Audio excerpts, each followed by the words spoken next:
Chapter 76, New Possibilities. Colon.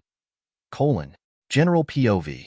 Due to personal issues, I have decided that I'm unfit to work in a league capacity as expected from my colleagues and hence, after careful deliberation, have resigned from the Justice League effective as of yesterday at 2,100 hours. Batman announced. He paused to let that information sink in. And sink in it did. Shock, surprise, and in the case of one green, red, and yellow-themed superhero, anger populated the psychic's faces. You're joking. Wally spoke up first, his words mirroring the disbelief in everyone's mind. It was a hard concept to wrap their minds around. Batman was, after all, one of the big three. Superman, Wonder Woman, and he were quite literally the face of the Justice League, and now he was resigning. This feels all too fast, Gan said while rubbing her hand in sadness. None of it was going to plan. She had thought that after finally joining a team, a family here on Earth, things would go well for her. That they would face all obstacles and come out on the other side stronger to show for it. Just like how Megan seemed to solve all her problems in just under 30 minutes of episodic run. Why couldn't it go like that? Wonder Woman, who was behind Batman, glanced at her and gave Gan a comforting nod. She understood her inner turmoil. At least someone did. Miss Martian nodded back, telling the older woman she would be all right even without using words. Is this about the Aden issue? Are you getting heat because of how the mission and subsequent actions led to his departure from the team? If so, he's our responsibility, Batman. Not yours. Aqualad stepped forward and addressed the Dark Knight. His words made the other Leaguers behind Batman share looks with each other. No, it's not. My desire to leave the Justice League is not because of the events from the past few days. Maelstrom is also a Justice League issue, not the team's. You have done all you can, and the standing orders not to engage him still apply. Batman's commanding tone left no room for discussion. Aqualad looked at the rest and saw the looks of stubbornness mirrored on their faces just like his. I'm sorry, but you were wrong. We've thought about it and come to a unanimous decision. Maelstrom was never a Leaguer. We have fought with him, bled with him, laughed with him. He is ours to bring in, and we will do it with or without the Justice League's help. His response was firm. His words, hard and obstinate. Despite the circumstances, Aquaman felt proud of the man his protege was becoming. Batman and Aqualad locked gazes for a few uncomfortable seconds before the Dark Knight slightly smiled. They were taking charge, standing up to them. Batman was glad and heartened that the team was in good hands. Very well. I will leave the finer details for you and the new overseer to discuss, Aqualad. At that juncture, Wonder Woman stepped forward. Following Batman's resignation, we have decided that the team needs a new overseer. Someone who will take over Batman's responsibilities. And after a lengthy discussion, Captain Atom was chosen to replace him. He will be assigning you missions after the League has carefully vetted them to avoid as many mishaps as we can. Wonder Woman raised her hand to silence the uproar that she knew was coming from Kid Flash and Superboy. That is not to call your skills and abilities to question. We all feel like it's been an eventful month. A few relatively harmless missions to ease you into the new state of things is not that bad. She finished gently. They're coddling us, treating us like kids. Connor grumbled quietly, and Artemis had to agree. But she didn't feel like that was a bad thing. They were kids after all, and taken everything that had recently happened. A few missions where things didn't get derailed to the point where the ramifications would lead to a team member leaving, as well as a Leaguer resigning from the Justice League, was welcome to her. Captain Atom will be over later to discuss the details of your new base of operations as well as... Robin couldn't listen anymore. He got up abruptly and left. Wonder Woman trailed off, staring at the Boy Wonder. Batman placed a hand on her shoulder and shook his head. He was going to talk to Boy Wonder himself. Later that same night, Wayne Mansion, Bruce twirled the Eskrima sticks in his hands smoothly. The door to the training room opened and Dick, out of his Robin costume, walked in.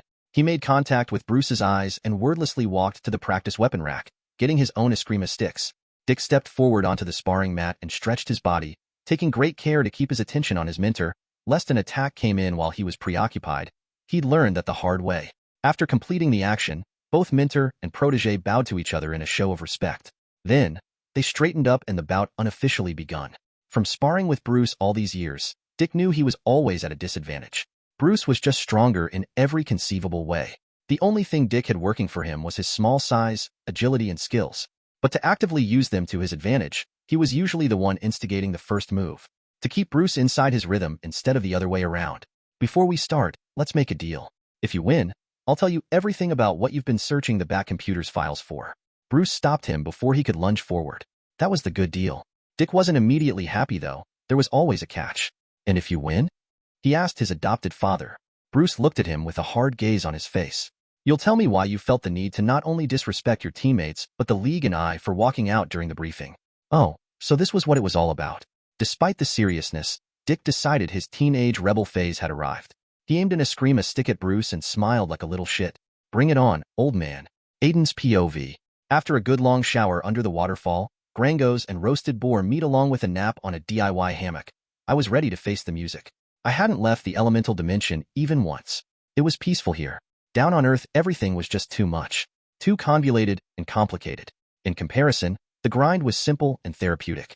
I knew that soon I wouldn't keep off from interacting with Lucifer and planning out my next move, but first, I wanted to get my firebending to a good enough level that I could protect myself in case things went to shit without overly relying on airbending. I finished the last of my grangos and teleported back to the fire plane. Instantly, the temperature changed from the cool breeze of the beach on Sanctuary to a blistering heat and heavy smoke-filled atmosphere of the Flameland. Ah, that's actually not a bad name. Flameland. I liked it. I shook my head to get rid of the distracting thoughts and brought out the display screen. I clicked on the training points, which still read 55, and was taken to a database with 4 sections, 2 of which were grayed out. The ones that weren't were the bendings I had access to. One was of airbending and contained anyone from Aang's kid, Bumi, who became an airbender at his old age, to Zahir. The second section was of firebending and contained only expert-ranked firebenders and masters. Wait, my eyes widened. The list was not as sparse as before. I quickly dismissed that window and pulled up my main menu. Right there on the tab depicting my firebending, something had changed. The rankings were beginner or practitioner, whichever you want to call it, expert, master, and grandmaster. My ranking had changed from practitioner to expert all in the cause of 1 week. It was crazy, unexpected, and totally made sense. For starters, fire was my favorite bending because of just how cool it was, so I was super into it, and secondly, I had advantages while learning it that I didn't when I was learning airbending. Firebending, expert, locked. So I now only had to unlock a subskill to get my proficiency level to the next stage, which is master.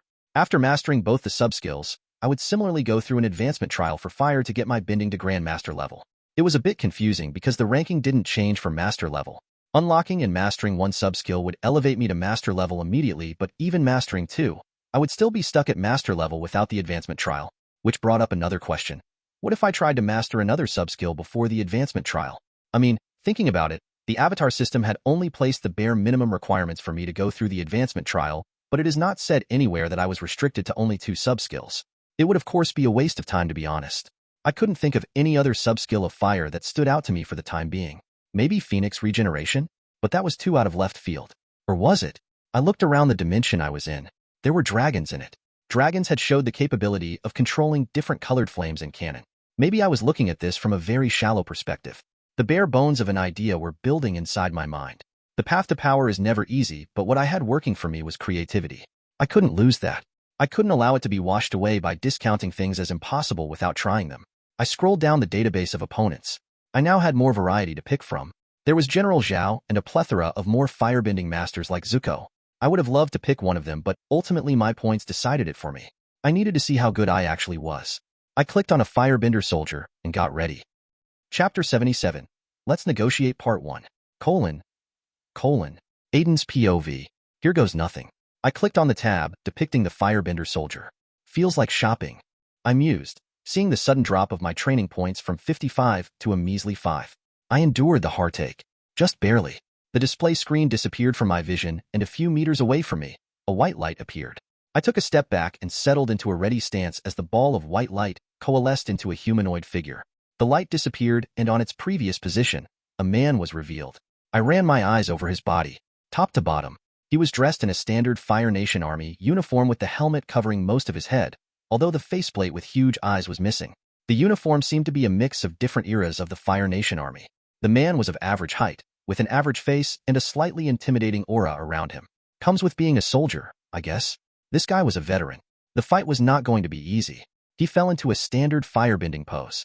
The same one I knew from the basic firebending forms I got as a knowledge pack, but this emphasized brutal efficiency. I had to change it a little to fit my body and fighting style better. I mirrored his footing and established eye contact with the blank-faced man. A copy of the real one, most probably. The air between us got supercharged, and on some undetectable signal, we both moved. I stepped aside and allowed the fireball to pass harmlessly by my left. My opponent shuffled to the right with his hands on his hips and threw another fist forward, followed by a second one from his other hand. The 2 fireballs were aimed to box me in. I calmly stepped forward and pulled on my own energy. I felt a thin covering of thermal energy spread along my hands. The first fireball was now bearing down upon me. I slapped it out of the way, sending it to blast the ground on my left, and just wash away upon contact with the unyielding rocky terrain. The eye stabbed both of my hands out at the one behind it, spreading them in a circular motion and unraveling it. The flames licked my sides, and I barely felt the heat as they disappeared into the air. My opponent, on the other hand, took the opportunity of me being occupied to pull in closer to my body. His fist was inches away from landing onto my face when I dodged it and jumped away, assisted by the fire rocketing out of my soles. The firebender soldier spinned in place, stepped forward, and pushed his hands out towards my body suspended in midair. A torrential wave of flame, glowing yellow, rose up to meet me. In response, I raised a hand up to the sky and swiftly brought it down like an axe. The wave of ocean parted upon contact with me, and with that I had learned how he fought. Now it was time to go on the offensive. I leaned forward and pushed off the air with a flame burst. My trajectory brought me towards the firebender soldier. The man was conscious enough of the battlefield that he jumped away before I could land on his body. It didn't save him, though. I slammed onto the ground, and a wave of flames rose up from my contact with it. The fire was easily 6 feet long, and the eruption beared down on the opponent mercilessly. With a barely audible scream, the firebender soldier disappeared into white light. Cracks spread out under my legs along the blackened ground. I smiled, getting up and bowing towards the firebender soldier. Well, that fight had shown me how a veteran firebender fought. The soldier's movements had been stiff and stubborn, something I would expect from an earthbender. I sighed, looking around. The Fire Nation had really forgotten the essence of firebending. The fight had been unexpectedly too easy. I don't think I was going to spar with this type of opponent again. If I must, I should go for the truly skilled firebenders, the ones who understood the essence of the flame. I brought up my minimize screen and looked at the training points. Still stuck at 5. I'm so poor. Welp, it seems like I now needed Lucifer even more.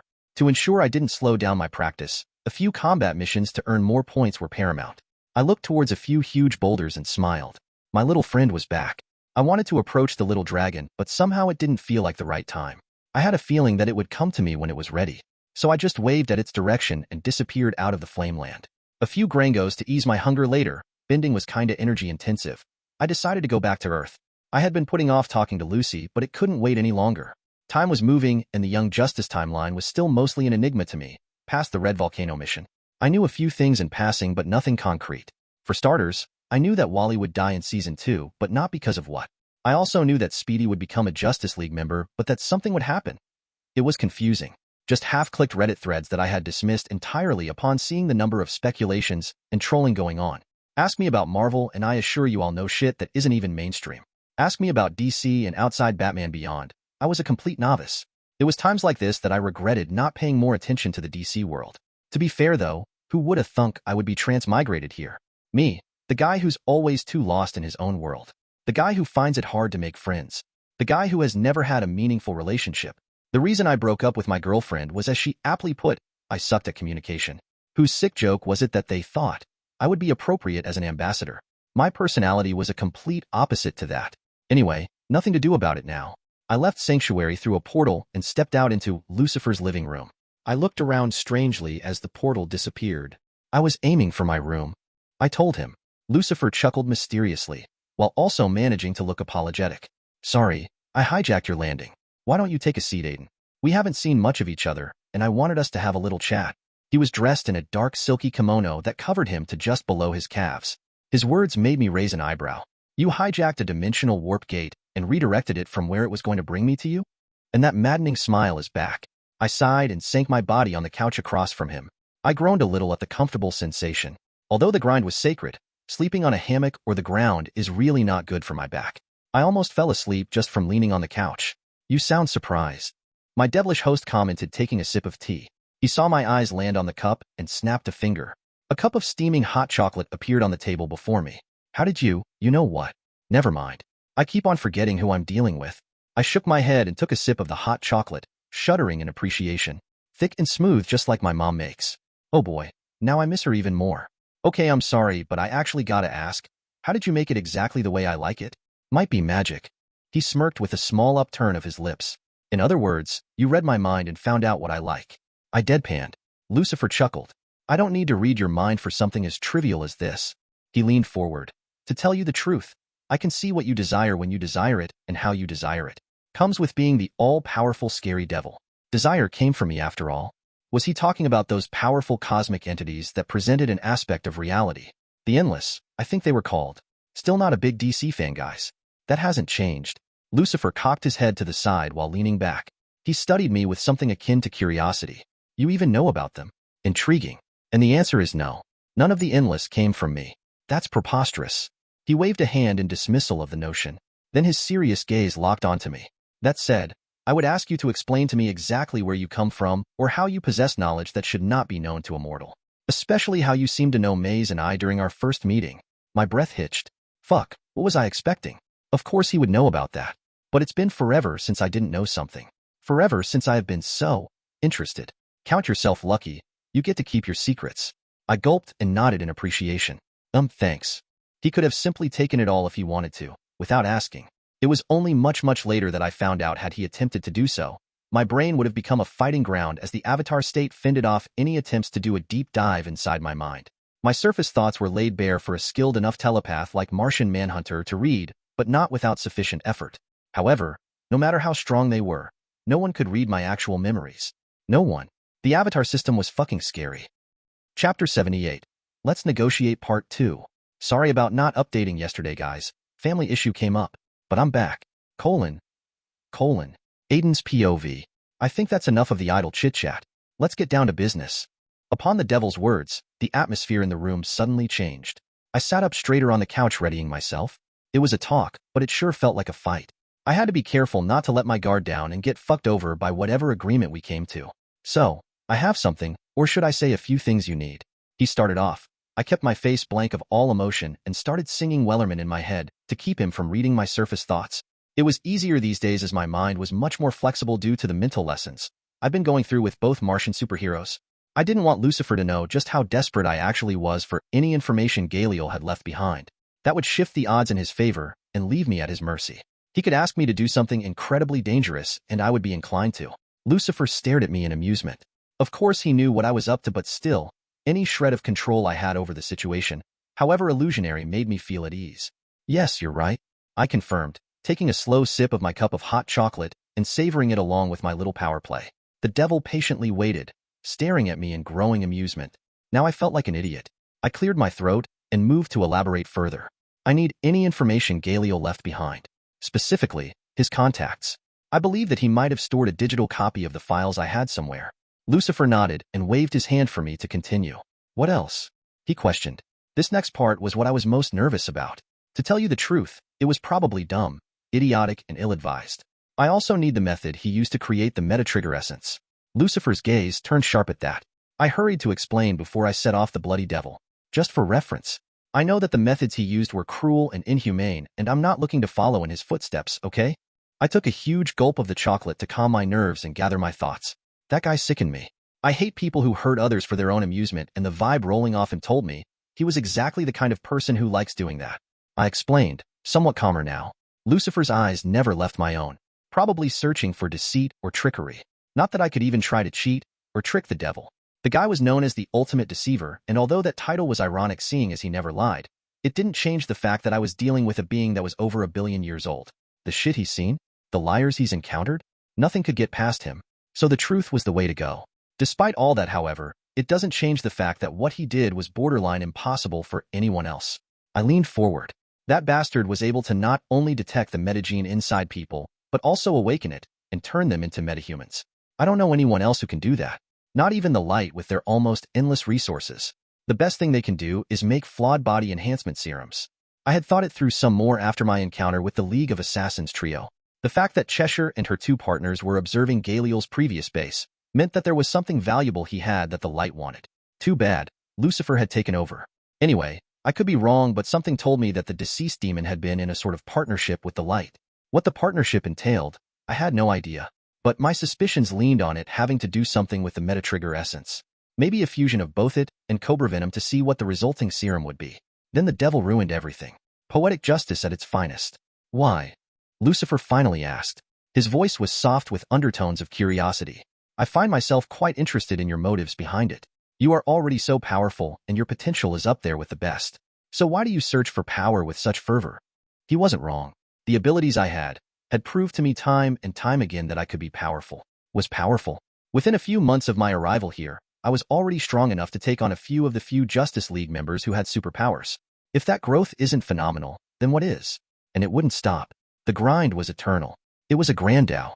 I took my time to gather my thoughts before answering. At that point, I had already drained the hot chocolate in the cup I held in my hands. I set the cup down and started talking. I realized something. With all my power and strength, I still need someone to watch my back. I can't account for everything. That's just impossible. I stared at him to gauge his reaction. Although I'm loath to admit it, relying on others is a form of strength too. And if I am to achieve what I've set out to do, then I need a crew. A strong crew. A crew that won't hold me back, but instead cover my weaknesses. That is what the meta-trigger essence is for. I need to study it and find a way I can replicate its effects without bringing harm or unwanted side effects to the subject. MMH. He hummed. That was honestly very convincing. A mature outlook. One that many before you would have benefited from. Alas, such is human folly. He smirked a little. To be incredibly short-sighted and arrogant of their own measly power. I commend you for realizing that early. The answer is still a resounding no, I'm afraid. Lucifer mercilessly shot me down. I closed my eyes and rubbed my temple. Okay. I was expecting that. His previous reaction to the thing had been borderline disgust. I almost thought he would have not only erased the meta-trigger, but also anything associated with it.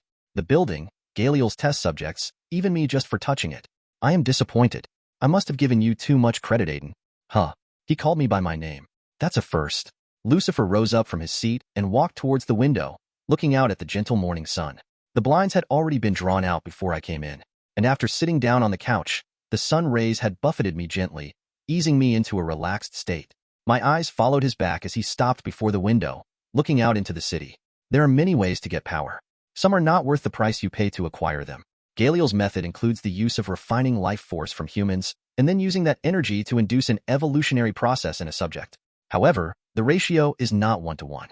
How many of your own species do you think it takes to refine one vial of the disgusting thing? He spared me a look over the shoulder and asked. I didn't have an answer, but I dreaded his. I will spare you the number.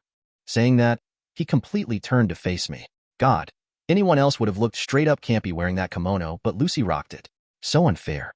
See, I'm all for free will and following your ambitions.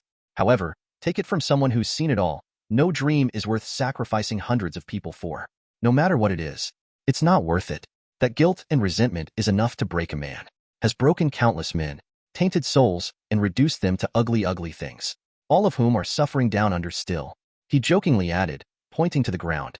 At least according to where the experts say hell is located. He was right. Losing the meta-trigger essence was a huge setback because of the opportunity it presented, but it wasn't the only way. In fact, reflecting upon Lucifer's words about life force, there was another way I could empower those I chose. If that failed, I could go the least intensive way of recruiting already powered individuals instead of creating them.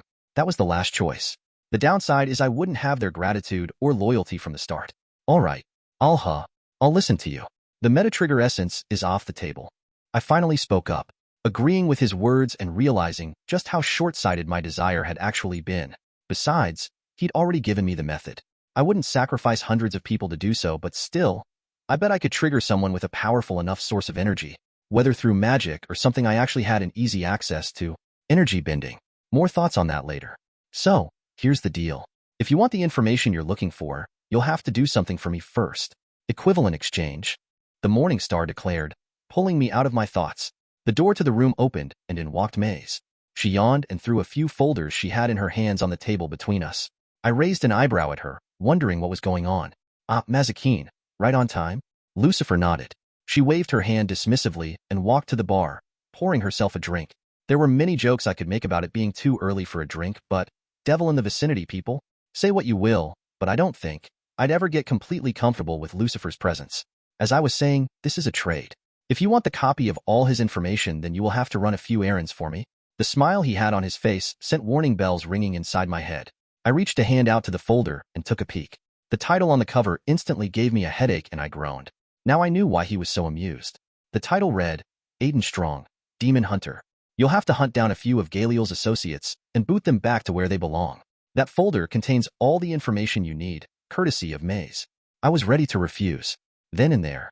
Dealing with Hell's denizens was something that was not on my to-do list. That was John Constantine's shtick, not mine. But true to his moniker of being a tempter, Lucifer added something I could not say no to.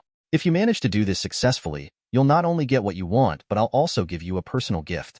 A gift from the second strongest being of the DC verse? Where do I sign up? Chapter 79, Unexpected surprise. Colon. Aden's POV. What kind of gift? My curiosity got the better of me and I immediately asked, Naha, and ruin the surprise? Not on your life. He readily shot back. Not sure that's how the expression works, Lucifer. May shouted from the bar. I was a little disappointed but figured I would eventually find out when I completed the tasks he had for me. Speaking of which, I started turning the pages and reading through the missions. Then something peculiar happened. Says the woman getting intoxicated at 8 in the morning. Not sure you're the voice of reason, love. Lucifer responded, but I was too busy gaping st the text box that had appeared before me to pay attention to their little byplay. Conditions have been met. Congratulations. Due to the actions of an above 12th level entity, a new system function has been unlocked. You now have access to the mission's functions. You get different rewards depending on the difficulty of the mission. For reference, easy, 10 training points. Normal, 20 training points. Hard, 50 training points. Hell, 100 training points / a new perk.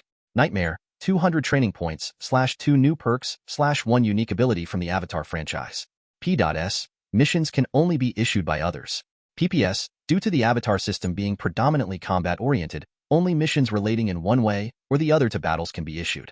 Rescue and support fall within this category. PPPS, only one mission can be active at once. The exception being chain quests, where a number of related objectives can be carried out in a progressive manner. P.P.S. Some missions might have a time limit. If they expire, you get no rewards. P.P.S. Once in a while, the system might issue its own missions to aid the ambassador in better establishing himself. Whoa, this was awesome. In a way, I think. There was the very apparent downside to hard capping my points to only 5 categories based on the effort required to complete a mission. It was efficient and laid out really well, but that stole from any fight I found myself in if it wasn't a mission issued by the system. For instance, if I was in the middle of carrying out a mission and was suddenly attacked, I probably wouldn't get any rewards if I counterattacked and won. Suddenly, I noticed just how quiet the room had gotten. Looking away from the text box, my eyes found Lucifer's, which were shining red and boring into me with a burning curiosity and hunger. It was enough to creep me out. The room started feeling hot and suffocating. I tightened my hands into fists and forced myself to remain calm. Subtly, I dismissed the display to the corner of my vision. No one knew about the existence of the system, and if it was up to me, they never would. Fascinating. I detected a surge. Something hidden even from my own vision. You grow more and more interesting by the minute. I broke contact with his intimidating eyes and looked away. Maze wasn't any better. She was staring at me in this crazy intensity, as if she wanted to dissect me and find out how I worked. It was maddening and I quickly found myself wishing I was anywhere else but here. Fortunately, the claustrophobic vibe eased up somewhat and Lucifer rubbed his eyes and sighed. My apologies, Aden. I forgot myself and let a little aura leak out. He said, to which I nodded. Huh, no problem. Say, would you mind telling your scary sex on 2 legs of a friend to stop staring at me like a soccer mom looking into a store during Black Friday? And of course my coping mechanism when I'm close to panicking is making lame jokes. The devil chuckled briefly. Don't worry about her. She's just shocked that there's something that can hide from my gaze. I see everything after all. Perks of being, how would you put it? His eyes briefly flashed red. Fucking scary. I gulped and got up from the couch. Okay, this talk is fucking over. I don't feel comfortable to go through the folder with the Halle Berry look-alike watching me like a piece of meat. The less said about His Majesty, the bloody king of hell, the better.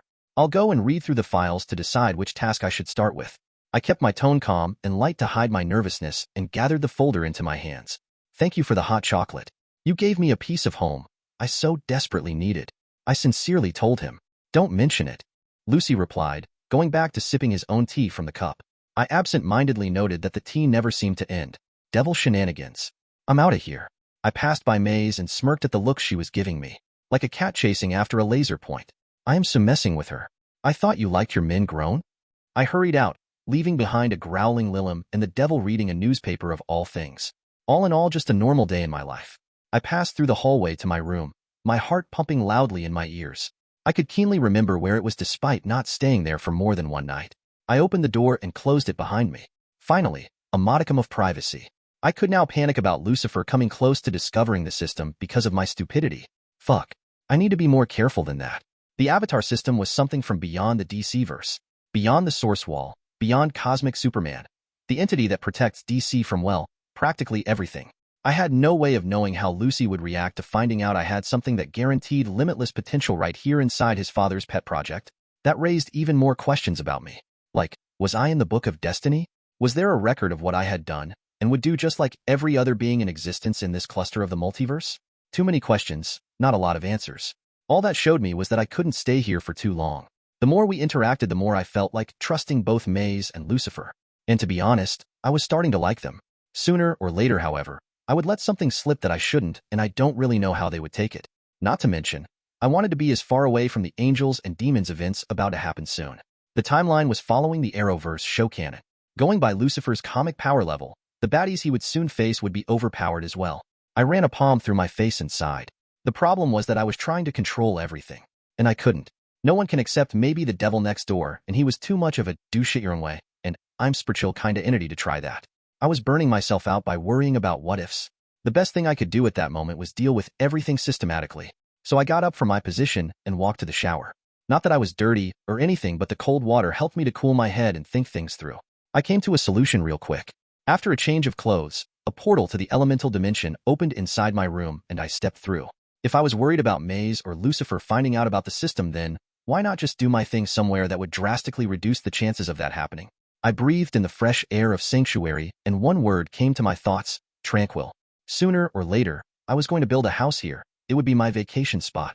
The place I came to think when I got tired of the blue planet. Earth was too loud. I mused to myself, walking and sitting inside a poorly constructed cabana. It was thatched from palm leaves, a sheared-off wood platform that was my version of a table, and the ground was covered with animal hide. It broke my heart to admit I was a poor at construction work. I propped my hands up on the table and read through the folder. 10 minutes later, I was cursing Lucifer's name. This guy really wants me dead. A prompt from the system caught my eye. Chain quest initiated. Destroy Galeel's known associates 0/5. First mission: famine and drought. A trail of endless hunger. The demon Nemeth is causing destruction in Africa, a cute little country called Kenya, which is roughly the size of Texas. The big bad devil doesn't like that a certain someone is disparaging his name and running his reputation even more to the ground than it already is. So he has dispatched you, Aden Strong, demon hunter, to send this foodie back to hell where he belongs. Objectives: 1. Kill Nemeth or exorcise him. 2. Do so before he calls for some hellish backup and devours the shit out of you. 3. Do so before he crosses the boundary into Sudan, successfully triggering canon events. Time limit: 24 hours. Mission difficulty: hard. First of all, why is the first mission's difficulty put on hard? Secondly, how the fuck am I going to get to Africa within 24 hours and still get the time to locate Nemeth?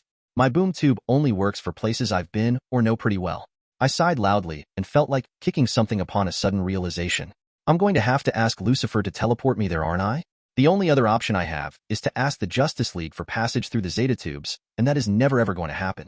I mean, they would probably allow it if I informed them it was a matter of life and death, but I didn't want to take that chance. So it was back to the devil again. Oh well, I could use the time left after killing Nemeth to actually tour the place. I hear Kenya is a beautiful country. Time to carry out my first demon hunter mission and hope I survive enough to reach 18. My birthday is only a few weeks away after all. Chapter 80. Countermeasures Baby. Aden's POV. This time, I pictured the living room of Lucifer's penthouse. I eyed the boom tube ominously and decided to take the plunge. I stepped through and came face to face with Lucy calmly watching me, hands clasped together and feet crossed. We had a bet going on how long it would take you to realize you had no way of getting to Africa and come back to ask for help. He told me in that amused tone I was starting to hate. I turned my attention to Maze. My eyebrows rose up when the Lilum in question brought the glass in her hands to her mouth and swallowed the contents in one move. She slammed the glass back on the table and winced. I lost. She informed me testily, glaring at me as if I was to blame. Explains why she's still drinking, though. Not the best start if you want to make a good impression on your customers, Aden. Lucifer innocently said. I narrowed my eyes. This bastard. Then again, I'm the one who left before reading through the mission first. I actually thought you were already in Africa with that fancy portal ability. Speaking of which, he continued, don't ask me why I share that ability with Vandal Savage. Please. I cut him off.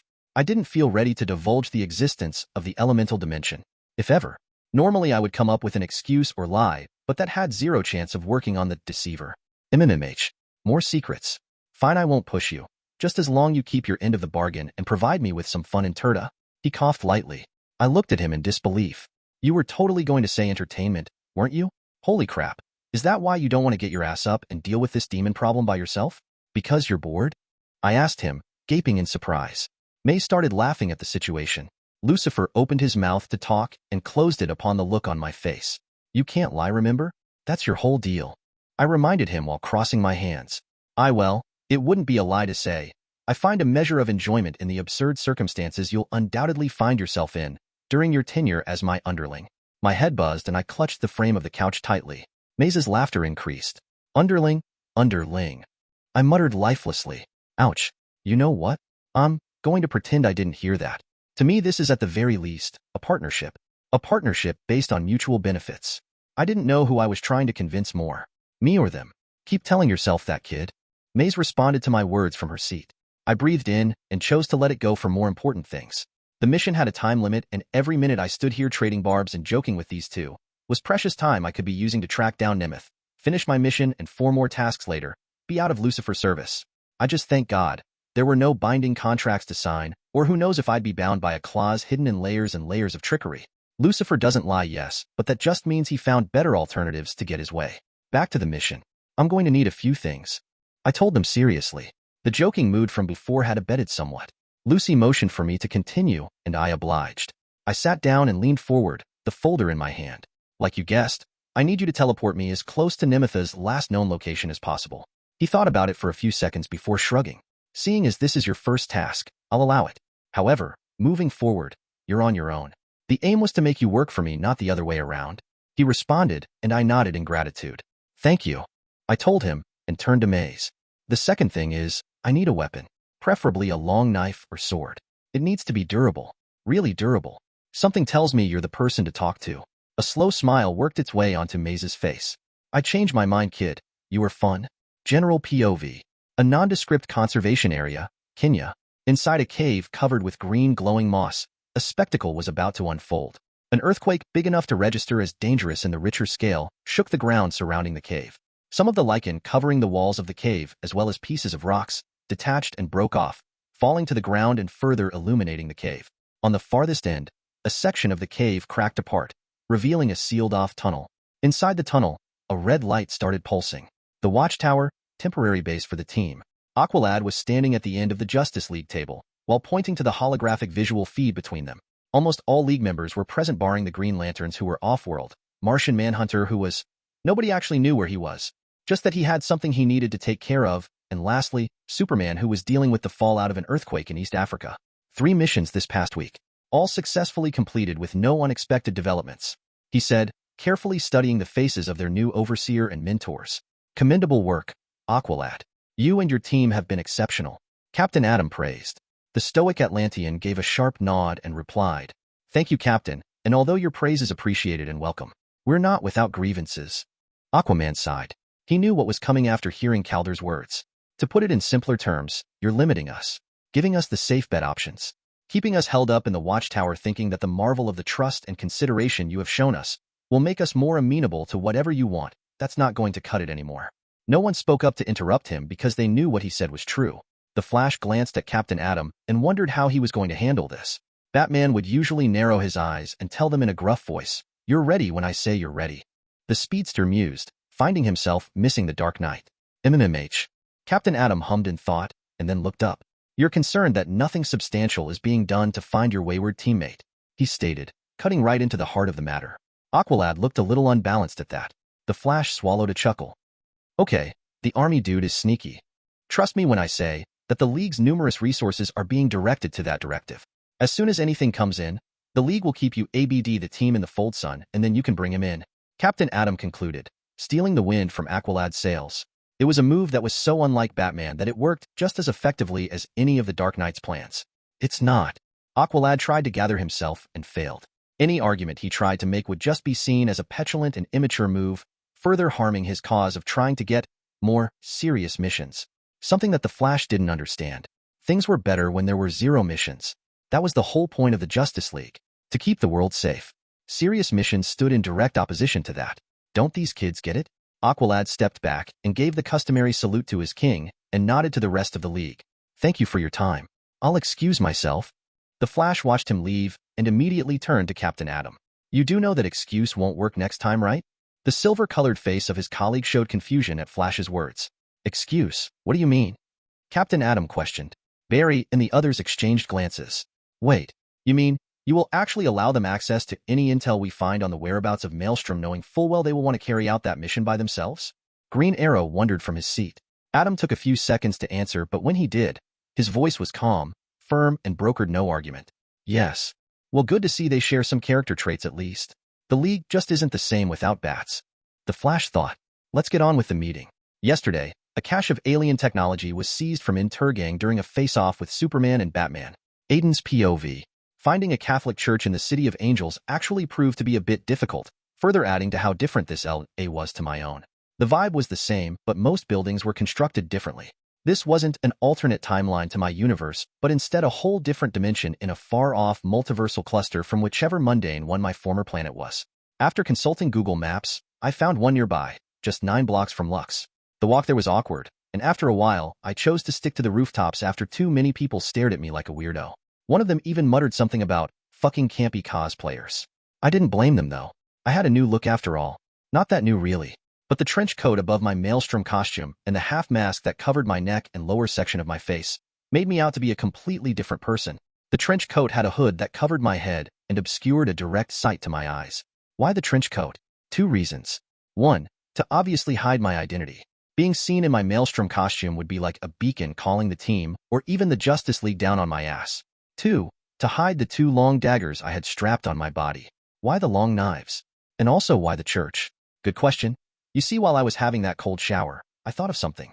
Galiel as a demon had gone down pretty easily due to me catching him off guard. I had no guarantee that Nimith, on the other hand, would also fall just as easy. Considering the fact that the mission itself had been rated as hard in the mission parameters text box, then things weren't so clear-cut. I could very well be dealing with a demon who was impervious or could nullify my attacks. Before I left, Maze had one piece of advice to tell me: not all demons are the same. I took that advice very seriously, and the reason I was here was to see if the priest would bless my daggers, and if I could get some holy water. Countermeasures, baby. Anything to make sure I reached 18. Something told me the system had something great planned for my birthday surprise. Chapter 81. The Green Part 1. General POV. 1 week before. Guy Lisbon was an accomplished archaeologist. A 2007 Archaeologist of the Year winner. An expert on Sumerian and Egyptian prehistoric customs, artifacts, and had overseen important dig sites that led to the discovery of some of the oldest and well-kept relics from when civilization was just a nascent young thing. That was the Guy Lisbon the world knew. The Guy Lisbon who was a renowned scientific genius due to improving the current dating methods through his unique thinking and discovered enigma forgotten by time by his out-of-the-box approach. But just like any other human, Guy had layers. Guy had a sickness, a genetic curse persistent to the Lisbon family that he had spent his whole life trying to find a cure for, and his time was running out. The sickness was a slow mutation that would cause black scales to sprout and take over his body until in the end he was nothing but a raving creature with a taste for blood. He had seen his father get driven to the same fate and later committed suicide when he had hurt his wife, Guy's mom. Science couldn't help him, no matter how many best-in-the-field doctors and specialists he consulted. But roughly a month ago, he had started getting visions. Dreams directing him to this relatively known country in Africa. A place with a magical cave in which inside was a pool that had healing properties. He had no idea where the visions were coming from. Emboldened and after extensive study into all he could get about this mysterious place, he had dedicated his remaining time to following this lead for a way to beat his unknown sickness.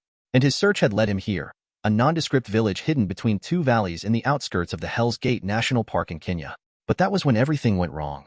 They had trekked for 10 miles across the rocky terrain of the northern part of the country, and when night had fallen, they had pitched tents in the woods, a fire burning bright between them. Guy had listened in skeptical interest as his guides, 2 locals, spoke of the Majini, the close approximation being demons that made the forest their homes. The rest had not believed them, had even laughed at them. Guy wished they'd listened and hightailed the fuck out of there. However, during the night, they'd been attacked by something that defied all logic. A monster. His men all lay dead behind in the woods. Getting here had not been easy. Guy closed his eyes and winced while remembering the screams. The darkness encroaching closer and closer to him, just like Freddy and Shannon, his friends and the mercenaries he had hired to accompany him in this expedition. He tightened his fists. If his saviors had only been a few seconds later, he would have been devoured as well. But luckily, these people had arrived, chanting in an unrecognizable language, with green energy glowing from their eyes and tattoos. A green fire had sprouted between Guy and the creature, whatever it was.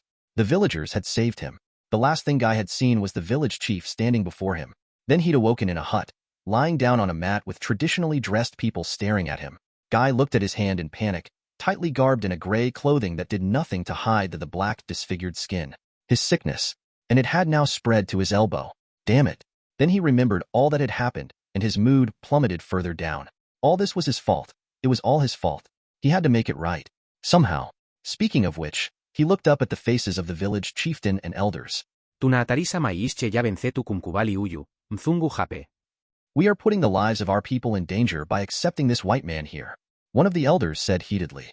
Guy didn't need to understand what he was saying to know that he was not welcome here. Fortunately, he could understand Swahili. Angalium kono wake. Ada yea kona mashitani. Look at his hand. He carries demons with him. Another village elder, dressed in animal skin just like the rest of them, spoke up while pointing a finger towards him. The middle-aged archaeologist sat up, propping his back on the walls of the hut. Normally, Guy would be perfect for this. His sweet words and great sense of the African culture would grant him a modicum of hospitality from his hosts. However, he didn't have time for that now. So he solidly looked at the chieftain, the only one dressed in a ceremonial headdress designed from bones and animal feathers. Hayo alikuvamnia mavea ainagani. What sort of animal was that? The village chief looked at him grimly. Aden's POV. So the old priest had looked at me strangely when after I'd requested for holy water and gotten it, I'd shamelessly asked him to bless my daggers too. No amount of it's for a holy purpose. Father had worked. So I cut my losses and left, mulling over the words he'd told me. Go forth with the Lord, my son. Whatever is troubling you, I pray he delivers his divine wisdom to light your path. Oh, and he'd also added, don't kill anyone. Like, did I look that much like a serial killer? I was only dressed in a trench coat with 2 daggers strapped on my body for Krissa. Oh, makes sense why he would say that. I made my way to an alley, and after making sure that no one was around through my aerokinetic sense, I put a hand in my pocket and came out with a coin. A coin that had the number 666 imprinted on one side, and the face of the devil with 2 horns on the other. Real original. This was a one-time use teleportation item, courtesy of the devil and his companion. I did as they had instructed me and held the coin tight in my hand, picturing where I wanted to go, with closed eyes. A second later, I felt my body suddenly get tugged somewhere. Opening my eyes, I found myself at least 50 meters in midair, falling down towards a settlement surrounded by a forest from all sides. The surprise was so real, I didn't have time to slow myself down and slammed onto the ground. I secretly cheered after sticking the superhero landing. Take that, Iron Man. A wave of my hand and the dust that had rose up due to my landing was swept away, revealing the faces of scared women and kids hiding behind or close to the huts, all warily watching me.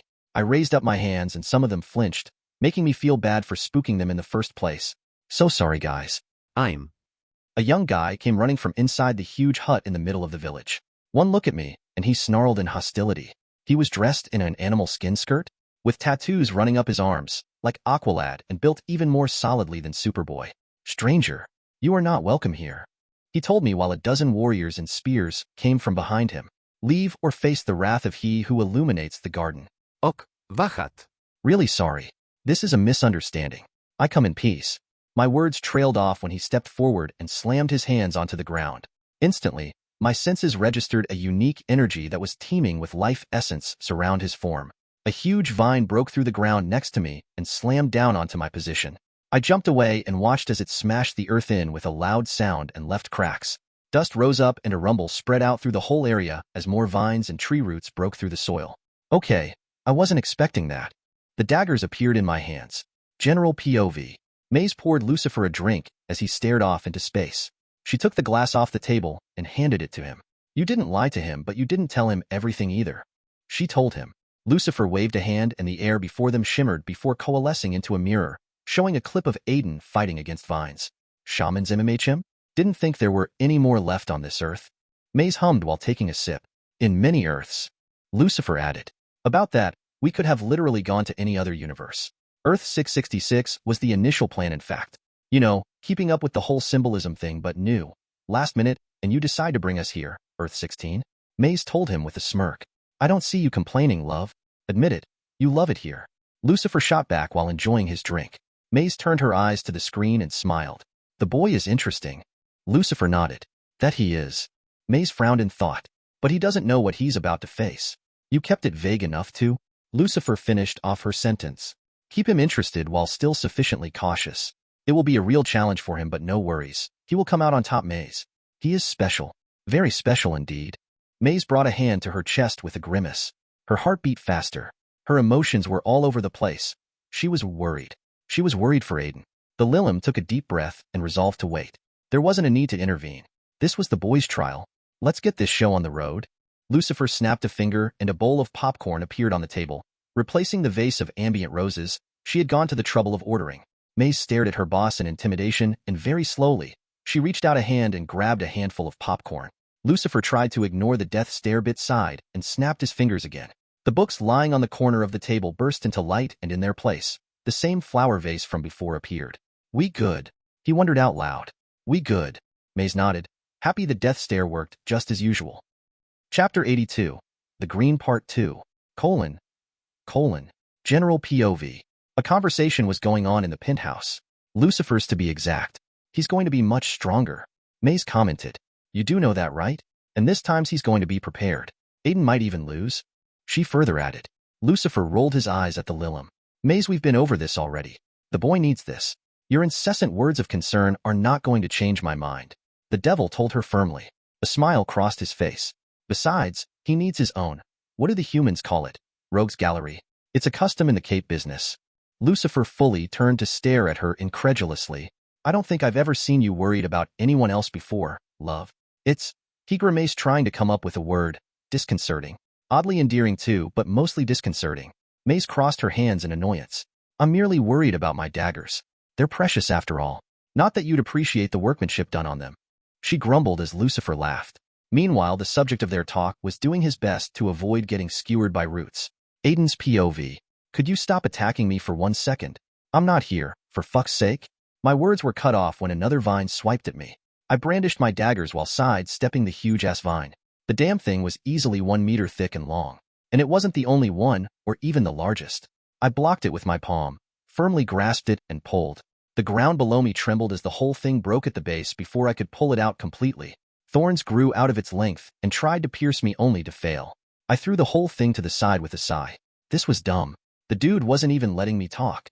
I couldn't use any of my flame attacks because of the close proximity to the huts and the villagers who were watching the altercation instead of running far away from the fight. Guess dumb civilians with a death wish are a common staple everywhere. I had resolved not to use airbending, but it was fast becoming the only quick solution to this.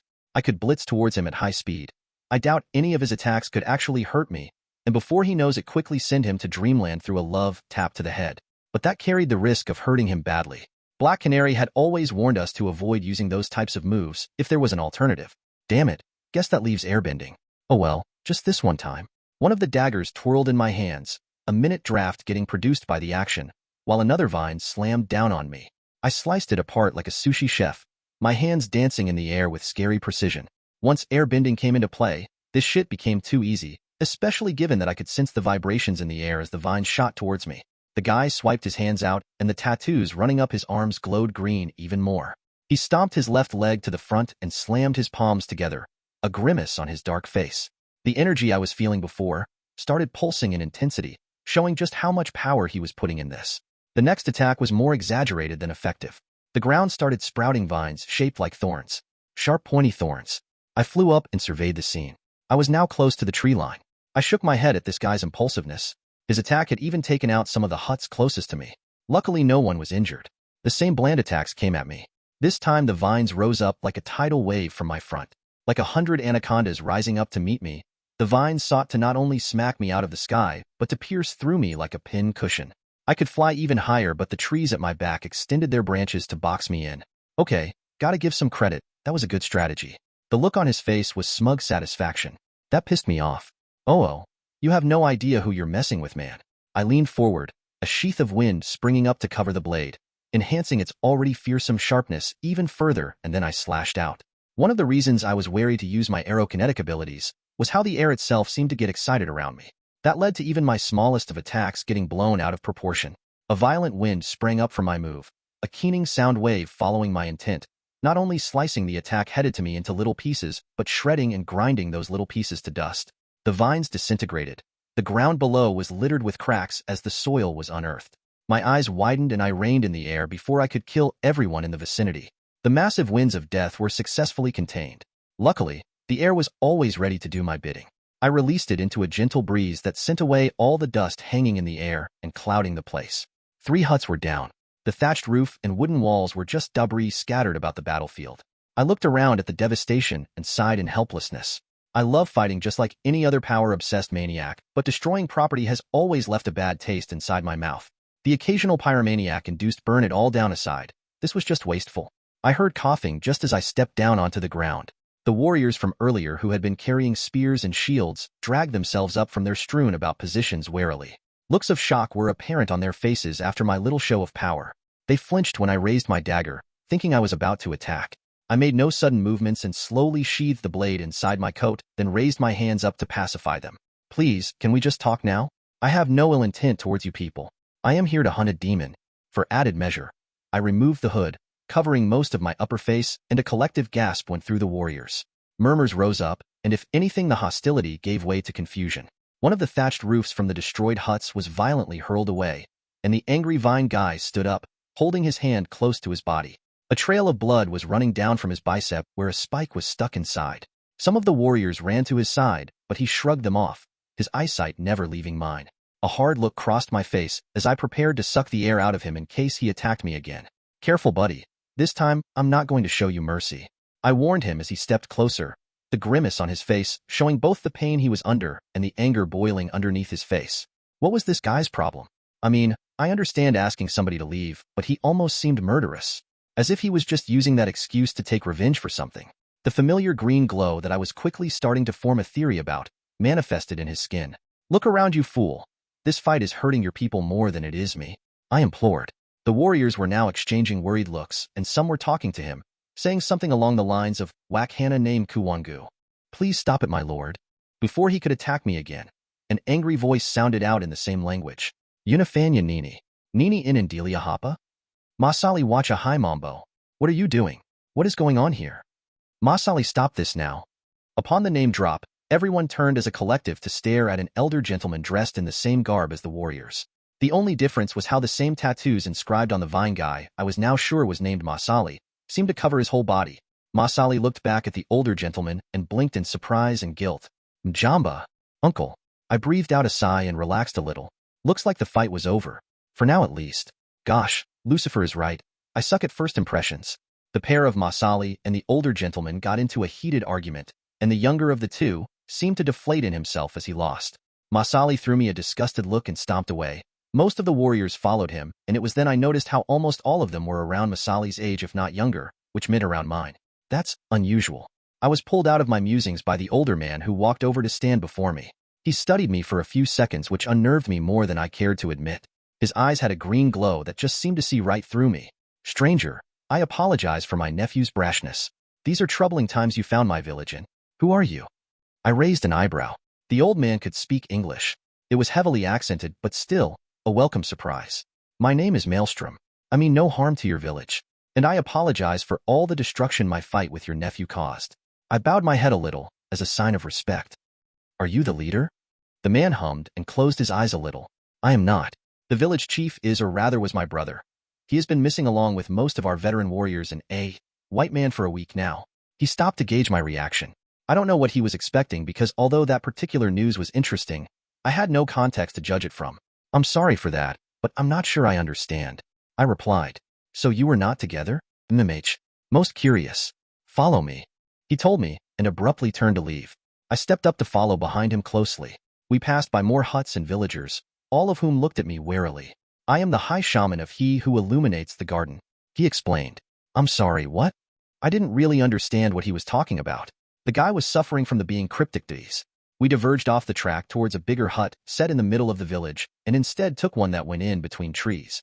A low-hanging mist covered that direction and looked ominous. Tell me, champion of the white, what is it you seek? He inquired, taking calm and measured steps towards the mist. The white? What is that? I know about the green, but what is the white? He suddenly stopped and rounded up to stare at me, a look of surprise on his face. You are not aware of where you draw your strength from? Interesting. He brought a hand to his chin and caressed it. A smile showing a surprisingly white set of teeth appeared on his face. We have much to talk about. The look on his face told me I was about to get hit with some deep revelations. Damn it, this was supposed to be a fight with a demon. A simple affair. Chapter 83, The Green Final Part. Aden's POV. After the old shaman said that, He turned and continued walking forward. I paused a little in place, while mulling over his yet again cryptic words. His form grew hazy as the mist obscured my sight. Despite possessing enhanced senses, my eyesight could only clearly see a few meters ahead of me. That fact was further compounded by the fading evening sunset as well. That said, this mist was anything but natural. It would have been a simple matter to get rid of it through aerokinesis, but it almost felt wrong. This whole place gave me a sacred vibe. Let's not risk upsetting some gods. Are you coming? The shaman asked from my front, his voice colored by amusement. Seeing no other choice, I shrugged and followed. My steps were also soft and measured. I was careful, unsure of what to expect next but ready for anything. The previous incident had shown me that these people were powerful and I had no idea if the shaman was leading me to a trap or not. The mist started retracting, slightly giving way to a green glow that lined up the path. The soil beneath me became even softer and wetter, showing me that a source of water was nearby. I kept my eyes trained on the back of the elder shaman, and when he stopped, I quickly stepped forward to see what he was looking at. The mist suddenly pulled away from my vision and I gasped, coming to a stop right next to the aged shaman. The moonlight was gently sending rays of light down on a beautiful garden. There was a circular open space that extended 20 meters from a massive tree in the middle of the garden to the tree line. A pool of glowing water which looked serene was before the tree. A small wooden bridge, clearly man-made but very old seeing as vines had crept all along the structure, provided the way to cross over to the other side. Between the pool and the huge tree was a simple shrine with a statue of the same exact tree, standing before an altar. What the actual fuck? I muttered in shock. The energy inside this space was tremendous. It buzzed across my skin like a current, leaving me with goosebumps. I threw a glance at my tour guide who merely smiled while swiping a hand out to the whole area. Welcome to the shrine of he who illuminates the garden. General POV. You're being irrational. Two men sat at a table in Metropolis, a fairly popular pie shop, located near the docks called Freddy's Pie and Pizzeria Palace. A mouthful, but damn if they didn't make the best damn pie in Metropolis, Bruce Wayne mused, stabbing into a piece of the pie with a fork. Are you even listening, Bruce? Clark Kent asked the billionaire playboy philanthropist. The former removed his glasses, a rare action when he wasn't in his other persona, and rubbed his eyes. The action got a raised eyebrow from the elite Gothamite. Clark sighed and wore his glasses once more. I'm worried about you. It's not the same anymore without your presence. And you've also been acting. Infine, Clark. There's no need to worry about me. Just tell me if you got what I asked. Bruce was quick to interject. Instead of answering, the veteran journalist looked around at the restaurant. I understand the need to meet here at Freddy's. The pie is to die for after all. But Bruce, you do know that you're always welcome. If not up there, then Lois and I would be happy if you could come for dinner sometime. Bruce narrowed his eyes at Clark. You're stalling, he told him, making the other man smile wryly. Sorry, had to try. Clark reached into his briefcase and came out with a flash drive along with a folder containing a few pictures and documents. All the images and information I took are in there. I was surprised when you called me during the rescue mission for a favor. So why the sudden interest, Bruce? The location is near the border between Ethiopia and Kenya, and while both countries have a peaceful relationship, they get anxious whenever a third party is spotted near the boundary, especially considering the ongoing tensions between Kenya and Somalia. I flew above the location, trying to spot anything through a wide range of vision, and came up with nothing. Clark's tone changed to a serious one. Bruce opened the folder and started going through the pictures, a look of concentration on his face. The images showed a perfect valley, free of any local settlements for miles. So how and where would they have disappeared to? Could magic be involved? That was one of the only ways someone could hide from Superman's vision. Kruce, Bruce. Clark added more forcefully, pulling the Wayne out of his thoughts. He looked up and saw Clark's look of concern increase. I didn't want to say this, but the dark circles around your eyes. You haven't been getting enough sleep, have you? Clark questioned. I am fine. Bruce replied with a hard tone, turning his attention back to the folder. Clark knew a lost cause when he saw one. He wasn't going to get through to him, so he decided to speak to Alfred later and get him to stop Bruce from pushing himself too much.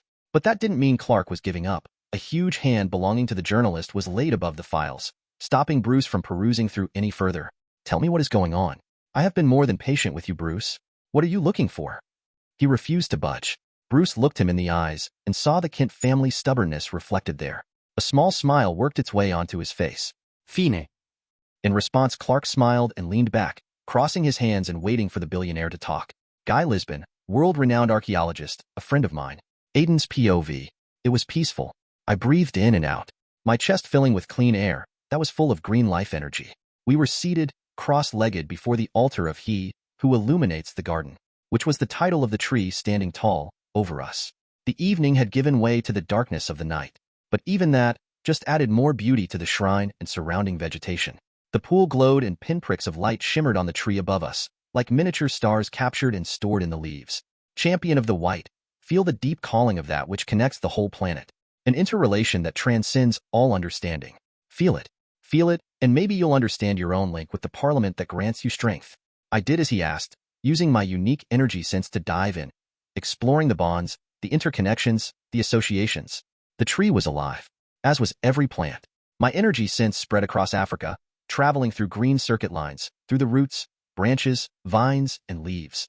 I felt a deep pulse of the same green energy, a beacon from Louisiana back in the US before even that was drowned out by the entirety of it all. And it was a thrilling revelation that left me gasping at the beauty of what I had seen. Hidden from the common man's eyesight. Life comes in many forms, young elemental. I felt the words, undecipherable to my ears, yet the impact they left inside my spirit was undeniable and understandable. I wasn't dealing with a mere god or entity. I was dealing with the spirit of all that the green was. It was overwhelming, and I felt that if I was anyone else, my mind would have been reduced to nothing. When you're ready. My mind was catapulted back to the open space, and I instantly felt blind. I grimaced and hugged myself, suddenly shivering. My emotions were all over the place. What was wrong with me? Ha ha ha. Don't worry about it. Some of the initiates even cry their first time upon connection with the hub. You get a simple glimpse, and that glimpse stays with you for the rest of your life. Just take a few deep breaths, and everything will be okay. I did as the shaman instructed, and took a few minutes to calm myself, going over everything I had seen. It was clear to see that my powers had been influenced by certain DC elements. This white in particular, I had a theory on what it was, but fortunately there wasn't a need to stress myself out when I had someone who could answer any questions I had. When I did relax, I figured it was time to start off with a question that had been bugging me. What is your name? I softly asked. MMMH, he hummed, taking a drag from a pipe that he had lit up amid my trippy ride across the network of vegetation. I had a name once. I had a life outside this village. That is how I came to learn your language after all. But that was a long time ago. These days, I am called the High Shaman, and that is the name I'll take to the eventual communion. He explained in that cryptic way I was starting to associate with all old people. Communion? You mean death? I asked. In response, the old man laughed. Death? We do not die. We simply live on as a part of the whole. A different form. Look up, he instructed, pointing towards the pinpricks of light shining above us in the leaves of the tree. My ancestors watch over me and this land. He who illuminates the garden is the collective consciousness of all of them. Chosen champions of the green tasked with protecting and safeguarding the garden, the earth, and more. His words brought about even more questions I traded for more relevant ones. What is the white? The shaman took a drag of his pipe and let out the smoke. It twirled in the air smoothly, floating up in a long, winding line. He leaned forward and stared at me in deep concentration. That is not something I can tell you. You will have to find it out for yourself. Motherf. Chapter 84, Prelude to the Hunt. Aden's POV. The old man was stubborn. I'll give you that. All I needed was confirmation. Just that. Following fictional comic book world settings, it was obvious to anyone that the white was the elemental force governing air, and maybe other various gases and airborne agents, which meant for all my elements, there was a likely scenario that compatible parliaments existed. I could even see its influence in my airbending. As stated before, upon reaching Grandmastery, everything had just become easier to control, aerokinetic-wise. Maybe that was the influence of the white in part with my own understanding of airbending? Who knows? What I knew, however, was that any theories I had would have to be tested further at a later time because I had a mission to complete. I looked at the countdown to the mission displayed on my upper vision. 5 hours had already gone by, and I had 19 more left to kill Nemeth. I internally shook my head. Even without my former team, none of my missions ever seemed to go according to plan. No point in stressing about it, though. There was nothing I could do to change things, and the good thing about all of it was that the harder shit got, the better, stronger, and more experienced I would too. So I smiled and looked at the aged shaman. Fine. Keep your secrets. I like surprises anyway. He matched my smile and nodded. Good. It is wise to learn patience when you're young. A valuable lesson someone like you should take seriously, especially since you have a very important role to play in all of this. I raised an eyebrow. More cryptic statements, old man? Trying to see if I'll rise to the bait? I asked him, already seeing through his act. The shaman laughed. No, nothing like that. I am being serious. He stopped and studied me in interest. I have never seen anyone blessed by the world like you. The power radiating off your body and spirit is awe-inspiring. I shook my head, feeling uncomfortable. What he was obviously perceiving was the elemental energy that the system processed for me to power my abilities. I wasn't a traditional avatar, and sometimes, while that had its own advantages, I had this worry that I was losing out on the true essence of what truly made the avatar, the avatar. It was a fear I always carried. What if one day, I lost the system? What if it found me unworthy and chose another replacement? What if I lost all my abilities? It was why I had been so obsessed with becoming a metahuman before. A desire that had lessened over time, but it was good to know I had options. You're weighed down by worries. The aged shaman took another drag of his pipe and commented. I stared at him in surprise. Was I that easy to read? Fear makes life worth living. It's the catalyst, a tempering platform to forge your spirit into something fierce. So use it as a tool just like any, but don't let it overwhelm you. I was speechless for a few seconds. Those words had hit deep. It had been long since someone had been so understanding with me. Lucifer and Maze were a different story because, like it or not, our relationship was backed by mutual benefits. Plus, theirs was a more tough love kind of thing. This guy didn't share the same connection with me, yet he tried to leave me with a valuable life lesson. I inclined my head in a nod. Thank you. I won't forget that. He hummed. See that you don't. Now tell me something, young man.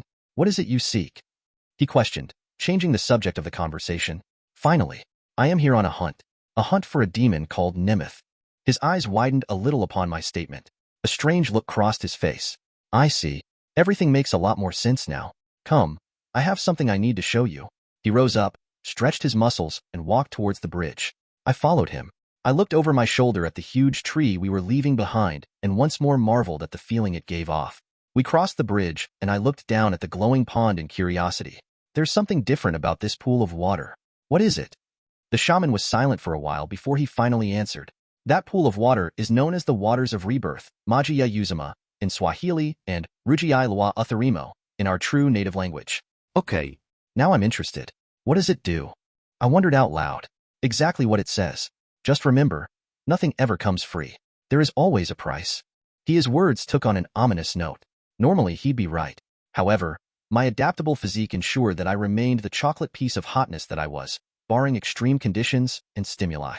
Things that were only actively meant to truly hurt me. If I could get just a single droplet into my elemental dimension, replicating it would have been possible, and I would have the equivalent of magic water that did. Something about rebirth? Maybe total healing no matter how hurt or injured someone was. Or true rebirth upon death. Like a maxed out Lazarus pit. Oh shit, what if this thing was just a Lazarus pit with makeup on? Even if it was, I wasn't going to pass up the opportunity to get a sample. The shaman and I managed to pass through the misty boulevard, leading to the garden shrine, and I hurried to keep up pace with him. We came upon the village, and I saw a massive bonfire at the middle of the village, near the huge hut. A lot of the village women and children were seated there. They bowed in respect at the shaman as we passed, and threw looks of hatred and a slew of more negative emotions my way. Something had happened here. It wasn't normal for everyone to hold such distaste for outsiders like this. Why do the villagers look 2 seconds away from grabbing pitchforks and torches to lynch me? I questioned my guide. I'll explain later. For now, keep quiet and follow me, he replied. Like that, we left the village and came upon the boundaries of the settlement. There were 4 lookout towers, positioned in a box-like formation along the edges of the village, each looking at one cardinal direction. 2 guards were on the one we passed by. They nodded at the shaman respectfully and paid no heed to me.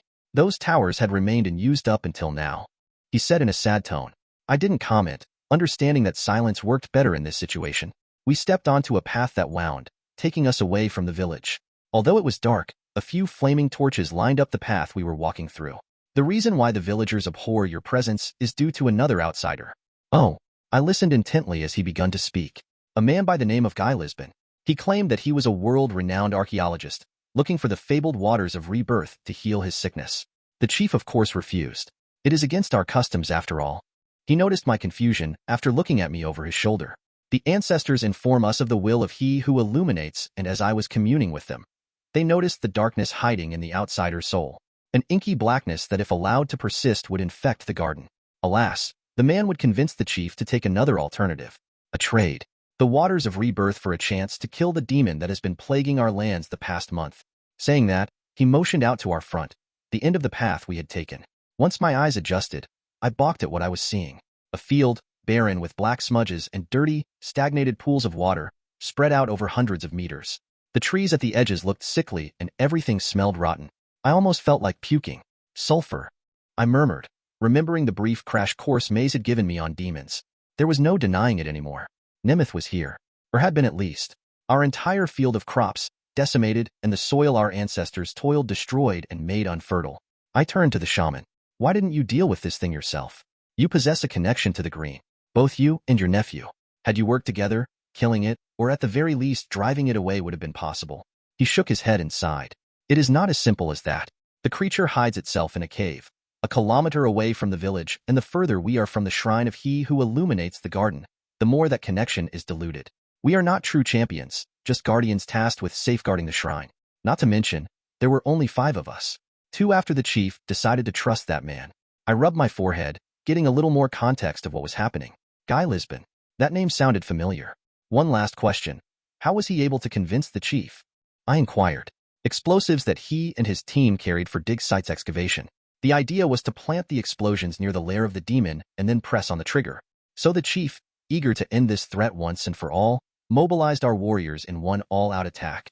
He trailed off. It didn't work. I finished his sentence. Now it suddenly made sense why everyone was so hostile. He gave a curt nod. None of them came back. Masali was heartbroken, and as the chief's son and a prodigy in his own right, he seeks revenge by all means. The only reasons he hasn't mobilized the younger warriors is because he is waiting on me to complete communing with the ancestors for a way forward. And that way is you. My mouth opened in shock. Me? How? Mkur. A voice interrupted us. We looked towards the source and saw an old man running as quick as he could towards us. He stumbled while near, and I rushed to catch him before he could face-plant on the ground. Swahili was exchanged between the shaman and the old man. The shaman cursed and spit to the ground in anger.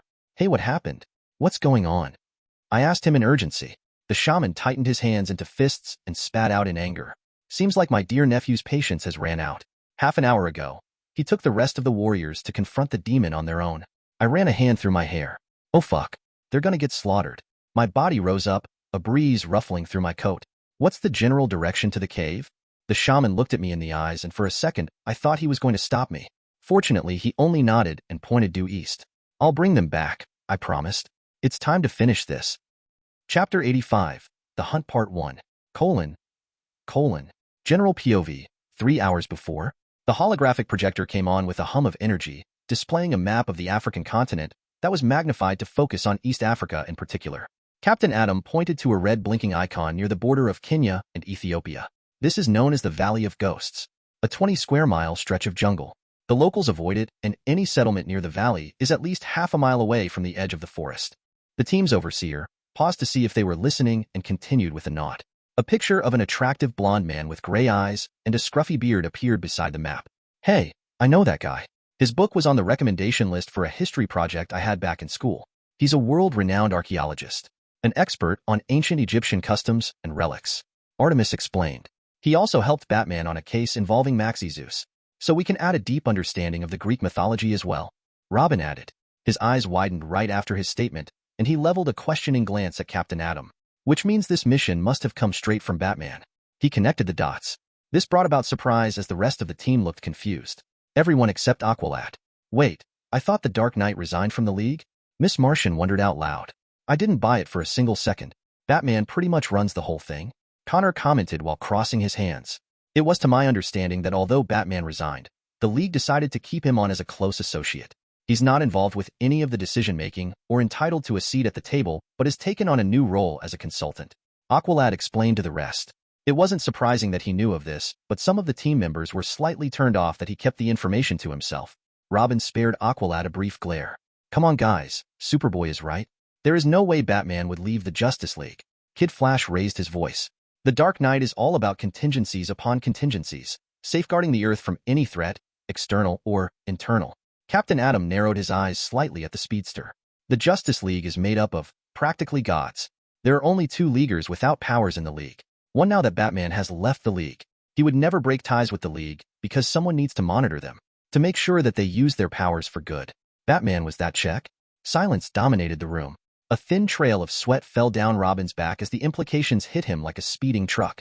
The rest were also all speechless, save for Kid Flash who had no idea the impact his words had. Why is everyone so quiet all of a sudden? Captain Adam cleared his throat and decided to prioritize the mission first. The insinuation of Batman having a countermeasure for each and every member of the League was a cause for concern, but Adam could understand Batman's intentions. This would be addressed later. Moving on. Guy Lisbon is, as some of you seem to know, a famous archaeologist and a League associate who was last spotted with his team right here. A little center called Njoya. Saying that, Captain Adam pointed to a small marketplace a few miles away from the Valley of Ghosts. And he was heading towards the valley on one of his expeditions when all contact was lost with him and his team. The mission is simple. Get in, do a search and rescue. Upon finding him and his team, extract them and make it back to the watchtower. Are we clear? Adam's words were clipped and firm with soldier-like efficiency. Yes, sir.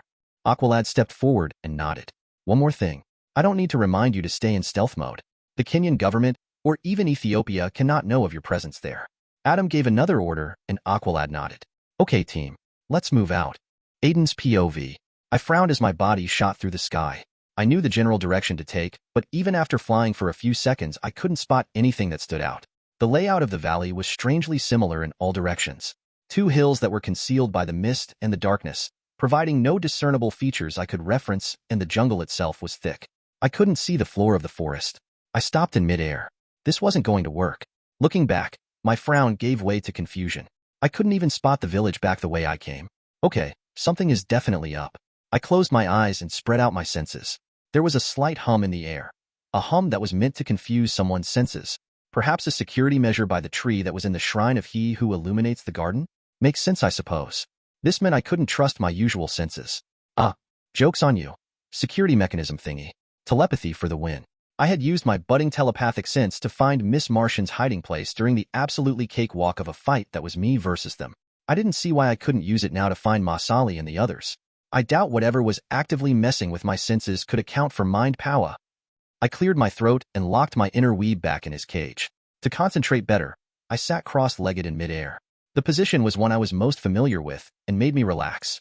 Without wasting more time, I flicked my switch on my mental awareness radar and tried to stretch it out as far as I could.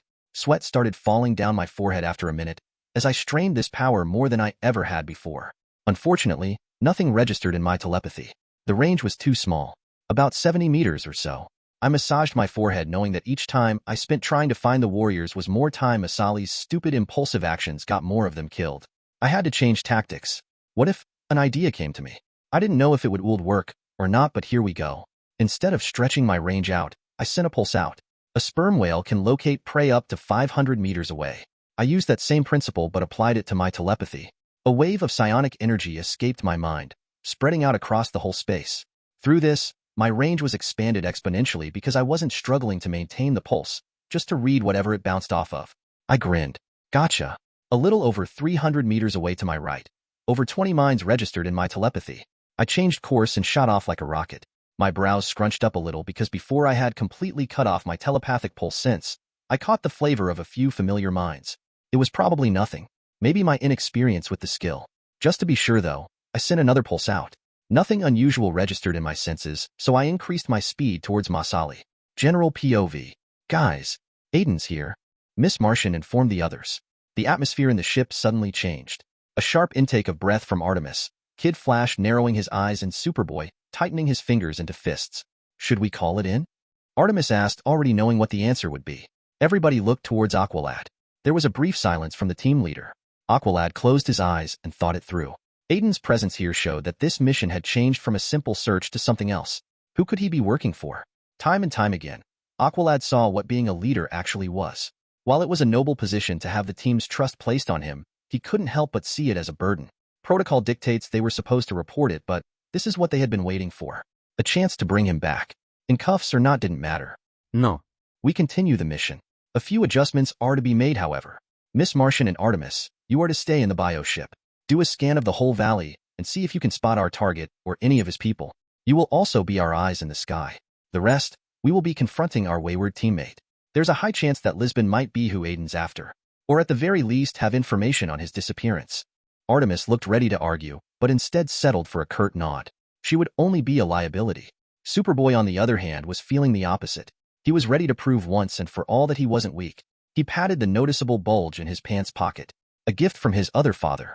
He had wanted to report it to Superman, to take the patches that suppressed his human DNA, to grant him his full Kryptonian abilities to him and confess. What stopped him was the humiliation from before. He could remember getting swatted off the sky like an insignificant fly by Aden. His super strength made useless upon clashing with the other boy and finding him more than a match for Connor's Kryptonian strength and durability. Aden had been playing with him during their sparring matches. Superboy had even gone as far as to review some of their sparring matches footage, and what he saw made him even more sure that Aden had been hiding his true power. Maelstrom would barely be breathing hard while Connor would be on his last legs. The matches with Robin, Artemis, and Black Canary revealed more of Aden's hidden depths. He took to every match with a clinical and surgical approach.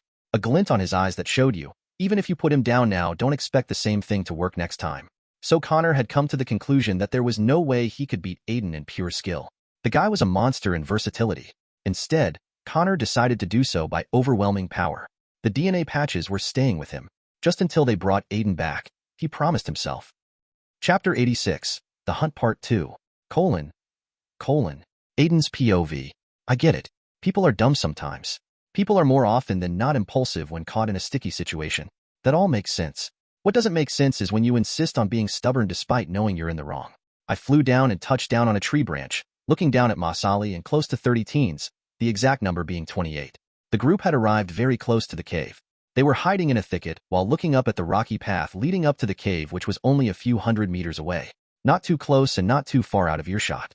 Despite it being at nighttime, bones belonging to animals and humans were scattered about, along with patches of dried blood going up the path.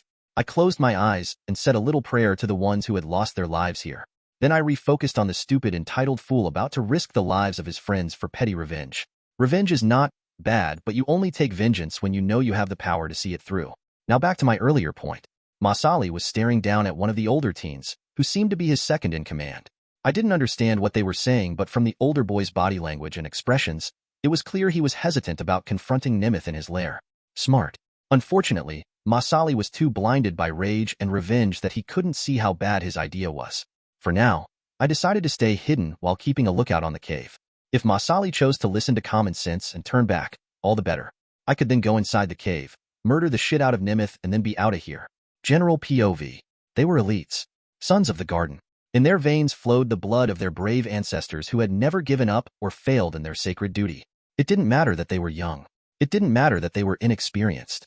All that mattered was survival and revenge. Most of them gathered had lost family to this demon. All the premier warriors, the strongest the village had to offer, dead. They might have been lacking in strength, but their hearts burned true. The flames of their spirits was inextinguishable. A raging inferno. At least that had been the case before they had arrived. The instant the group had made it within vicinity of the cave, all their courage had disappeared. The bones littered around and splotches of blood were just the tip of the iceberg. Nothing to the feeling the ground gave off. An air of despair, pain, and bloodthirst. Their eyes had widened and many had taken a step back, shivering in absolute terror. One of the warriors standing next to Masali, a tall, stalwart young man, tightened his hand on his weapon. He turned and addressed their leader. Tunapaswa Kaguka Taruti. Hayalikawa Wazombaya. We should turn and go back. This was a bad idea. Masali turned and glared at the person who had made the suggestion. His second in command. He also looked behind him and noticed that almost everyone was of the same stance. Masali could feel it too. The knowledge that they were standing so close to death. Of course he knew the idea was bad. They should have waited for his uncle to finish communing with the ancestors before moving out. Yet something had forced him to throw caution to the wind. Something he couldn't explain. All he knew was that he couldn't turn back. Turning back meant giving up after everything. Giving up on his father. Shaming his memory by not avenging him. Ancestors, be with me. Masali turned to the others with cold eyes. We are not retreating. That is an order. He informed them in their native language. The faces of some of the boys became ashen. I don't want to die. One of the younger boys whimpered, letting his weapon fall down. He took a step back, fear coating his visage. Masali's face contorted in a rictus of anger. You coward. What do you think you're doing? You shame our forefathers by letting go of your weapon. He matched towards the kid and slapped him. The young boy fell down in a heap and curled on himself. Tongai, Masali's second in command, became angry and pulled back their leader from further hurting the boy. The son of the chieftain rounded up on the second in command in disbelief. Insubordination? You too. Tongai, heedless of Masali's anger, came between him and the boy. The other warriors also walked behind him. Looking around, Masali was shocked to find himself all alone. With all due respect, that's not how you treat a comrade, Masali. We have always followed your lead. Hunting, training, and carrying our duties.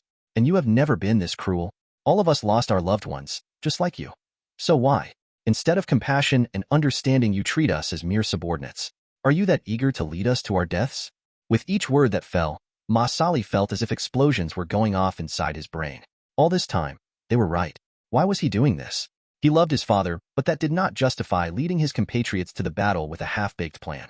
Doubts started appearing on his face. I. His voice seized up as a voice sounded in his brain. Now, my young puppet. It's not time for you to start rebelling yet. I still need the distraction. Plus, my pet needs a meal. Ha ha ha ha ha. A dark and sinister voice told him telepathically, laughing in glee at what was about to happen. A haze appeared on Masali's face. He looked up and stared at the faces of his men impassively. He raised his hand slowly and pointed the palm towards them. Tongai, seeing the look on Masali's face, had a bad feeling. Oh, ancestors! Everybody get back!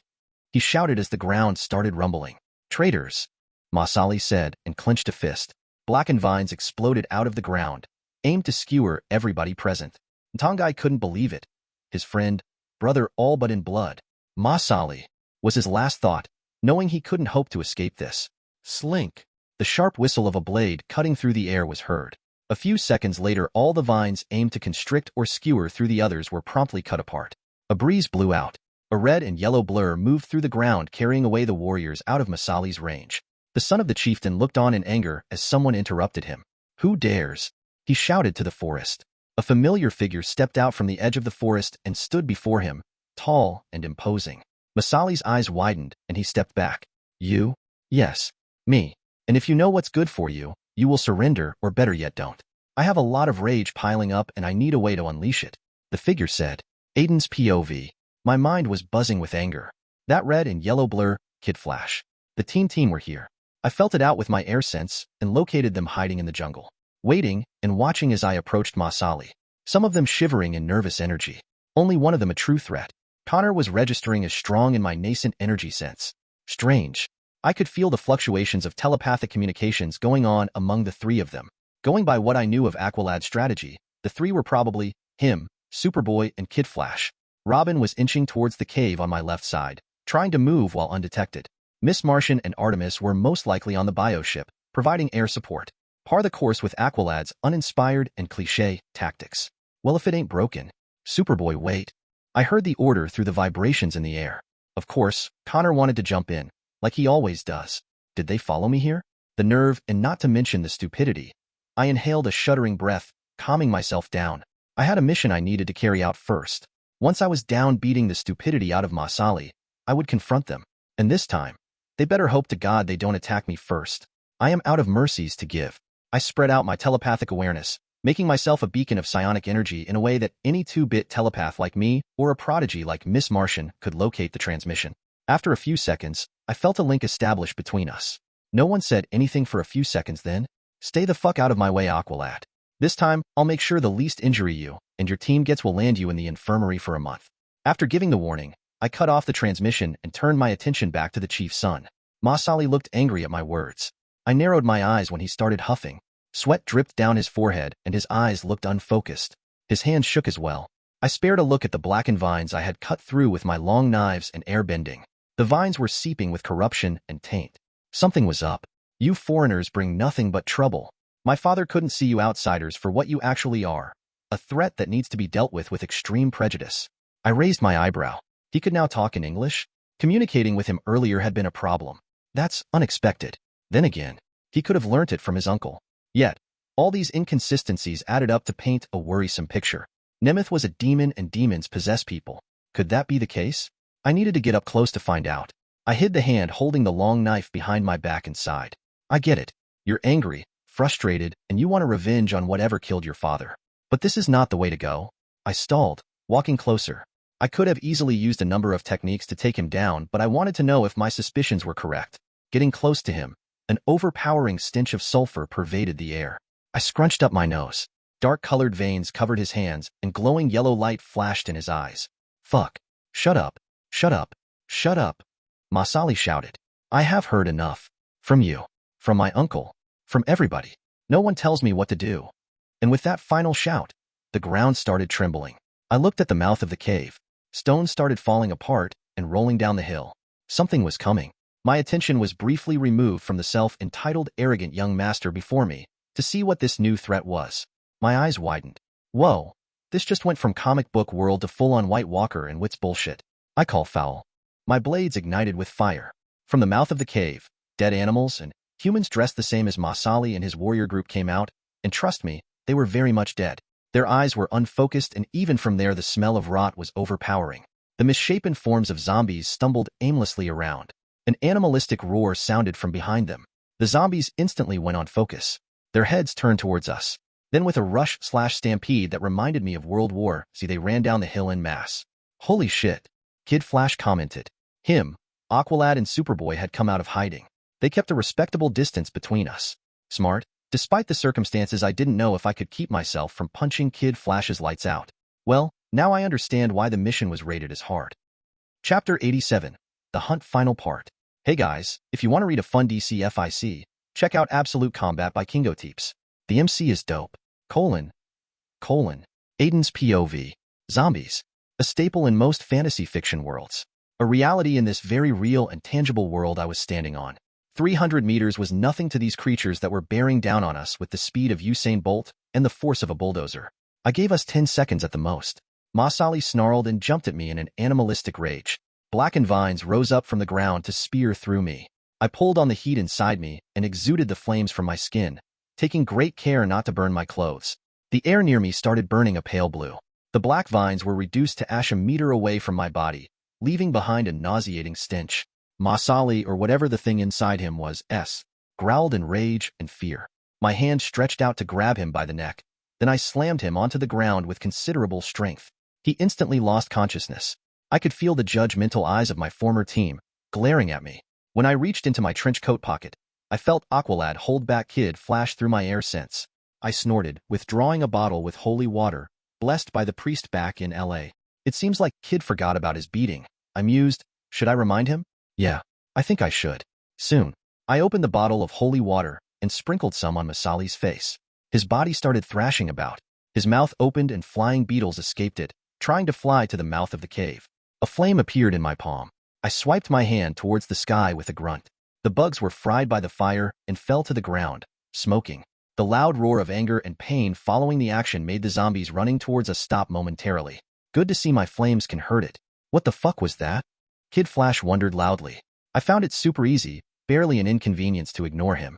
On the other hand, the zombies/ghouls renewed their mad rush towards us, this time in an even bigger frenzy, pulling closer and closer to my position. The only thing that slowed them down, being the boulders and the rocky terrain of the hillside. Already, many of the creatures had fallen and gotten taken out of the fight by the violent stampede, leaving us with 200 or so. Damn, that is still a freakishly huge number. Aden, we need to work together. Aqualad shouted at me. They had backed away slowly towards the edge of the trees. What? Aqualad, you can't be serious. This is the same guy. Shut up, kid. Now's not the time. Superboy growled out. He then turned towards me. You can't take all of them on by yourself, and you know it. He told me. I spared a look at the Kryptonian clone and snorted. Watch me. Saying that, I stepped over Masali's unconscious body and walked out of the thicket, closer to the edge of the foot of the hill. I settled into a firebending stance fluidly. Firebending is about breath control, I reminded myself. Aden, fall back, you'll die. Aqualad's words made me want to vomit. Where was this concern when they were calling me out back at the cave? I ignored them, using the anger to stoke the flame resting above my groin.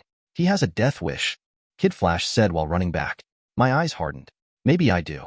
But what I do know is that a firebender never gives in. My fire would keep burning so long as my spirit did. And spirit was something I had a lot of. I breathed in and felt the way the air filled my lungs, and then imagined it interacting with the hot flames in my navel. Felt the way the air coaxed the flames out.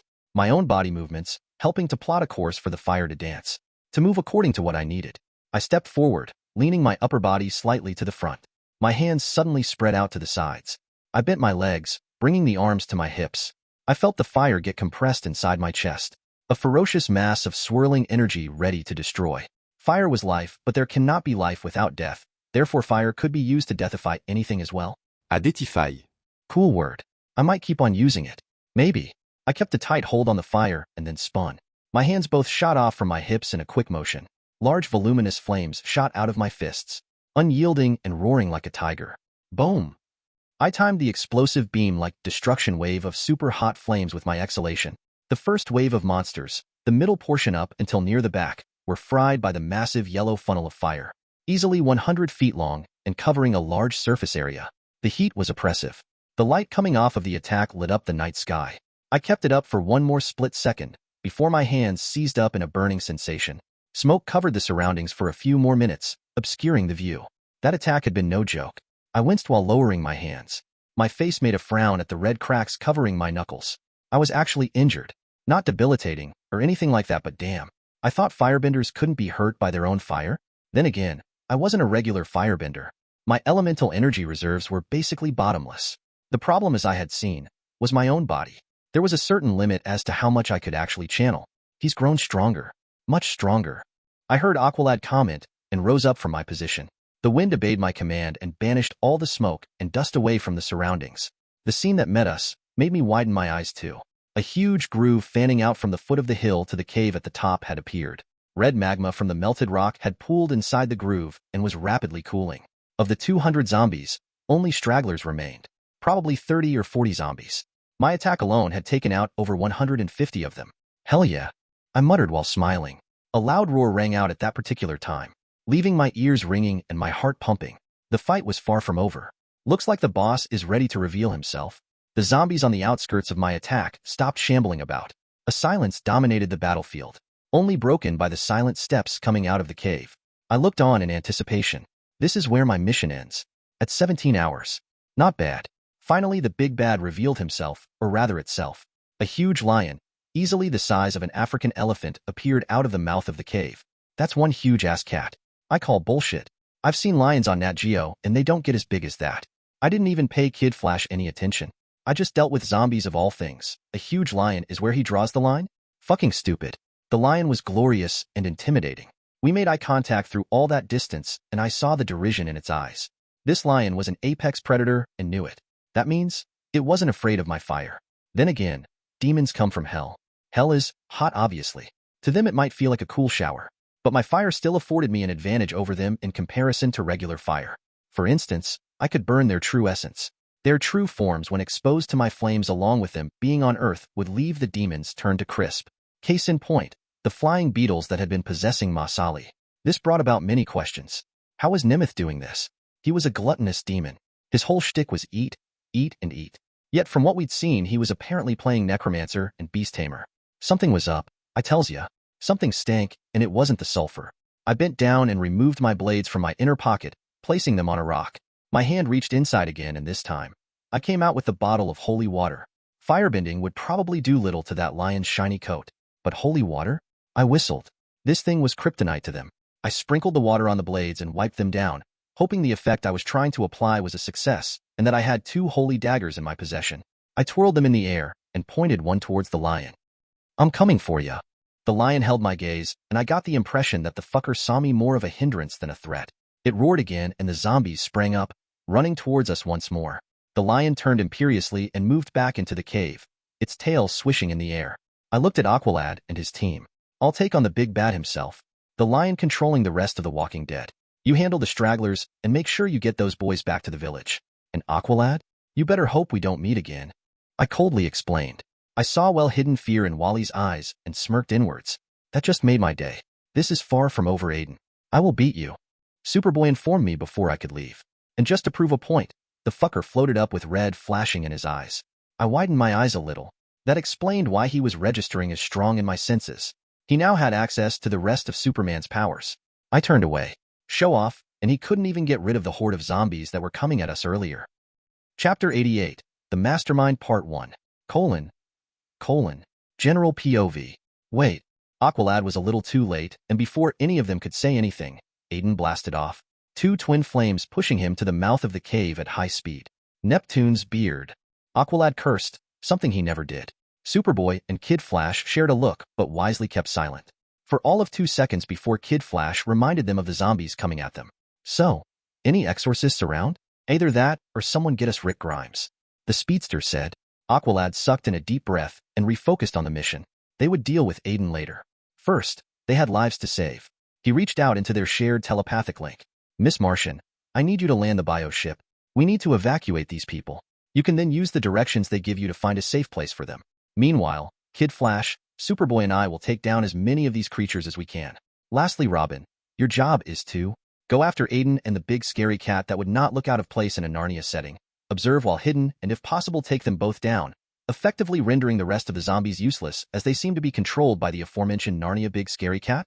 Boy Wonder said all of that in one breath. Good thing, telepathic communication was much more flexible. Aqualad sighed. I was thinking, observe, and provide tactical support to Aden where you can. We might not like it, but working together is the smart move. Superboy narrowed his eyes from his levitating position. For now, he added quietly, only audible to himself, we will try to finish up quickly and come to your aid. The objective is to not allow any of these creatures to breach the edge of the jungle. Less chance of us missing one. Aqualad finished relaying his orders. Not a problem, fearless leader, since they seem to be pretty focused on us. Kid Flash stated while lowering the goggles strapped to his forehead to cover his eyes.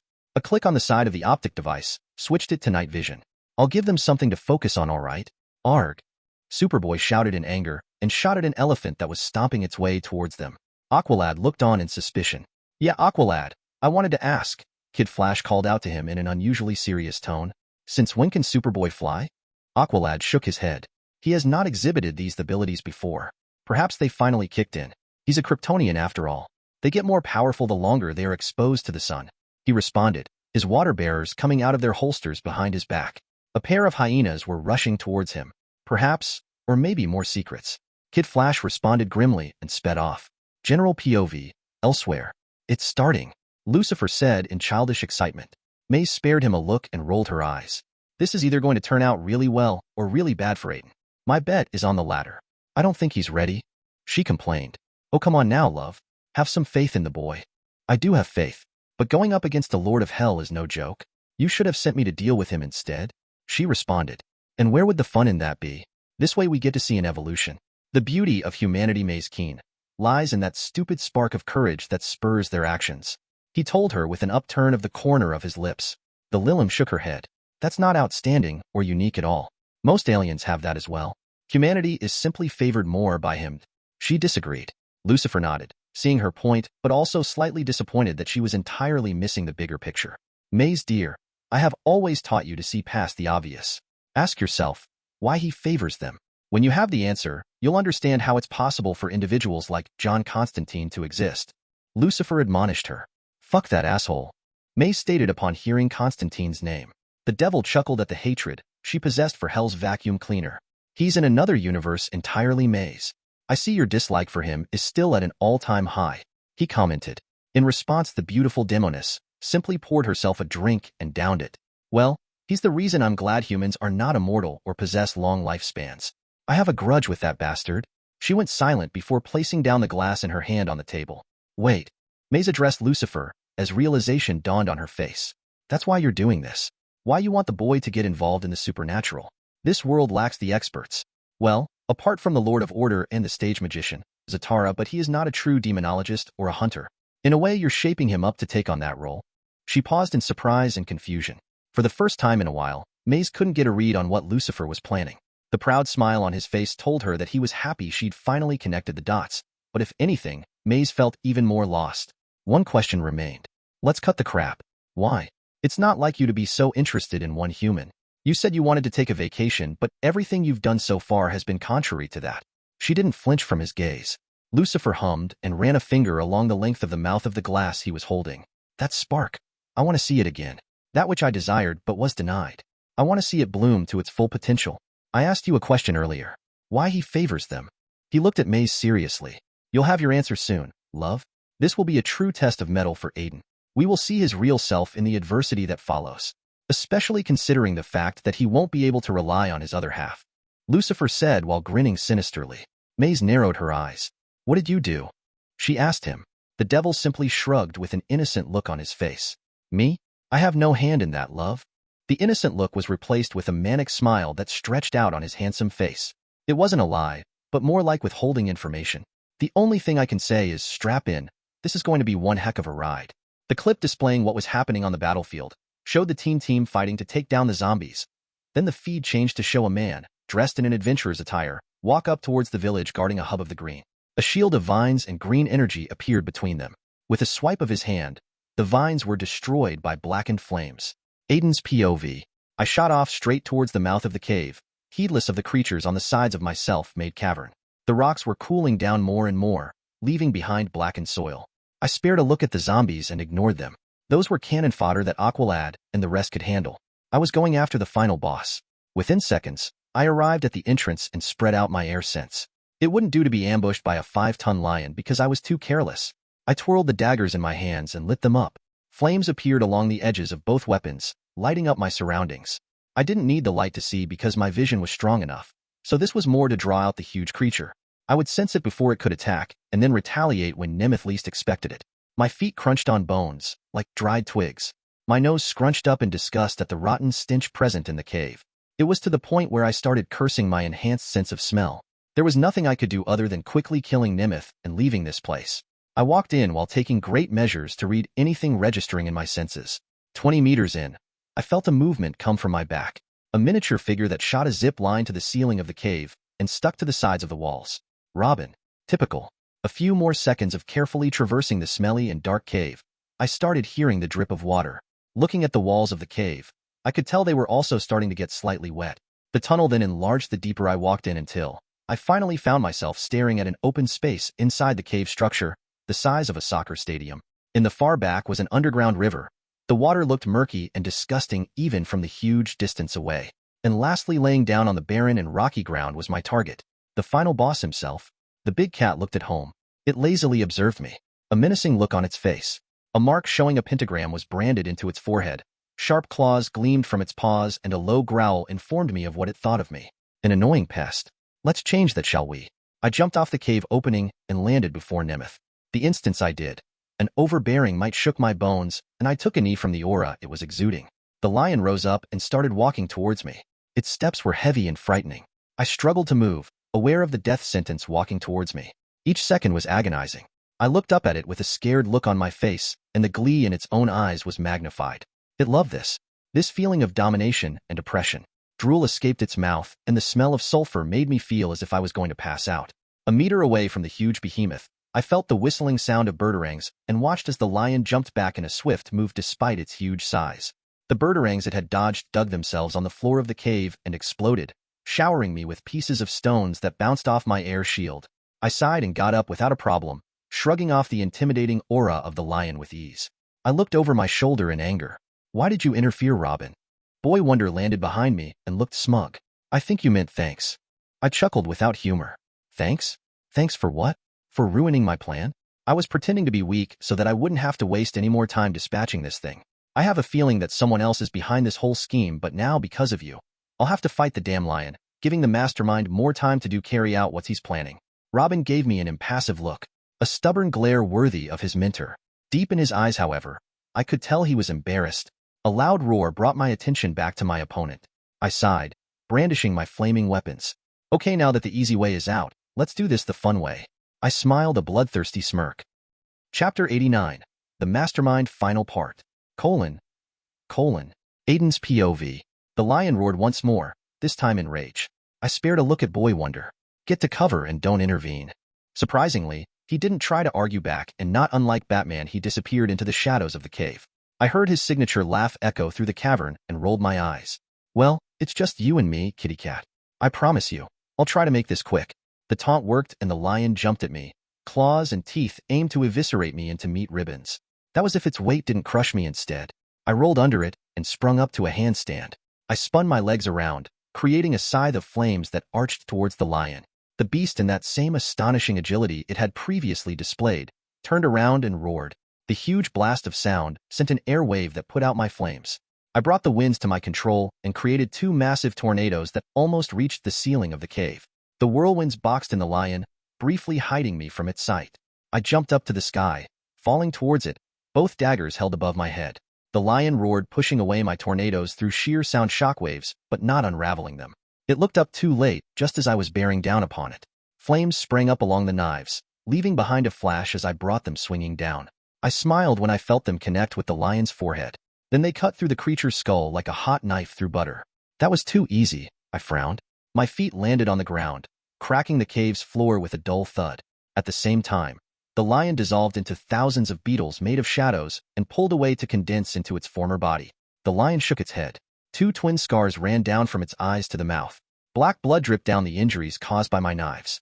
The look in its eyes was disbelief warring with animalistic rage. Human. A deep voice rumbled from the lion's mouth. The voice shook the cave due to how deep and menacing it was. I stayed cautious.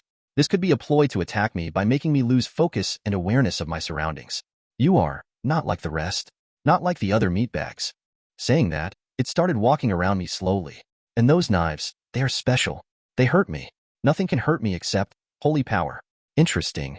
I promised myself to get the priest something once I was done with the mission. I propose we come to an agreement. Turn around and leave, and in return, I'll give you endless power and riches beyond your wildest dreams. It said. I listened intently while nodding along. A few seconds passed after its statement, and I looked at the creature in disappointment. That's it? That's all you got? Unlimited power and wealth? I scratched my head, feeling a bit weirded out by the whole situation. Dude, you can't give me something you don't have. It growled menacingly. Heedless to its mounting anger, I pushed on. I mean, you live in a dark cave in the middle of nowhere. That doesn't exactly scream riches beyond my wildest dreams. Man, I expected more from you. Aren't demons supposed to be masters at temptation? Nemeth couldn't handle it anymore and roared. I fell into a stance, ready for his next attack. This time something was different. The feeling it gave off was menacing. The demon was going all out. You will suffer for that insult, lowly human. A surge of shadows ran along the length of the whole cave, covering everything and plunging us into darkness. I used my air sense to locate Boy Wonder and pushed him out into the open mouth of the cave, away from the darkness encroaching closer. The last thing I saw dimly was Robin's iconic rainbow costume before the world grew dark. I heard skittering from all around me. The whole space was a mass of beetles and bugs heading towards me from all directions. Feast your eyes upon my true demonic form and feel despair. You will die human, eaten till nothing of your existence remains on this plane. And then I will harvest your soul and torture it for eternity. Nemetha's voice rang out from everywhere. It was distorted and would have made anyone else shit their pants. Unfortunately for him, I have stood in the presence of Lucifer himself, someone who could unravel all that I was. In comparison, Nemetha's aura was meh at best. I reached into my trench coat and brought out the bottle of holy water from the inner pocket. I held it up and flicked the light on top of my index finger. A quarter of it remained on the small bottle. I mentally sighed. Should have gotten a bigger container, but oh well. Hindsight is 20/20ths. Give up, boy. You have no hope of getting out of this alive. I, Nemeth, the demon lord of hell, will devour you completely, my opponent said. I snorted. Demon lord? Oh please. Spare me the bullshit. Let's see just how deserving you are of that title. I poured the holy water onto the palm of my hand, careful not to let any of it drip down. Now, the reason the holy water had such an adverse effect on demons was because of the touch of divine holy power contained in it. The essence of purity that dealt corrosion on the demons. My idea was to either burn away the water completely, separating it from the essence of holiness, and then supercharge that energy with my own fire, which was aligned with the attribute of order, or simply mix them and hope the divine essence was potent enough to not get too diluted when spread out across the massive attack I was planning. It was an idea that had no science backing it, but if it worked, I would take down Nemeth once and for all by targeting his full mass, without sparing anything. I didn't have any other way, and I couldn't keep on slashing him apart with the daggers, because he would simply dissolve into his true form and slip away. Damn, I wanted a cool dagger fight scene. A blaze appeared in my hands. As if sensing the danger about to befall him, the whole mass of bags slammed onto me, only to bounce back upon colliding with an Air Force shield that I kept around my body. Sparks of blue electric energy appeared on my palm as I burned away the water. It tried to recombine itself from the fusion of hydrogen and oxygen, but my flames burned hot enough to halt that process. I was careful, trying to get a feel for the holy essence in the water with my nascent energy sense. And fortunately, I could feel something just out of reach. Stop. You have no idea what you're doing. You'll call down his wrath. You fool. Nemetha's voice changed to a terrified squeak and tried to get away from me. I absent-mindedly constructed another barrier inside the cave that covered any spots the demon could escape through and then compressed it. The demon's full mass was now tightly held together in a massive ball of air, and I was in the middle of it. The core. He started pleading, but I was too entranced by something. My eyes glowed as I looked at the pinprick of light floating on my palm. It was the size of a grain of rice and was shining the purest golden light I had ever seen. This was more than I bargained for. It would be wrong to use as a simple attack, but I don't have a choice. I wished I had another choice. As it was, my flames alone could not hope to defeat Nemeth at his full power. Maybe if it was sections or pieces of him, like when I burned the beetles that were controlling Masali, but in his full form, he was used to fire from hell. Fuck it. I crossed my palm on the small light and then breathed in. My fire poured into my palm and coaxed the light to grow. to combine with my flame and bring divine retribution against this creature of darkness. I tried to mentally keep up with that line of thinking, and crazily enough it worked. I opened my palm and a white, beautiful and lazily burning flame appeared. Despite being so diluted, Nemitha's screech of pain reached me as the nearest beetles were burned to nothing just from exposure to the white flame's light. I raised up a hand to the sky. The flame started rotating into the form of a ball of energy before exploding out into a voluminous tornado that covered my form. I brought my hands together, my right palm meeting my left fist, and the flame grew larger. The air bubble on the outside pressed Nemitha's full mass into the flames, and the demon's cries of mercies were drowned out, having been completely destroyed by my attack in one simple move. Holy cow. When the flames ended, partly because it was getting too much for me too despite the fact that I had covered myself in the strongest layers of protection I could, I was surprised at what met me. Most of the cave had melted into lava. Steam and ash covered the whole place. The steam, of course, from the water that had evaporated. I looked around in shock. Damn, those holy flames had not been a joke. Hotter than anything I had ever felt before. My trench coat was also smoking slightly. A prompt appeared at the top of my vision, but I waved it away with a curious glint in my eyes. Due to the cave half melting down, it had revealed something. A red blinking light deeper inside it. Near the mouth of the underground river. I waved the ash and steam away, flying over to inspect what this new thing was. Getting over there, I was surprised to find a pod of some sort. A machine built similar to a beetle. Was it a coincidence? Maybe. I touched the metal expecting it to be hot to the touch, but was surprised when it felt cool instead. My touch elicited a response from the clearly alien technology before him. A blue scanning light run over me from head to toe, and a synthetic voice said, "Carbon-based life form detected. Hello?" The red light from before changed to a light green one. It could talk, meaning I was not dealing with BA's simple machine at all. I looked around, carefully. No trace of Nemeth or any other demon remained. Maybe this thing was unrelated to my mission. Welcome to Earth, I guess. My name is Aden. What should I call you? The answer came in quickly. I am designated as miner number 0234. Pleasure to meet you, Aden. The prompts at the edge of my vision were getting more urgent. That and I could feel the team making its way towards me. We will have to cut this meeting short, miner. How about I lead you to somewhere else you can safely run diagnostic tests and recuperate? As you can see, this place is a battlefield. I offered, hoping it wouldn't say no. Very well. The miner said and rose up, levitating in the air. A boom tube appeared, and it flew through. The boom tube had led it to an island far away from Sanctuary in the elemental dimension. I breathed out a sigh of relief at how smoothly that had gone. Miner was an unexpected find, and I had a feeling, a very significant one. Back to more important matters, I enlarged the display box and was immediately hit by an urgent notification. I swept the rest of the notifications away and was left with a blinking text. Oh crap. This shit just went from a generous 30 to 100 real quick. I commented, hurrying out of the cave. Why? I had less than 5 minutes to stop the end of the world. Urgent mission. The demon mammon wants to use the access node of the green and the souls of over 100 humans to infect the world with a virus designed to turn the world into a hellish wasteland and the humans and creatures into demons subservient to him and him alone. Mission objectives. Stop him at all costs. Save Swamp Thing /Beck at $. NF hashtag NFJHDD chat $FO and hashtag the green. Mission time limit 5 minutes. Mission difficulty hellish. Chapter 90. Saving the World Ain't Easy Part 1. General POV. The bioship rose up under Miss Martian's control. Some flying birds, chief among them being huge white-backed vultures, tried to harass the Martian aircraft only for 2 twin beams of red heat to spear through the flocks, making short work of the birds, courtesy of the Superboy. Miss Martian was confused for a second at how Connor seemed capable of heat vision. She shared a look with Artemis, who shrugged. The Martian superhero decided to focus on her task and instead sent happy feelings of gratitude down the link at Superboy. She controlled the bioship to move towards the village. The directions were conveyed to her by Ntongai, the second in command of the warriors, who was busy watching over the still passed-out Masali. Parts of the grotesque creatures rained down from the air. A splatter of blood fell on Kid Flash's face, obscuring his vision and making him come to an abrupt stop. Oh come on, man. Do you really have to go all slasher on them? The blood smelled rotten and a sickly undercooked stench. It made the speedster almost hurl right where he stood. He shook his head and shot off in anger, going through a group of warriors holding broken spears aimed to stab him. Kid Flash left a trail of broken bones. Luckily, Miss Martian had assured them that nothing of their minds remained. The bodies were just meat puppets that were not alive. They weren't possessed either, not like Masali had been. So for Kid Flash it had turned into a zombie hunting season.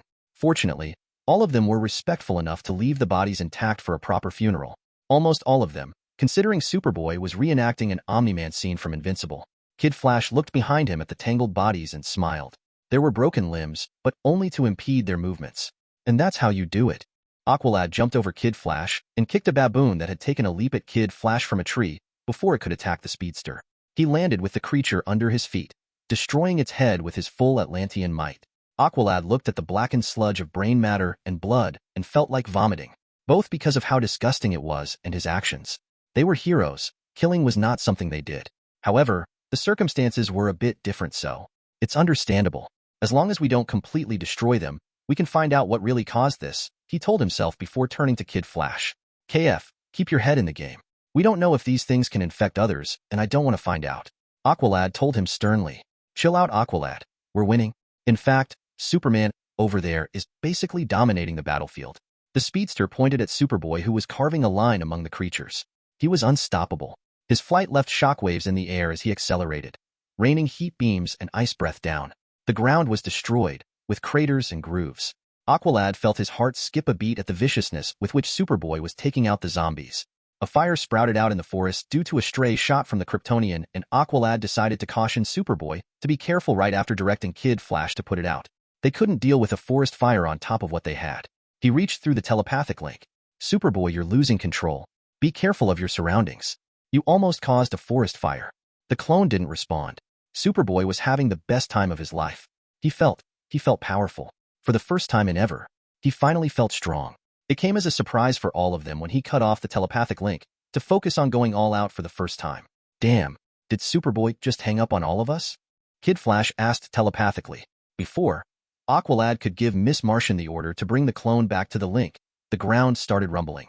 The noise reached a crescendo just as a figure leapt out of the mouth of the cave. Robin. Aqualad's concerns over the Kryptonian clone were momentarily forgotten as all the creatures in the field froze in place. Then in unison, a loud screech escaped their mouths and they turned to run towards the cave en masse. Robin would be cornered from all sides. Let's go. Aqualad shouted at Kid Flash, who blitzed at his fastest speed towards the mouth of the cave. Birdarangs appeared in Robin's hands as he watched the creatures ran towards the entrance of the cave. After being saved by Aden, he decided to not let any of these things enter and intervene in the other boys' fight. He was the only chance they had at defeating these things. Boy Wonder might have disliked him, but he never once doubted his strength. Not to mention, things had changed. Robin now knew some of the truth concerning their former teammate. It put a lot of things in perspective. I am so not concerted right now, he commented to himself, looking at the dozens of creatures advancing towards the entrance. 20 meters away, and Robin was about to show them just how much of a badass he was. His hand reached into the utility belt for his special explosive birdarangs. They carried a bigger yield than his normal ones, and ironically Robin had had them commissioned to deal with a certain former teammate. Now the team and that person were working together to face a new threat. Just like old times. Boy Wonder thought. Then Superboy swooped in and grabbed him. Robin was speechless for a second. Superboy was flying. That shouldn't be possible. Boy Wonder hadn't been paying that much attention to the link, and although he'd heard Wally wonder the same thing, seeing it for himself was different. Either way, Robin was angry. Why did you do that? He hissed. We need to keep them from breaching the cave. Aden is fighting that big scary lion. Superboy looked at the teen in his hands and snorted. You're welcome. And don't worry about them. I'll handle these things myself. He responded with a confident smirk. He was now getting used to his additional powers. The heat vision had been particularly interesting for the clone to play around with, but his favorite thing was flying. He could finally fly. He placed Robin near the peak of the hill, which evened out into a plateau, and flew back to stop the creatures from entering the cave. All this was done in seconds. That's how fast he was in the air. His eyes turned red and heat beams exploded out of his ocular organs. Superboy created a groove in front of the cave, a sort of line that had superheated lava from the melted stones. The zombies fell in and had their bodies destroyed. The temporarily full Kryptonian touched down with pride coloring his eyes. He had done it. None of these creatures could now hope to enter the cave. He looked back at the aforementioned cave and briefly wondered if he should have gone inside to help Aden fight the lion. Superboy's hands tightened. That thing had looked downright menacing and powerful. Before he could, though, two things happened almost simultaneously. For starters, Aqualad, Kid Flash, and Robin clutched their heads in pain and screamed. A telepathic attack. Someone had bested Miss Martian at her own specialty, and as a result of being in the mind link with her, the rest of the team, barring Superboy, who had cut off the link, and Aden, who was not invited to the Cool Kids Club, felt as if a spike was being driven through their skulls. Superboy quickly flew towards Aqualad and Wally. Aqualad. Kid Flash. Can you guys hear me? Take a deep breath. Heedless to the clones' worried questions, the three of them passed out. Then, as if that wasn't enough, all the remaining zombies dropped down onto the ground as if their strings had been cut. Superboy didn't know what was going on, and calling out to Miss Martian or Artemis through the mind link didn't seem to work. He looked at the cave. The only one who could possibly have an answer as to what was going on was Aden. But first, Superboy grabbed the speedster along with the Atlantean and flew them towards the hill where he had earlier deposited Robin. At least there they would be safe for the time being. Another rumble, this time bigger, and with a shockwave of energy that felt pure. The cave started spewing out ash and smoke. Superboy narrowed his eyes and activated his X-ray vision, inspecting what was happening inside the cave. His eyes widened a little when he saw a craft of some kind fly through a portal. That was all he saw. A feeling of that familiar weakness that was his reality hit him, and he winced, losing attitude and the X-ray vision. The D.N. A suppressor that looked like shield patches had ran out of juice. He landed on the ground just as Aden speared through the mouth of the cave, urgently flying towards the direction the bio ship had taken. Just like that, Superboy knew something was up. The fight was not over. And from the looks of it, something big was going down. His hand went to his side pockets, and out with it came the compartment holding the shield patches. He slapped one on his upper arm, and the rush of power was almost orgasmic. Superboy glanced at his teammates and wondered if he should bring them with him. No, they might slow me down. Not to mention they're safer here anyway. His body shot off towards Aden. Chapter 91. Saving the World Ain't Easy Part 2. General POV. A few minutes earlier, the steps were light, not at all hurried or heavy. A blond man dressed in a green shirt, jeans, and boots stopped in front of a shield of green energy, pulsing with power. His smile stretched out into an arrogant smirk as his eyes speared through the last-ditch effort at protection the shaman had employed. The elderly shaman was holding his cane tightly as he made eye contact with the stranger. No, not a stranger. The man was none other than the outsider that had arrived in the village a week before. The shaman's eyes widened in unmitigated surprise. You? He asked the man. Guy Lisbon's smile widened some more. Me, he stated, running his eyes along the bubble shield that extended to cover the whole village. Vines crept up along its surface, strengthening it even further. Lisbon sighed. Is this how you treat your guests? To be honest, I am feeling very unwelcomed, the archaeologist said, slowly walking around. The older shaman swallowed his fear and stepped up. I know what you are. A demon from the lowest pits of hell. The shaman spit to the ground in disgust. Touch the shield, and you will feel the full wrath of nature strike back. No one, not even you, can survive that. Lisbon raised his hands, pulling back. He laughed uneasily. Trust me, old chap, I am not that stupid to not heed your warnings, he sincerely said. His voice took on a sudden change. So why not cut this game of cat and mouse and just pull down the shield?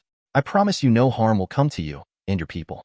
I just need to access the hub real quick, and then I'll be out of your hair. MMH? What do you say? Lisbon offered. The shaman looked behind him. He could see the faces of the gathered villagers staring at him in hope. He was their only source of strength right now. Something he couldn't be. The shaman felt his heart break as he chose duty above family, above clan, above his own blood.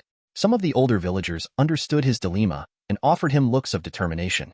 It was a silent confirmation, one that he needed more than they knew. It was then decided. They weren't backing down even if it meant forfeiting their lives.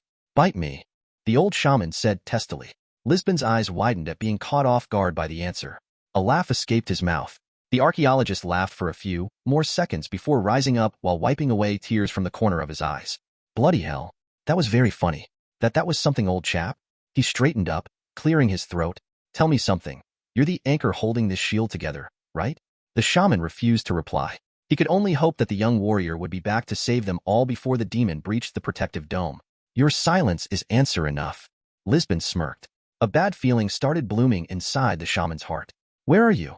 He wondered in his head. And so I'm thinking that if I take you down, then the shield will naturally come down. There are no other guardians of the green among you. Lisbon stated before adding, I made sure of that. The shaman felt his heart break again as the hope he harbored that maybe his brother and nephew were alive got shattered. He forced himself to put on a strong front. You'll pay for that, demon. That much I assure you. The shaman bit out in gritted teeth. The demon rolled his eyes. Oh please, how many threats do you think I've heard over the millennia? Now where was I? Oh yes. If I were to... Lisbon flicked a hand. The shaman felt a sudden sensation of heat, followed by mind-numbing pain assault his chest. He looked down and saw a spearhead sticking out of his chest.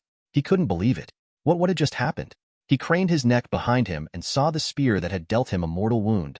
held by one of the villagers, an old friend of his. His eyes, in fact all of their eyes were unfocused. The green shield shimmered before breaking apart into green motes of light. The shaman couldn't maintain the energy. Without an anchor, all the energy fell apart. The shaman lost control of his motor functions and fell to his knees. His hands grasped the spear. Blood escaped his mouth. If he could only remove the weapon, he could use the green to try and heal himself. There was a chance that it would turn him into something other than human, but nah, none of that now. Just close your eyes and fucking die, okay? The soft but sinister voice of the demon sounded, stepping closer to him. You, the shaman wheezed out, giving the demon the most hateful glare he could muster. The demon rolled his eyes. Yes, me. I took control of the minds of your people. None of them are naturally protected from telepathic intrusion by the green like you after all. The demon crouched before him and sighed.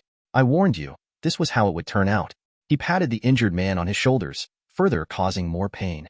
It was a proof of the old man's resilient life force that he hadn't died yet. Blood was pouring out of his wound like a broken faucet. I feel like giving you something before you die though. Lisbon clapped his hands and jumped to his feet in a dramatic fashion. I know. I'll tell you how I accomplished all of this, he said in excitement before turning back to address the slowly dying man. The shaman knew he had to do something, and luckily it looked like the demon was preoccupied. The aged shaman reached into the earth, touching the ground with a bloodied hand. He was sending a desperate plea. A plea to the real champion of the green. Please. You see, demons come in many variations. You humans don't really know the difference. Can't blame you, he shrugged. Though I'm very insulted that you confused a demon lord of my standing with your run-of-the-mill Lilims. His black eyes turned more menacing as a cruel glint appeared on them. The shaman felt a palm land on his shoulder and squeeze. His clavicle cracked and the pain he felt was hellish, though it was nothing compared to the spear through his chest. He groaned and tried to look up, establishing eye contact with his torturer. That's for your earlier disrespect, and in case you haven't figured it out, I'm the one keeping you alive. I like keeping things simple. So although you're in my presence, none of that bowing crap. Call me Mammon. A cold shiver run down the aged man's spine. That name. About keeping you alive. I can't have you dying on me before I tell you how I carried out my plans, now can I? You see, I need an unbiased opinion. He chuckled, waving his hand at the other villagers. And there's a short of that currently. And I know. Monologuing is bad taste. I'm wasting precious time when I could be getting this over with. But this is needed. The shaman could feel himself slipping away only to be jerked back to reality every once in a while by Mammon. He never stopped calling for help, and in one instance, he felt something answer him. Something that felt massive. Something that had the same energy signature as the power running through generations of shamans. Lend strength. A slap pulled him out of his thoughts. Hey old chap, I can't keep on doing this. Asking you to pay attention. If you drift off again into that little noggin of yours, I'll start killing people. The statement was said in a way that showed he wasn't lying. Mammon straightened up, clearing his throat in the process. So there I was, chilling in my palace down under. Some bloke comes in and says, Lucy's gone. The big bad himself, mate. So everybody's like, time to take over the kingdom now that the king has abandoned his castle. I laughed at their stupidity. The throne of hell has a huge spotlight being shown over it. Everybody's clamoring to have a piece of it, but they don't realize just how high profile and dangerous to their health it is. Mammon suddenly went silent while looking off into one direction. Had Aden been there, he would have felt the telepathic fluctuations coming off the demon in waves.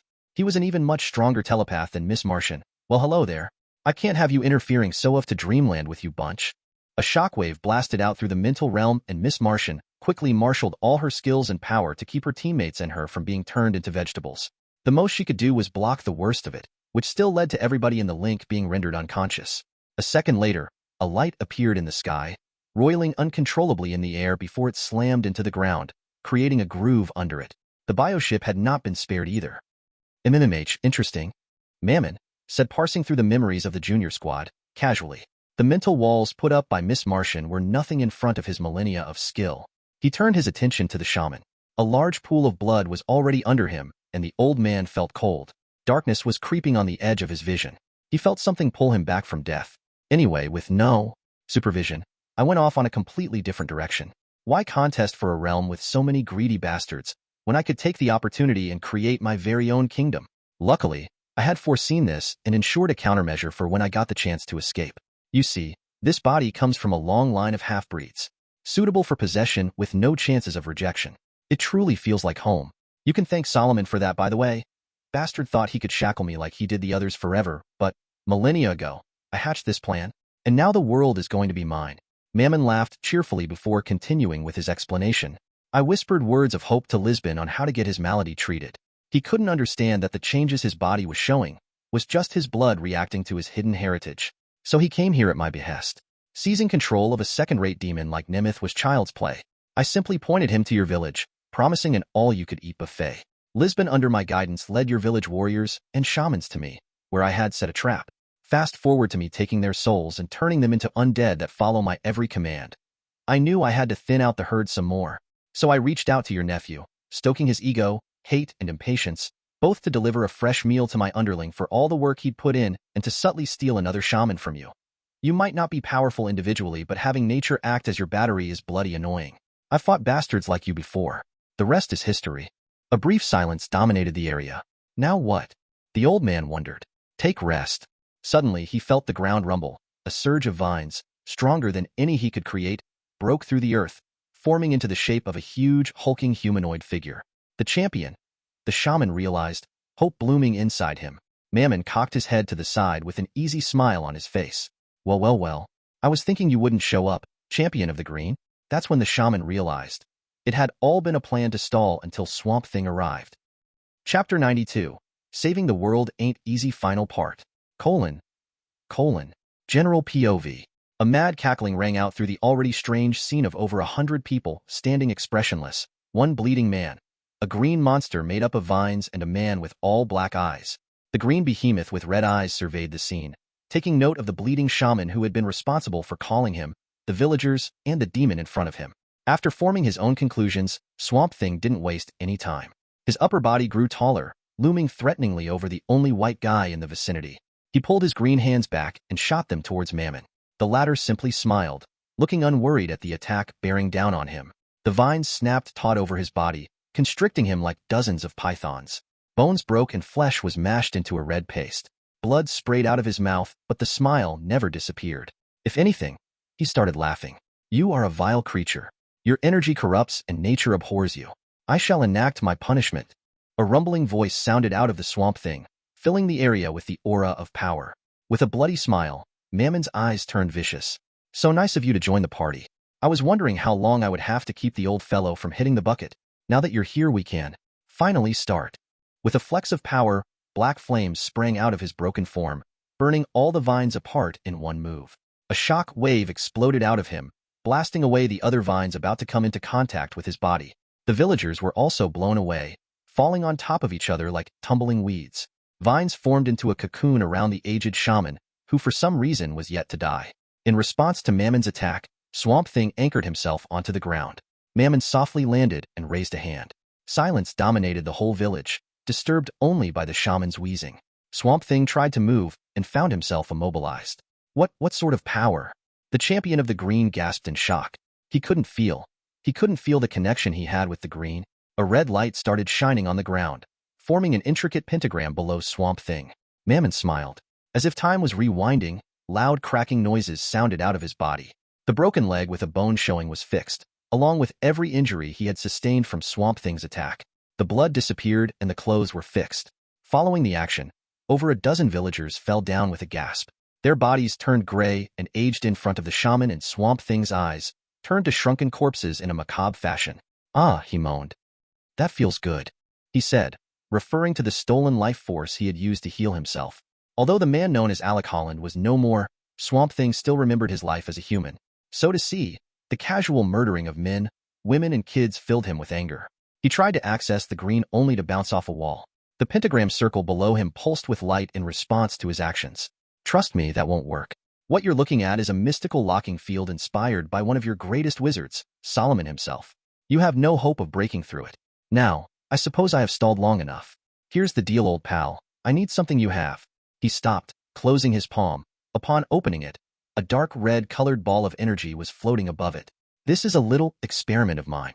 In simple times, it's like the flag I need to plant to claim possession of this world. I thought I only needed the hub of green located here, but then found out it's just one room. You could sense my virus trying to take control and simply cut it off from the rest of the house, which in this case is the planet, but I thought to myself, if I had the key, it would be much easier. Your connection to the green is ever-present, usually, and all-encompassing, meaning I can use you to infect the whole planet, remaking it in my own image. That's some biblical stuff right there, mate. Now hold still. Mammon reached out a hand towards Swamp Thing's huge green chest. The vines started unraveling, revealing a pale body inside the champion of the green. Swamp Thing's mouth opened in a wordless scream. He was being unmade. A whistling sound rang out suddenly. Mammon leaned his head backwards, his eyes wide in shock and heart hammering by how fast he had come close to losing his head. A thin trail of blood ran down his scruffy beard. The ground broke apart to his right, under the figure that had appeared suddenly. Tisich, I was aiming for your neck. The figure rose up to his full height, twirling the blade in his hands with an uncanny skill. The shaman on the ground struggled to open his eyes when he heard the voice. He was here. He had finally arrived. Now the old man could die happy. A smile appeared on his face, and he let go. Aden looked at the fallen shaman and sighed. Old man, I'm sorry I was too late. But he turned his gaze towards the demon, a serious and determined look on his face. I promise you, I'll make him pay, he said, while thinking of a strategy. He couldn't hold back any of his abilities right now. That meant he was using everything. His full power. Mammon was powerful. He would rate him Superman level. On his way here, he had felt the aura being wantonly released by the demon, and it was scary. Despite all his powers, Aden wasn't sure he could take him down. But he knew he had no choice. It was either win this mismatched fight, or the world would draw the short end of the stick. Mammon's eyes narrowed at the daggers in Aden's hands. They looked familiar, on top of being very threatening. Where did you get those weapons, boy? Tell me and I assure you a quick and painful death. The demon offered. I'm on a time limit. Plus, you'll be dead long before I finish explaining that. Saying that, Aden pointed one of the weapons at Mammon. A red shield appeared before the demon, blocking the hundreds of air construct weapons shot at him. The wind whistled as it buffeted the surroundings around the experienced demon. Aden could see the constructs had no effect on Mammon. Fortunately, he had anticipated this, and the move had only been meant to serve as a distraction. He sneakily took advantage of the opportunity to use air construct ropes and carry the villagers away from the battlefield. Before they could get 50 meters between them and Mammon, Aden felt his whole body shiver in fear. A torrential wave of black fire emerged from Mammon's body. A fire that sent the avatar of the elements on edge. Hellfire. Aden swung his hands to the side, his own flames, almost as big as Mammon's, responded to his call and slammed into the black wave, aiming to part the hellfire in the middle. Aden felt himself get pushed back. The hellfire devoured even his own flames. Changing tactics, Aden fell back on his strongest element. A wave of his hand and a tornado of violently rotating air was created, pulling Mammon's flame into itself and redirecting it around his body, then back to the black flame's owner. Mammon looked on in contempt as the flame reached within vicinity. Pitiful. Following the comment, the hellfire exploded out of the tornado, causing the immediate surroundings to turn into an ash and smoke-filled crater. Luckily, Aden had managed to pull all the villagers away through a remote boom tube while the demon had been preoccupied. But Aden hadn't come out of it unscathed. He felt his body get thrown back, the heat from the black flames briefly coming into contact with his body before he could put up a shield and burning his trench coat to cinders. He coughed as he got up. The shockwave had packed quite a punch too, but Aden wasn't done. Silent steps rang out, slowly coming towards him. A figure could be seen walking out of the crater with an immobilized swamp thing floating beside him in the air. You survived that? And also managed to save my puppets? Okay, I have officially promoted you from an ant to a slightly bigger ant. Mammon insulted. Aden made no comment.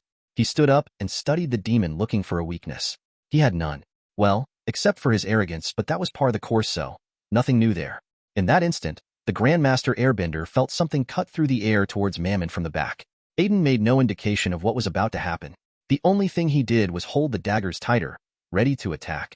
A massive blast of air shook the whole village as Superboy's fist was intercepted by a red shield, 2 inches away from Mammon's head.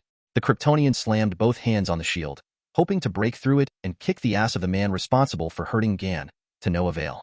Mammon backhanded the clone, only for Superboy to lean back at the last minute, flying away.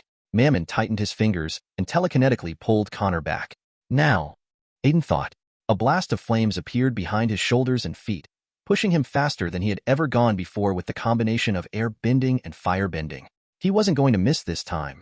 He blitzed in between Superboy and Mammon, one of his daggers slicing through the air with a sharp sound and a brief flash of light.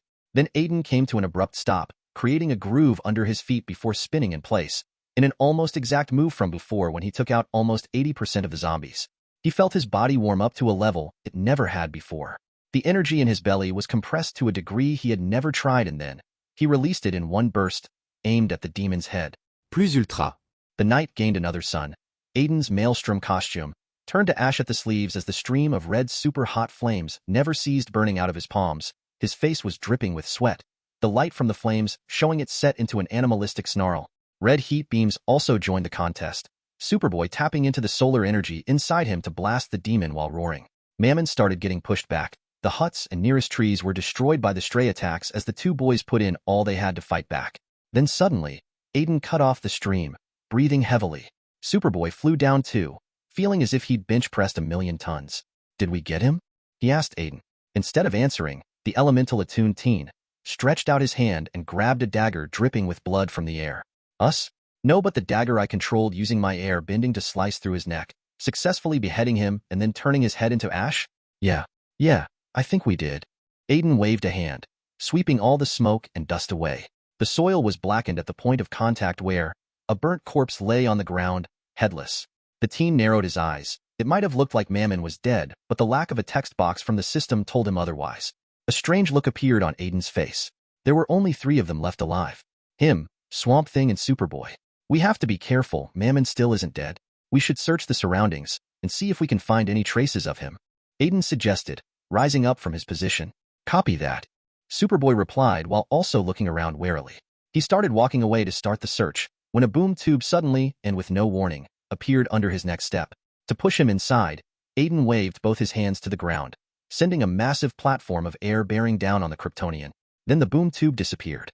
He sighed, removing the mask covering his lower face. "Fuck." Swamp Thing floated down to the ground, now that Mammon was out of range. "You betrayed your own?" Humans never ceased to disappoint. Aden rolled his eyes.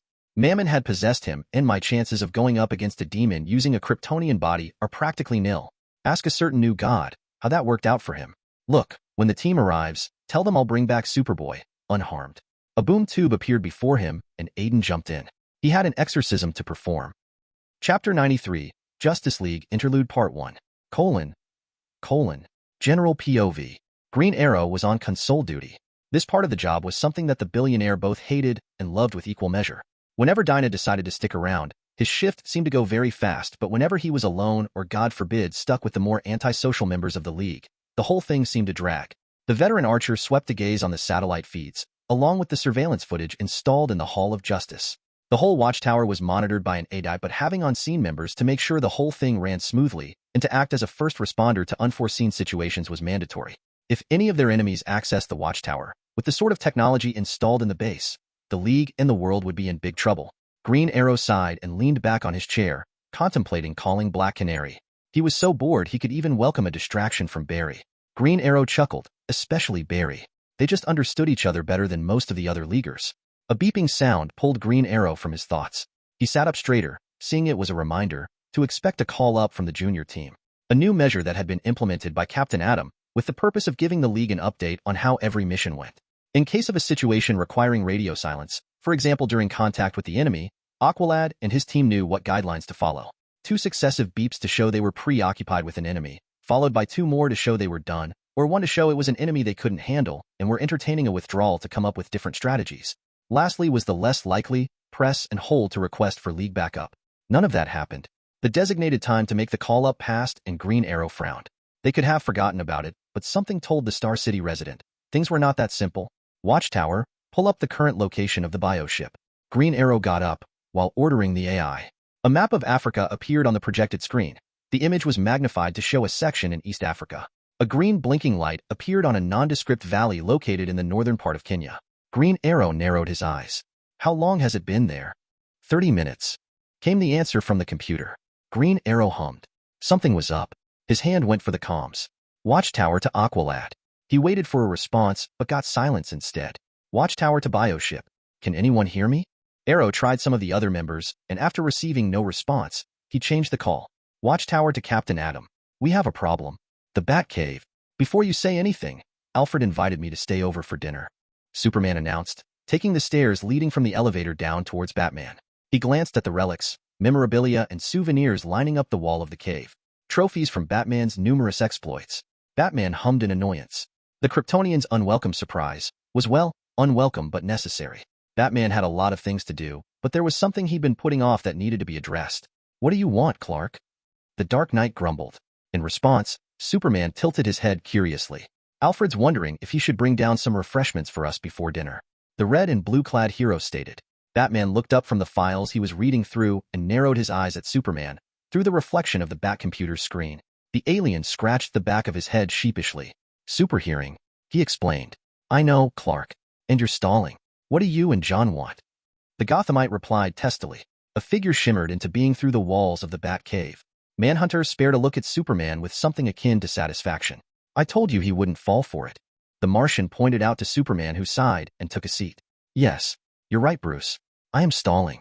But that's only because I don't know how to approach this issue with you. Supes admitted, making the billionaire playboy philanthropist hum. Speak your mind. Nothing has ever stopped you before. He responded, seemingly going back to studying the files on his table. Superman and Martian Manhunter shared a look. You're creating your own superhero team. The comment came from Manhunter.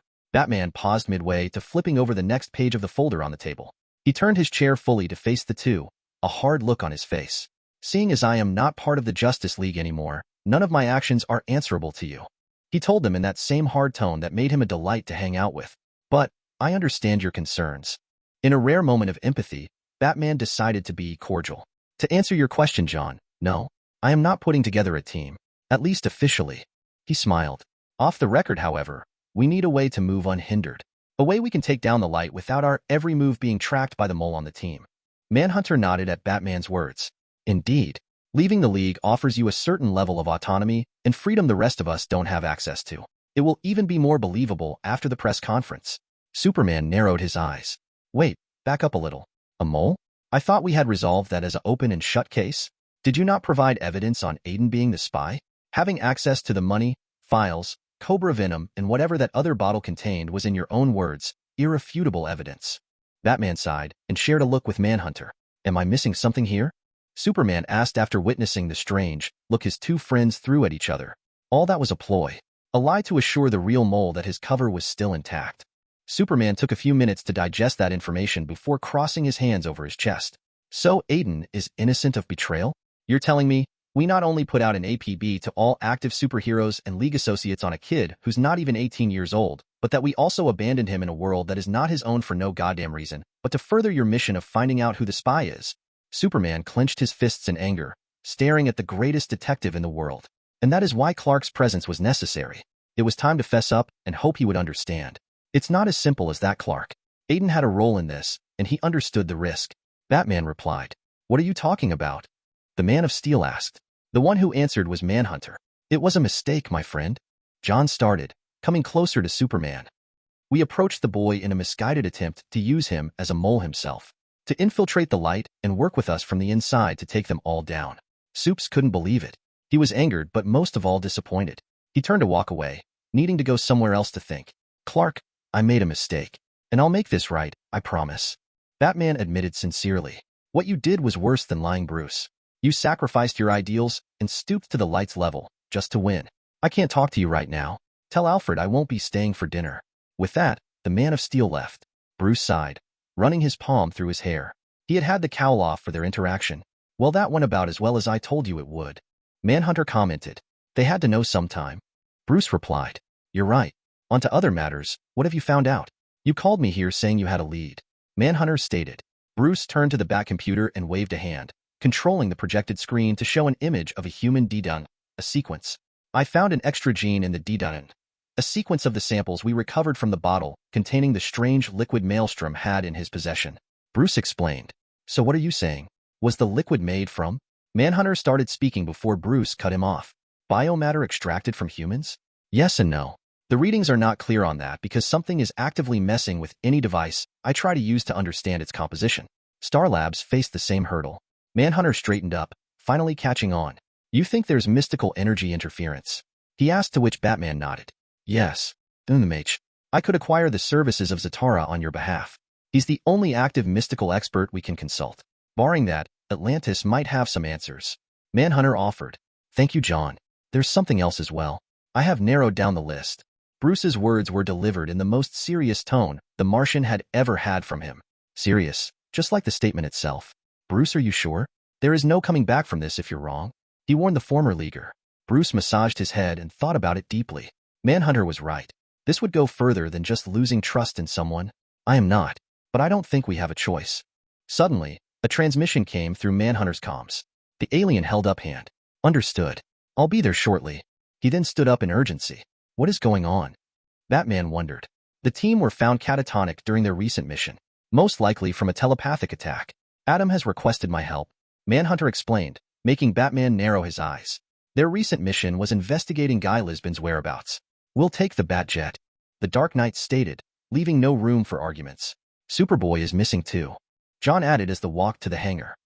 Chapter 94, Justice League Interlude Final Part. General POV. The Batjet landed a distance away from the village, an open field that was cleared for cultivation due to it being the planting season. Martian Manhunter phased through the interior of the Dark Knight's craft, landing on the soil with barely a sound. A minute later, Batman joined him and they both walked the rest of the way towards the village. Most of the others like Superman, Green Lantern and Flash had arrived by way of the Zeta Tube installed in Africa, one for each section of the continent. One was in Cairo, another in Dar es Salaam. For the south there was one in Cape Town and the last was in West Africa, particularly Côte d'Ivoire in a city called Abidjan. It was part of a planetary safeguarding scheme in case of a worldwide crisis, like an alien incursion, a plan that had become necessary after the Justice League had faced off against the Appalachians. A green beam scanned them once they arrived at the scene of where the bioship was located. There was a group of locals armed with shields and spears going around the village, fixing up the huts that remained intact from the clearly massive battle that had happened here. Eijonen, Bats? The Flash said, appearing before them in a burst of speed. He spared a brief look at the pair due to the unexpected presence of the Dark Knight before shrugging. You came right on time. We just managed to get the team out of the bioship, though they still remain unresponsive. We're hoping you could work some of that Martian magic and fix whatever this is. The group walked over to the temporary tent they had set up to house the unconscious teens. The general consensus was to wait for the resident telepath to see what was wrong before taking them back to the watchtower for further treatment. The aforementioned telepath stopped before the teens, only 5 of whom were present. Superboy was missing and John could feel the worry inside Superman's mind. The Kryptonian, Wonder Woman, and Captain Atom landed next to Batman and the others, but chose to keep quiet due as to not distract the Manhunter. The Martian's eyes glowed with power, a green flash that disappeared after a few seconds. MMH, John hummed, calling interest to the rest. I can feel their minds locked inside a mental loop, almost impossible for the victim to break through by themselves. Can you? Batman asked, naturally taking command like he was used to. Superman and Wonder Woman glanced at each other. The Man of Steel shook his head. Despite the misgivings he had about Batman's presence, caused by his earlier confession, the focus was on helping the team and finding the one responsible for the crater in the middle of the village. I will need time. The procedure is delicate, else we risk trapping them inside the psyche forever. The Martian answered back. There was a wave of palpable concern as Wonder Woman ushered everyone away. Take all the time you need, John. Meanwhile, we will follow up on anything we find. The tent flap fell behind the last leaguer. Once outside, Wonder Woman rounded up to face Batman, hands crossed as she gave the impassive Dark Knight a death stare. You have some explaining to do, Batman. Her tone had a noticeable hard edge on it. I'll just go around and see if we missed anything. The Flash announced and escaped from the brewing confrontation. Captain Atom similarly flew up without saying a word. He wasn't escaping. Not really. If anything, he was prioritizing. As the Flash said, they might have missed something. Plus, Green Lantern was surveying the scene all alone.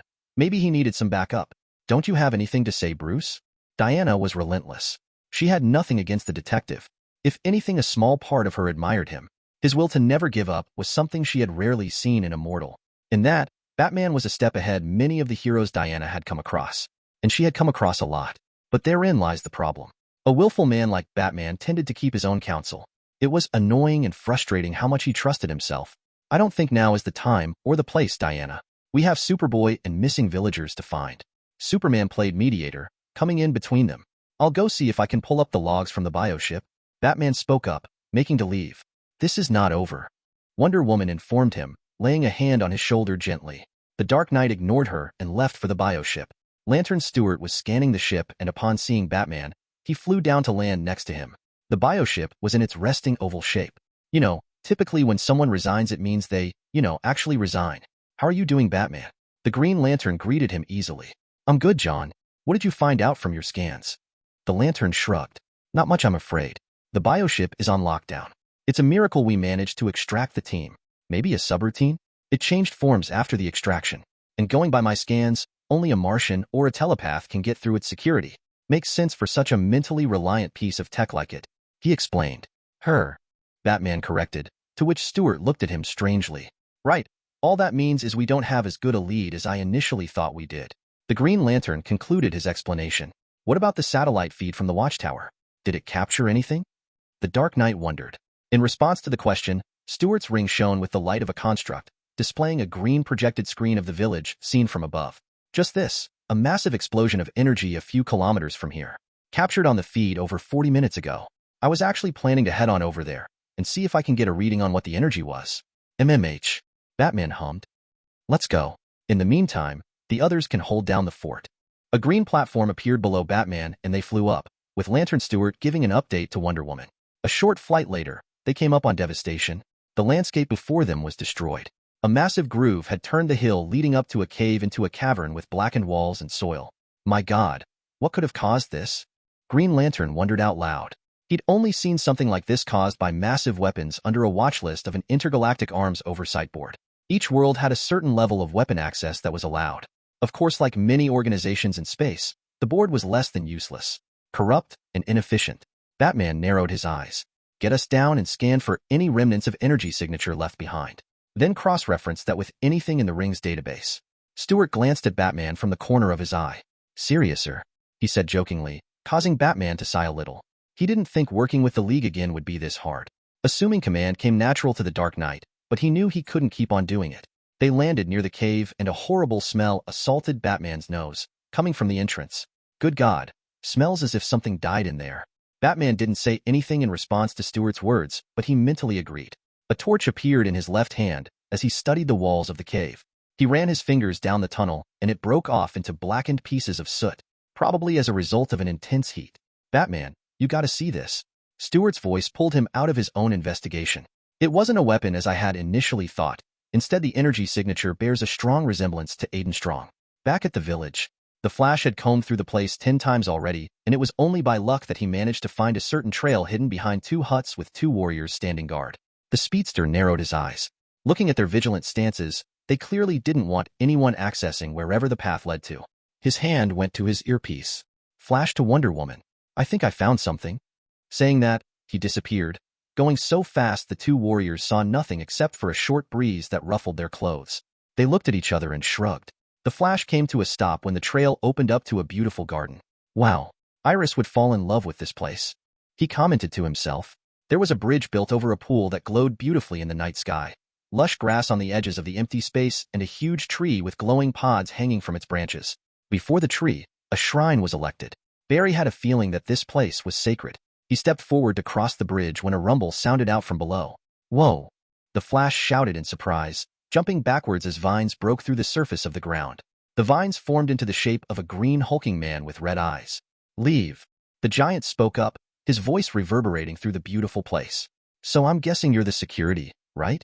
The Flash quipped, his heart racing at speeds even he couldn't hope to achieve. Back with Batman, the pair crossed through the tunnel and found themselves inside a wide cavern. The stench was even worse in here. Batman's mask glowed with a white light as he took note of the strange surroundings. Black walls all around.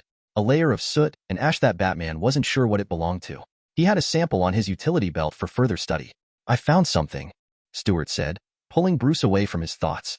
The former Marine flew towards the further end of the cavern where an underground river, now just patches of black, stagnant water, was located.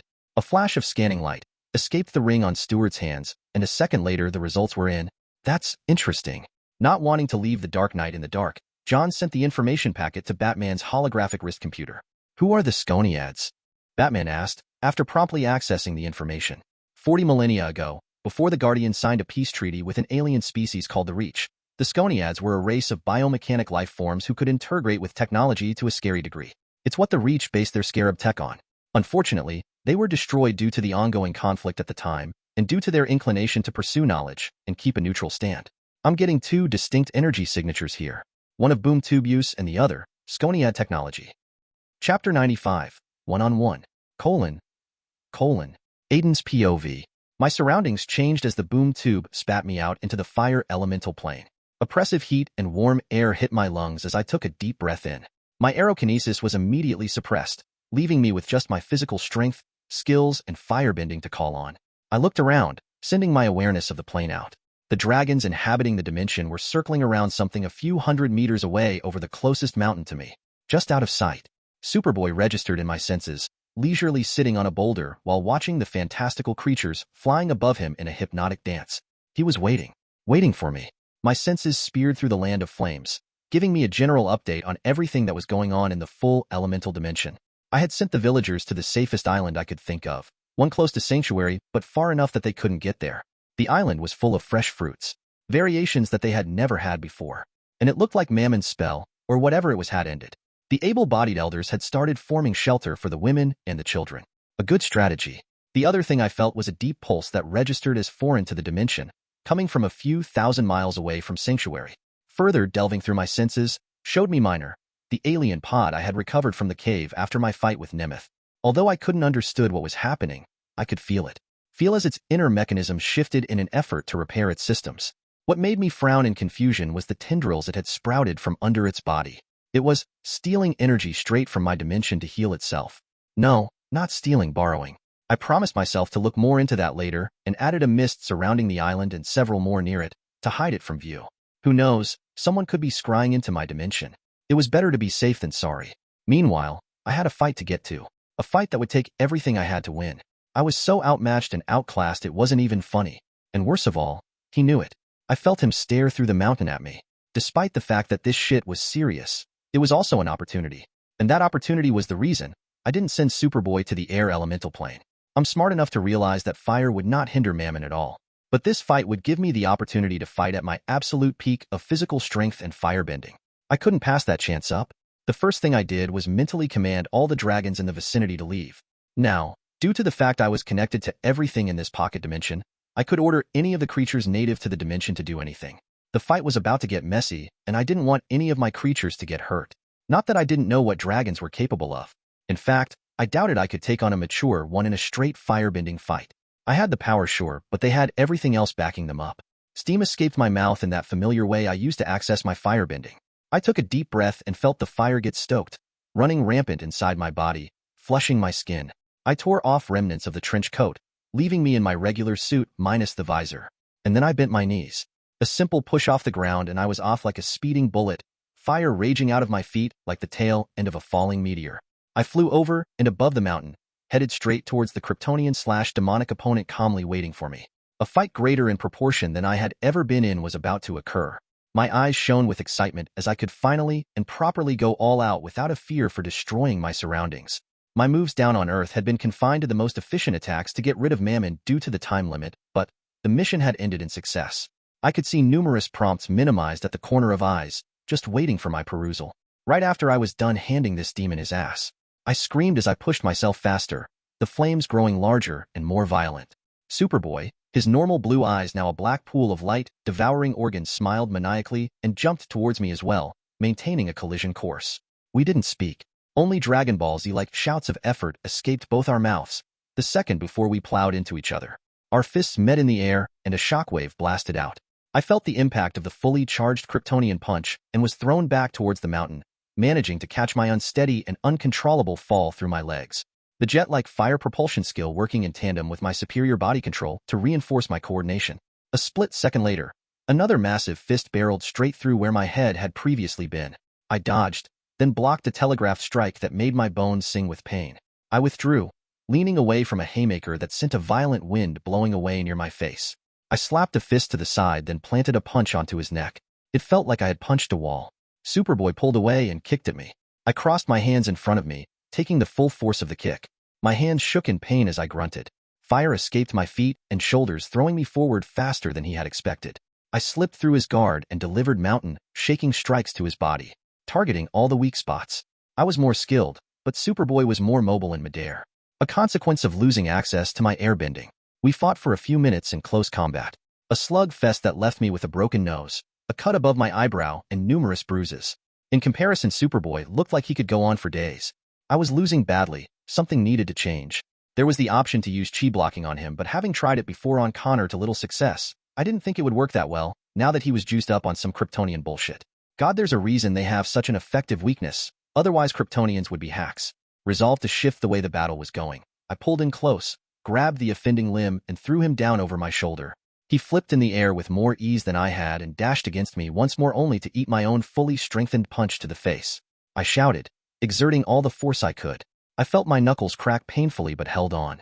Another explosion of shockwaves was born from the contact and the mountain peak below us was dismantled, sending pieces of rocks raining down the mountainside. I was shocked. The punch had packed every ounce of strength I had, but had barely moved him. A smirk slowly appeared on his face. I am liking this body a lot. I grabbed his face in between my hands. My mouth opened and a stream of red-hot fire poured out onto his face like a scene straight out of Dragon movie. I kept the stream up for about a few minutes, finally letting loose and allowing the fire to burn with wild abandon. I stopped a few seconds later. The t-shirt the Kryptonian clone was wearing was now reduced to ash, revealing his upper body to the world. He disengaged, grunting in pain as he covered his eyes with his palms. From what I could see, there wasn't a single burn on him. But having light shoveled into your eyes like that, especially with superior eyesight, might have hurt. I spun, reared my leg back and round-kicked the boy on the side of his head. This time I sent him hurtling down through the mountain peak, breaking through it and permanently shaving off its height. His body dug a groove through the ground as I followed after him. Even that was barely enough to keep him down for long. I grabbed the huge piece of rock from the destroyed mountain peak and flew into the air, straining at the 100-plus ton weight of the whole thing. Superboy looked up just in time to see a shadow appear above him.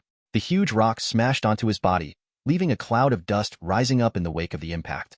Time to put him down for good. I landed on the ground and stepped forward with my right leg. Now that I was on a stable medium, going through the forms of firebending was much easier than being in mid-air. I wound my hands around my body, tightening the fingers into fists and bumped both hands into one another. I dragged my leg back closer to my body before my hands suddenly spread to the side, winding up in a circular motion that ended with both my palms facing the sky, one above the other, held closer to my solar plexus. I spread both hands to the sides again, palms still open and facing the sky. A variation to the normal forms of firebending I had come up with to compress my flames for one devastating attack. It was a move that needed time to prepare. I took a deep breath, feeling the normally intangible and light energy turn viscous and run up from above my groin to my two hands. Twin rotating balls of fire appeared above the palms, easily over 20 meters wide in diameter. The heat around me picked up immensely to the point even I could feel it. I raised my palms up to the sky, feeling the strain of channeling so much energy through them. I hadn't channeled this much before, wary of just how much destruction a single ball would cause, so the move had remained seen practical application. This was its debut. The ground rumbled aggressively below me. Oh, the rock I had slammed on top of Connor glowed red at one point, before a massive explosion rang out and pieces of stones pelted the area and dust covered the scene.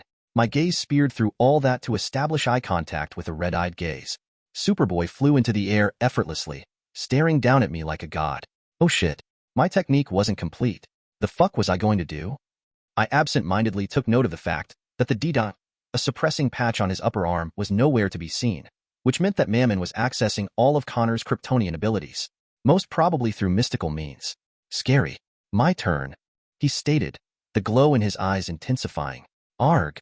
The twin beams exploded out of his eyes, burning a path through the air towards me and my own attack. If the heat beams landed, I wouldn't lose control of the only move that had a possibility of hurting this guy. Fuck, I sighed, finally understanding I wasn't at the level of the elites.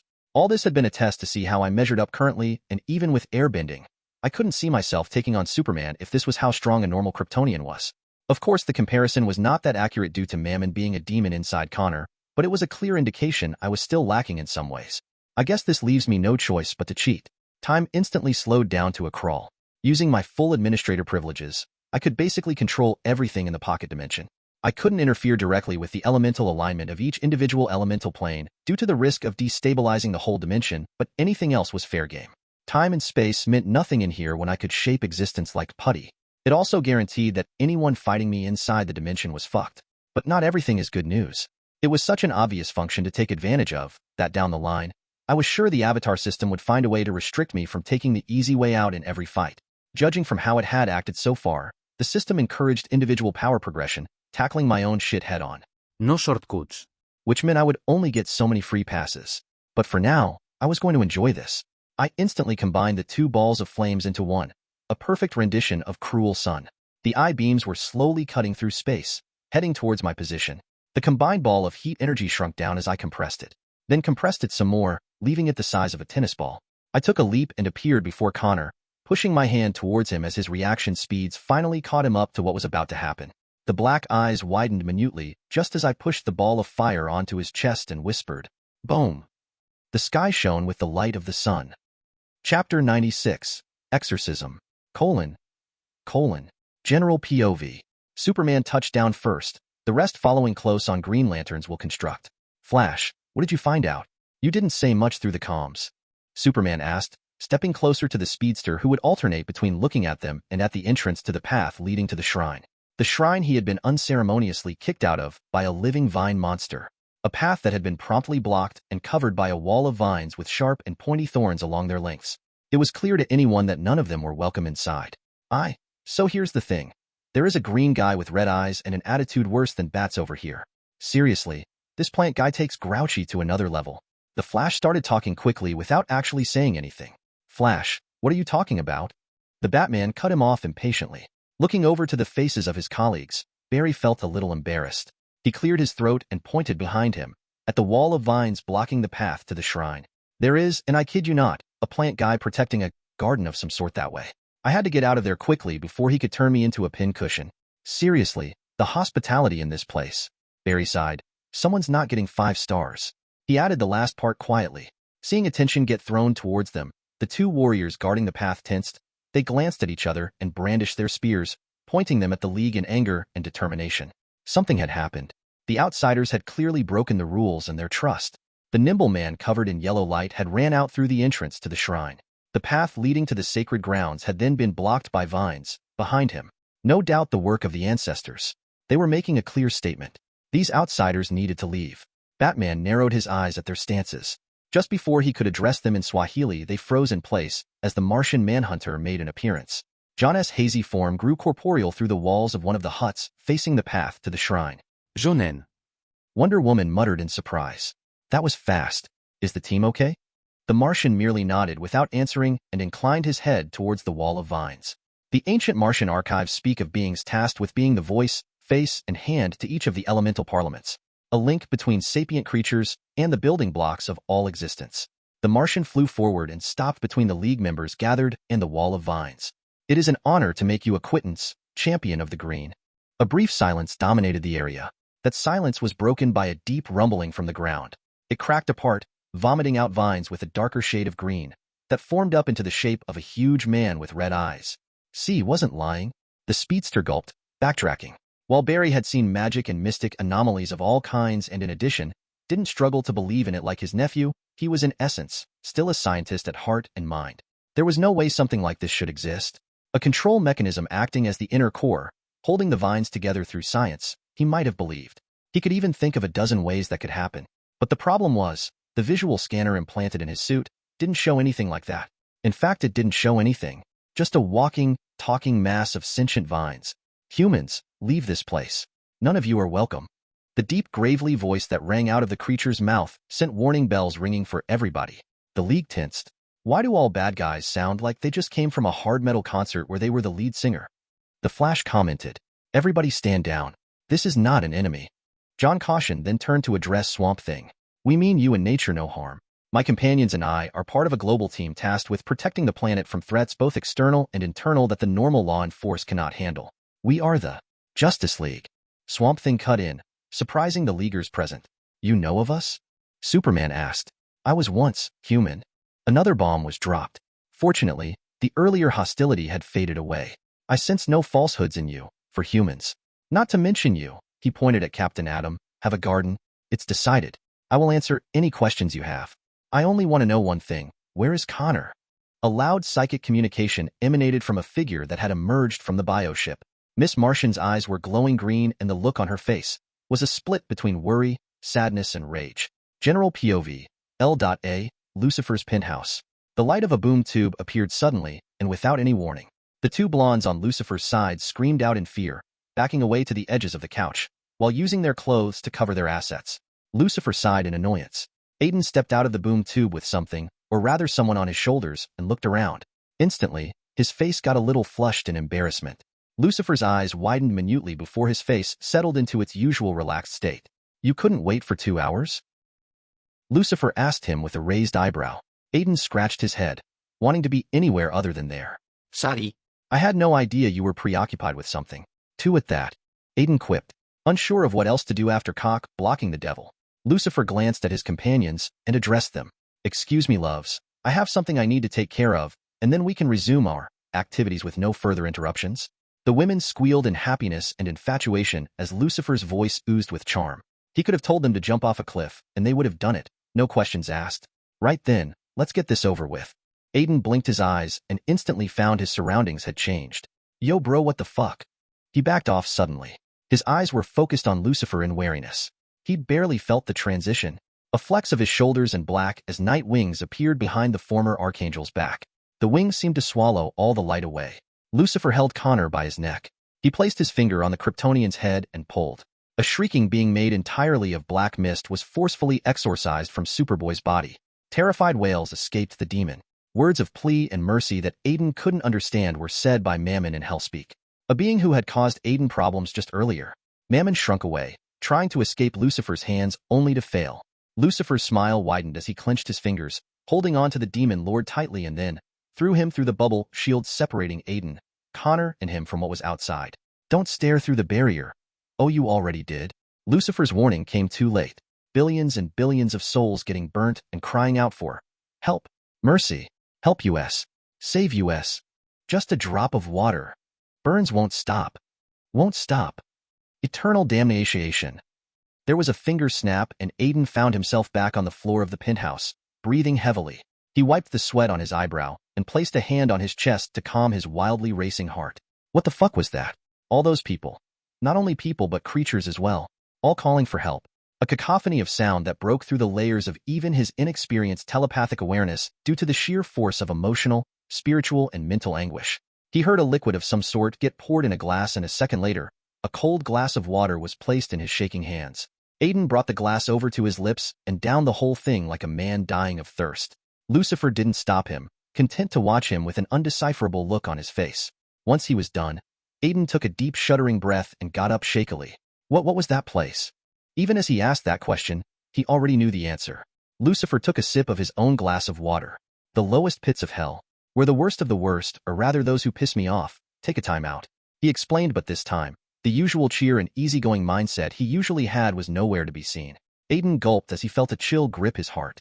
Take a seat. We need to talk, Lucifer ordered, his robe shifting into a white suit that seemed to glow even in the light. Aden complied.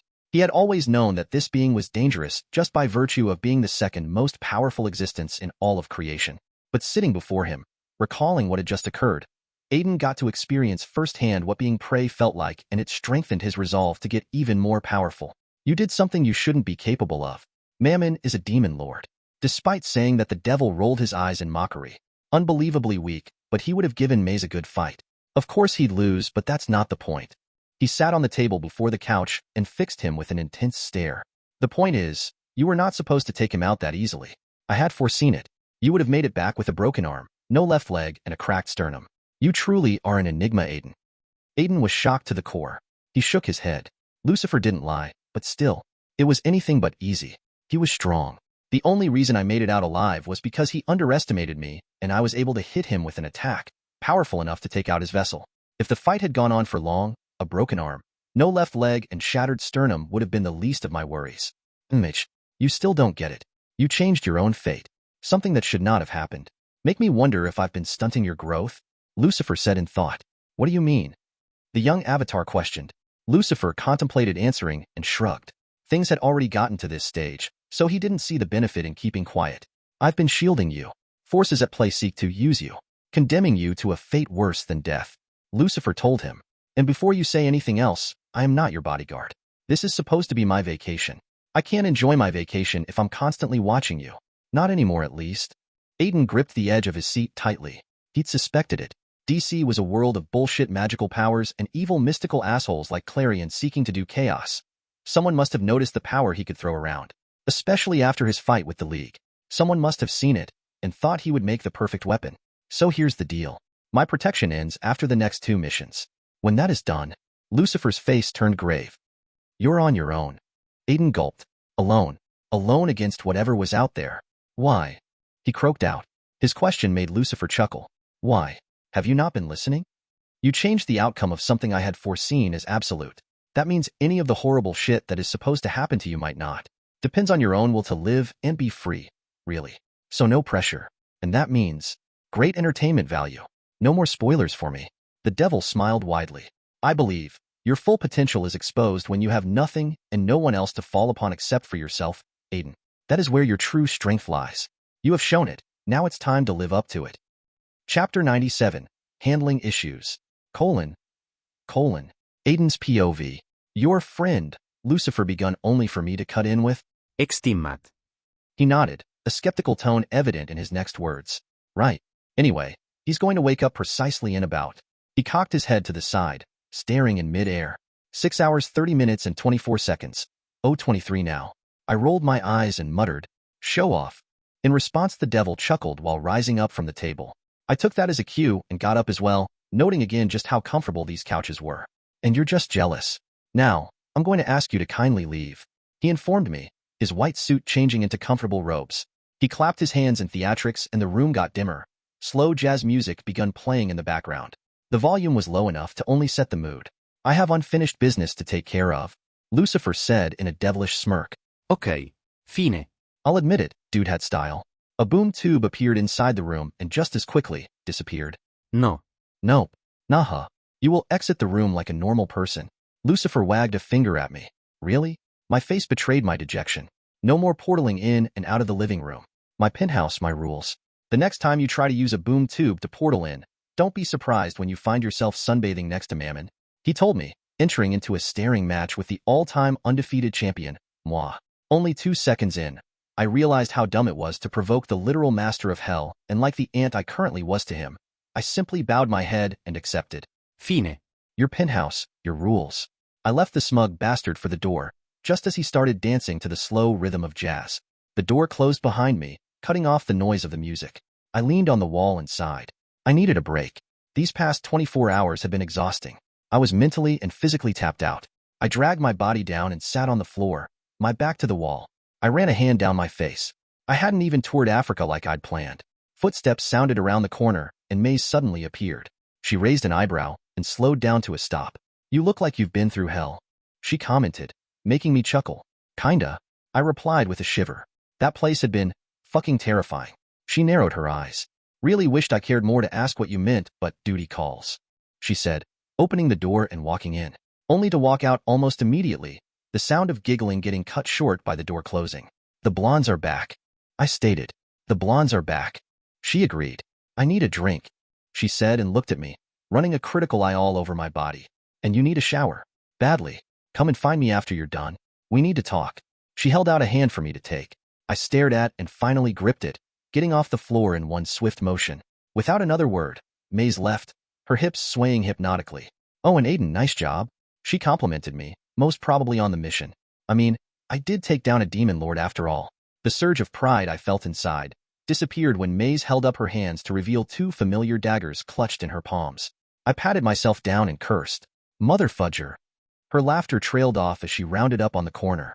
Shaking my head, I spared one last look at the door to the penthouse and left, making my way to my own room.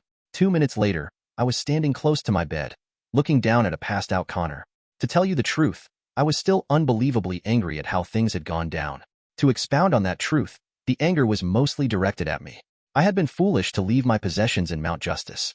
I hated that sometimes I made it easy for me to screw myself over. Most of my actions had turned impulsive after coming to this world. No. After taking the cobra venom, this needed further looking into. The funny thing was that I had known it was a dumb thing to do. Regret is a bitter pill to swallow, but I couldn't get stuck in the past anymore. I had to let go of the anger. Anger at them, bats, and mostly myself. Such a thing, however, is easier said than done. I noticed a visible budge on the side pocket of his pants and frowned. The DNA suppressor patches. I remembered this. It had been a hot topic for discussion back at my Earth. A Reddit thread had someone wondering how they would work on somebody else. For example, Raven. Were the patches specifically designed for a human Kryptonian hybrid, or could they be used by any hybrid to suppress their weaker deed? That warranted some investigating. There was also something else nagging me. A half-remembered memory about Connor, or maybe his situation. Goes to show, I hadn't recovered all the memories about canon that I thought I had. No surprise there, the mind is a complicated place. A few sessions with the telepathic duo, Manhunter, and his niece couldn't guarantee that I would have everything figured out. Fortunately, My telepathy had been gradually growing powerful. I could now sense minds. Like beacons of electric energy, they lit up in my senses, and soon, I had a feeling I was about to level up that particular skill. As payment for saving your ass, I'm taking 2 of these. I told the sleeping Connor and pocketed 2 of the patches inside my suit. I looked at the time on the screen of my phone and winced. I needed to take Connor back to the team before Mgan freaked out and started brain blasting everyone for information. Talk about unhinged. A boom tube appeared in mid-air as I hoisted Connor up. I jumped in, stepping out into Sanctuary before jumping inside another boom tube and arriving inside the Watchtower's infirmary. Instantly, alarms started going off. Intruder alert. Intruder alert. I rolled my eyes, placed Superboy on the bed and waved at the camera before jumping inside the portal. This time, instead of appearing at Sanctuary, the boom tube emptied out at the island housing all the villagers I had saved from Mammon. The first person to see me was a young girl who shrieked in fear. The villagers gathered scrambled and hurtled into a group, all warily staring at me. I sighed and loosened the half mask I had on, while holding up my arms in a universal sign to show I meant no one any harm. Some of them breathed out easier and relaxed. One of the older villagers, a man who looked not a day above 80, stepped forward. I just want to take you all back home, I told him softly, taking care to remain as non-threatening as possible. These people had gone through hell. They lost so much. It wasn't hard for me to get invested in their well-being because of the similarities in both our circumstances. The old man looked back at the women and kids. The kids peeked from behind their mother's skirts, looking at me in a mixture of awe and fear. He turned to me and nodded. We go. His English was heavily accented, but he was clear enough that I understood what he meant. A boom tube appeared before us and I pointed to it. Follow me, I told them, and then walked in to show I wasn't leading them to a bad fate. If a stranger asked me to walk through a portal without knowing where it was going, I'd be more than hesitant to. The boom tube emptied out onto a path outside the village. I spread out my senses and felt the league, team, and the young warriors from Asali's group all loosely gathered around a familiar massive hub of green energy. Swamp Thing. Shit. Miss Martian said something, and the league started making their way towards where I was. The first one to arrive was the Flash. I couldn't open another boom tube while I had another one active, so I was kind of fucked as I waited until the last of the villagers stepped out of the boom tube. I stopped just before I could jump in through the boom tube. No, maybe I could take this chance to address a few things. It was high time the heroes and I came to an understanding anyway, plus MMH. That could work. So I did nothing as a scarlet streak blitzed past me and shackled my arms tightly together with power-dampening cuffs. A second later, a glowing golden rope of divine make firmly tied me up, courtesy of a Wonder Woman who floated down, followed by Superman, Martian Manhunter, Captain Atom, and Green Lantern, with Batman on a platform of will construct. Miss Martian also landed on the ground after them and looked unsure on how to proceed. She fidgeted in place, making me roll my eyes and open my telepathic awareness a little. Gan latched onto the link like a drowning man, and I sent over a picture of a calmly sleeping Connor. He's fine. Instantly, the hyperactive Martian settled down. I cut off the link, seeing and ignoring Manhunter's small smile of appreciation. I fiddled with the power-dampening cuffs. They were designed differently from the usual power-dampening collars. I narrowed my eyes, seeing shining runes that briefly flashed before disappearing. Magi Tech. Sweet. I'm taking these with me. Not only that, but they also felt different. I could feel my connection to the elements was still there, ever present. But a compulsion that weighed on my will to start bending stopped me from using that connection. I felt lethargic and lazy even thinking about bending. I chuckled just as the last of both teams arrived. The bioship landed and the junior team got out with the obvious exception of Superboy. By then, Flash and Green Lantern had ushered the villagers away, most probably expecting a fight. Surprisingly, most of the hostility I had expected was absent. Even Wally looked unsure. I narrowed my eyes. Something was up. Wonder Woman stepped forward, one hand holding onto her lasso of truth. Another trial. Why am I not surprised? I addressed all of them. For a few seconds nobody said anything. I held up the power-dampening cuffs and stared at Batman. Let me guess, you had help from Zatara, didn't you? I can still feel the connection to my powers, but using them is a different matter. Well played, Bats. Of course, even as I said that, my connection to the elemental dimension was ever present. One thought and a boom tube would appear under me. Chapter 98. Full Circle Part 1. Asterisk an example of Aden's deep-rooted character flaw. Aden's POV. Sue, this wasn't how I thought everything would go down. I addressed the gathered heroes, holding up the cuffs. This is the part y'all start asking questions. You got me right where you need me. In cuffs. Wonder Woman and Superman shared a look. The cuffs are meant to act as a deterrent in case you get violent, son. We don't want to hurt you, and neither do we want you hurting others. Superman said. I looked at the faces of the gathered heroes. Although they looked wary and ready for a fight, They didn't seem eager to provoke our interaction into one. It seemed I wasn't the only one who had cooled off somewhat. Nice. Fair enough. I finally said, lowering my hands. I'm also open to having a peaceful conversation. I don't want to hurt anyone, only those that deserve it. Wally scoffed, only to get lightly hit on the side by Robin's elbow. Dude, what the hell? He shouted, but I didn't pay attention to Robin's response. My focus was on the League, particularly Batman, whose gaze seemed even more piercing at my statement. Hurting people is never the answer, no matter if they're wrong or not. We let the law handle them for a good reason.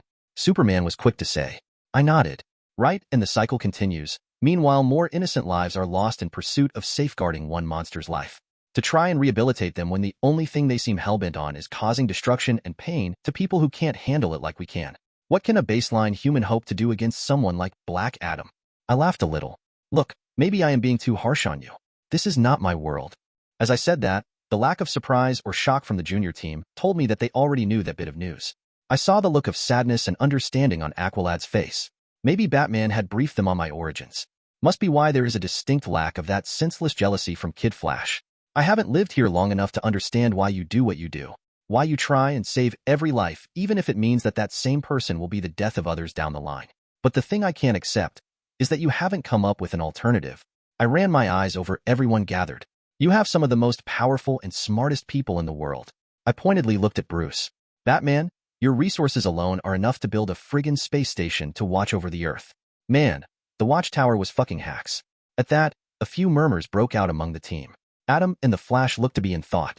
I didn't kid myself to think that I was telling them something they hadn't thought of before, but I was giving voice to that thought, asking them to change the rules because clearly, while it was working, things could be better. Maybe I found it hard to reconcile with the fact that someone like Professor PYG existed here because back in my world, the worst thing we had was terrorist cells, corruption, gang violence, and toxic feminists. Not mass murdering costume-wearing freaks that could induce the worst nightmares you can think of throughout an entire city. With help from the rest of the League and League associates, it would be a simple matter to create an impenetrable prison for anyone too dangerous to let out. I shrugged. But hey, that's just me. Maybe you guys just like wearing costumes and going out every night to fight more people with the same fetish. I finished to the sound of Jon Stewart's snicker. The rest looked at him, and he shrugged. He's not completely wrong. In fact, he's got some valid points. Dude, you're wearing a costume too. The Flash pointed out accurately. An official Green Lantern uniform, commissioned by the Guardians of the Universe. Stewart shot back defensively. A few chuckles broke the tense mood in the air. Wonder Woman, Superman, and Manhunter huddled together to discuss something. Most probably what to do with me. Batman was busy with his holographic wrist computer, while also keeping a watchful eye on me. The three Leaguers having a discussion threw a few glances over at my position, while I took the opportunity to talk to Miss Martian. Her mind shone like the sun, compared to baseline humans like Robin. I say baseline, but even Robin's mind was like a lighthouse in comparison to actual baseline humans like the warriors of the village. The less said about Batman, the better. Did that mean that there was a chance they could also develop telepathic abilities? I didn't think so, but maybe the exposure to Miss Martian's powers had made their minds more flexible? It was possible. I felt the link established between us. Luckily, she was smart enough to understand that I wanted to talk to her alone. Otherwise, this would probably turn into a shouting match between Wally and I. Mgan, did Batman tell you guys about? I trailed off, suddenly unsure of how to bridge that subject. It was still a sensitive topic to me, although I'd already made peace with it. No, but Robin sorta told us. Though it wasn't intentional at all. I'm really sorry. I can't imagine how it must have felt like getting taken away from your family and life like that. I closed my eyes a little. Yeah, it wasn't easy. What do you mean it wasn't intentional? I wondered, choosing to focus on that particular tidbit instead of my past. It happened when we were knocked out. Hello, Megan. Why don't I just show you what happened from our perspective, and maybe you can also share? I thought it over for a few seconds and nodded while smiling. Fine. But not now. Not here. She nodded imperceptibly, our brief conversation going unnoticed except for him. Yes, you guessed it right. Batman. He stepped forward, deading the discussion going on between the other three Prime Leaguers. The Flash along with Adam, after making sure I had no intention to flee, continued their patrol around their village. Turns out many things didn't add up about the whole incident. For starters, there weren't any remains left of the zombies from our fight with both Nemeth or Mammoth. Suspicious, but I also knew the one responsible. Swamp Thing, no doubt. It just made sense. How did I find all this out? Air sense, baby. I'll let you on in a little secret. My airbending was far above needing conscious control to be suppressed through compulsion. You seem awfully quiet today. That got your tongue? I asked Batman with a small upturn of my lips. The joke was terrible, and I actually heard Robin and Artemis groan. I spared the pair a glance. Hey, cut me some slack. My skills are rusty, I said defensively. Boo. Artemis booed and showed me a thumbs down. Tough crowd. Who are you working for? Batman's voice rang out, straight to the heart of the matter. I waited to feel the compulsion from the lasso of truth, but surprisingly the magical artifact didn't light up. We all looked at the only demigod around in question. Wonder Woman? Batman said, probably wondering why she wasn't activating the lasso of truth. Wait, did she actually even need to activate it? I thought that one touch and despite what happened, you would be compelled to tell the truth? Wonder Woman stepped up in between us. Batman, you are no longer part of the Justice League. Due to your resignation, your clearance level has changed for security reasons. That means you are not authorized to question any of the League's suspects or potential suspects. Your authority level extends to the capacity of a League associate. Silence dominated the grounds. I couldn't believe it. Batman had resigned? What in the fucking hell? Could this be because of how everything went down? I looked at Manhunter for answers. His face remained impassive, showing me I wasn't going to get any. I straightened up and sighed, still in shock. Batman and Wonder Woman held eye contact for a few more seconds before the Dark Knight turned on his heel and left. Batman. Superman called out softly. Bruce stopped and looked at the other man over his shoulder. Save it. This is what I wanted, and it doesn't change anything. The mission goes on. And then the Gothamite left. Robin looked like he wanted to do nothing more than follow after his mentor, but relented. Probably because one of his teammates was catatonic back at the Watchtower. You will answer all the questions we ask you. Is that clear? Wonder Woman pulled me out of my thoughts and ordered. The lasso of truth glowed golden, and I felt compelled to answer. This time the compulsion was like the weight of the whole earth, as compared to the compulsion on the cuffs to use my abilities to fight. The latter felt like the weight of a small mountain. Yes, I understand. My mouth said without any conscious control. The words just flowed out. Good. Wonder Woman to Watchtower. She placed her finger on the earpiece and called the big space station. Soon. How fast can you arrange transport? The answer she received wasn't satisfactory, and she ended up cursing. By Hera. I raised an eyebrow as the rest looked at each other. Miss Martian, is the bio ship? Superman begun, trying to look for a different alternative. She is in no shape to fly. She answered, and Wally snickered. Ah, nice one, Gan. Miss Martian looked unsure. Thanks? So she got the worst of the telepathic attack from earlier when she tried to shield us. I'm sorry. Miss Martian refused. We will have to wait for a few minutes for the Watchtower to arrange extraction. I heard Wonder Woman mutter to Superman.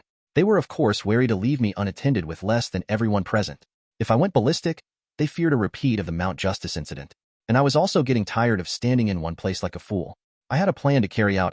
Oh wait, did I forget to mention that? Only a fool would allow himself to be captured by his enemies like I had. I would never put my freedom at risk just to talk about my feelings or reconcile my differences with crazy people. Because that is what the League and hell, even I was. A normal person would have broken had they stayed a month with the League. I had. And I knew I wasn't the same Aden Strong that slept in his room and woke up to the sound of gunshots. That dude was dead. And after my talk with Lucifer, along with him telling me that I was alone the second I completed the missions he had for me, things fell into perspective real quick. This world was crazy, insane. And to combat that craziness, I had to use my own craziness. The most underrated gift I had that trumped my powers and my meta-knowledge was the fact I knew I was crazy. The League, the Junior Team, and all the other superheroes. Even the people of this world, everybody was crazy compared to where I came from. They'd grown too desensitized to cape violence too fast. That is why I said everybody was mad. But things could be better, and I would show them. But for my plan to work, I needed access to the Watchtower. God, I hope this works. A boom tube appeared between the heroes and I. I held up my hands to placate Diana, who had a sword out of its sheath and pointed towards me. Hey, I'm not trying to attack you. This is just a way to get to the Watchtower quicker. Chapter 99. Full Circle Final Part. Aiden's POV. Wonder Woman lowered her sword slowly, but the hard look on her face didn't change. It was easy to see that they didn't believe me, which wasn't a bad thing actually. I mean, from where they stood, I was clearly still the enemy. Barring that, at least a suspicious party. You're right to be cautious, I stated, pointing towards the vortex of yellow energy. The portal doesn't actually take you straight into the Watchtower. It crosses a dimension, only I have access to, and from there, I can create another portal into the Watchtower. I could see them soaking in the information. Robin was probably filing that away for future reference and countermeasures in case we fought again. One might wonder why I was so free with that information. And to prove my point, Aqualad called attention to himself by clearing his throat. Why would you trust us with that information when you know we might use it to our advantage? He asked. Wonder Woman narrowed her eyes. Answer Aqualad's question truthfully. The lasso of truth glowed a golden light, and I felt a compulsion like earlier to tell the truth to the best of my knowledge. Because I have nothing to hide on the subject, and I want your trust in return. Lying or giving half-truths about my portals would only get in the way of that. I am willing to take the chance that you might use that information to beat me. I finished and my mouth immediately closed with an almost audible snap. I took a few calming breaths and looked at Wonder Woman in annoyance. That was not in any way pleasant. The Themysciran princess snorted. You know what they say, the truth sets you free. I held up my bound hands. They must have been drunk off their senses when they said that, seeing as I'm still in cuffs. I replied, a little more than miffed. You'll get there. Eventually, Superman said and patted me on the shoulder with a brief smile. Or not. Wally added, only for Artemis to hit him on the side with her elbow, taking over from Robin. Ow. They started arguing a little in good-natured fun. Meanwhile, I smiled inwardly. The lasso of truth compelled you to tell the truth, but it didn't compel you to reveal more than the scope of the question. Wonder Woman was clearly smart enough to ask a loaded question to get as much information as she could about a subject, but what she didn't account for was how effective the artifact was on an individual like me. Despite the fact that the Avatar state was out of commission, along with the Avatar system's stance not to make anything easy on me, there was a security measure put in place to ensure any and all information I had on the system was not made accessible to telepaths or outside parties without the express permission of the ones who placed me here. As a byproduct of that, I could draw a little on that influence by thinking of the answers the lasso compelled out of me, and then placing tidbits of information about the system in the actual sentences containing the truth. That way, those sentences would be completely cut away, leaving only the words I wanted to say and the truth I wanted them to hear to flow out of my lips. It's complicated, I know, but also really simple. It wasn't a lie that I wanted their trust. Getting it would make things a whole lot easier in gaining access to the watchtower the right way, without the damn place going all intruder on me. The Greek demigod, Kryptonian and Martian turned to face me fully after another brief discussion I'd missed. Manhunter's eyes glowed green, and I felt a mental sweep on my surface thoughts.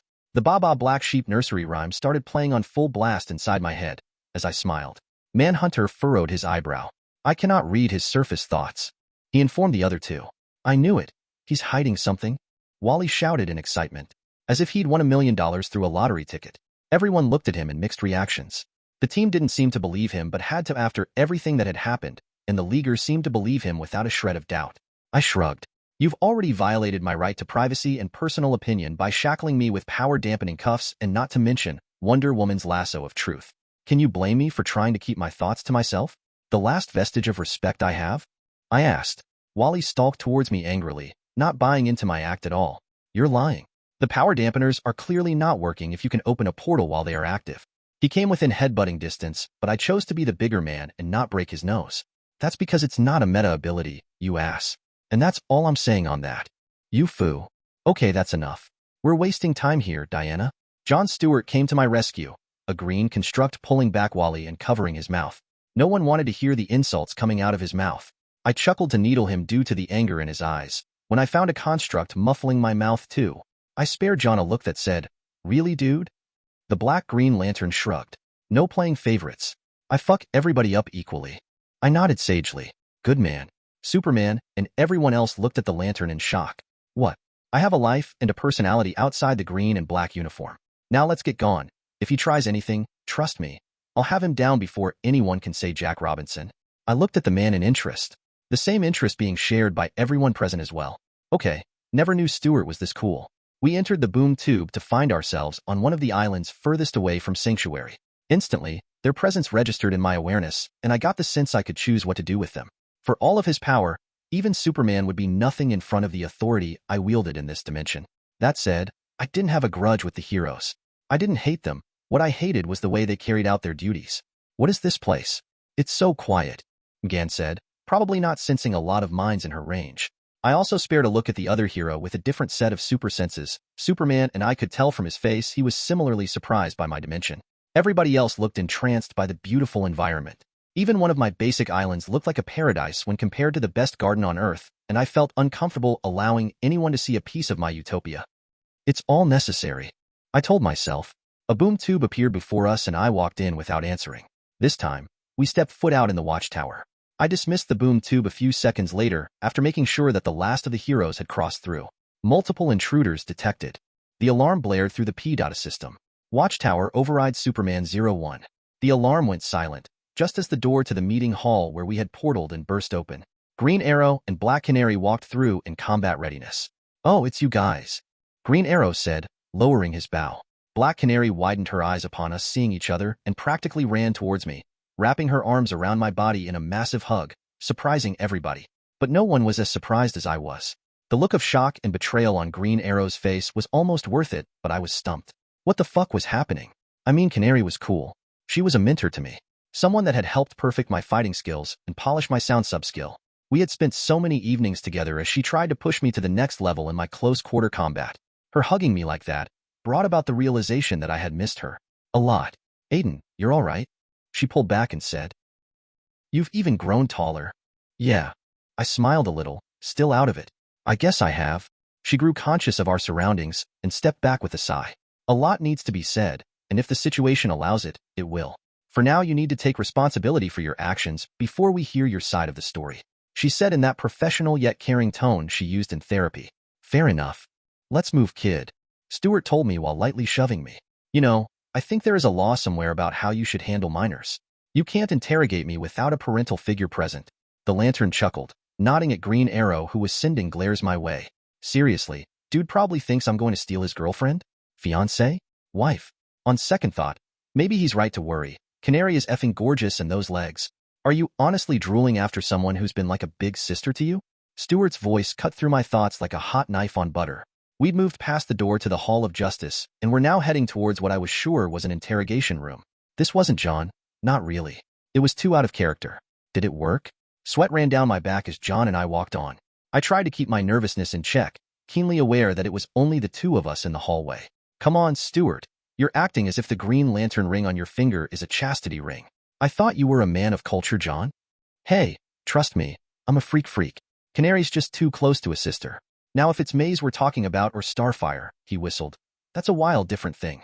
It's like Pops used to say, we dogs." I stopped in the middle of the hallway. "And dogs gotta eat." "Man, never thought I'd hear that whack saying ever again," I said, closing my eyes a little. A few seconds later, and I was lightly pushed to keep on walking. Yeah, well, nothing is ever set in stone now. It's a consequence of finding yourself in a world with thousands of powered individuals and crazies throwing around cosmic power like it's a joke. It's even worse for me. I looked over the shoulder at the man.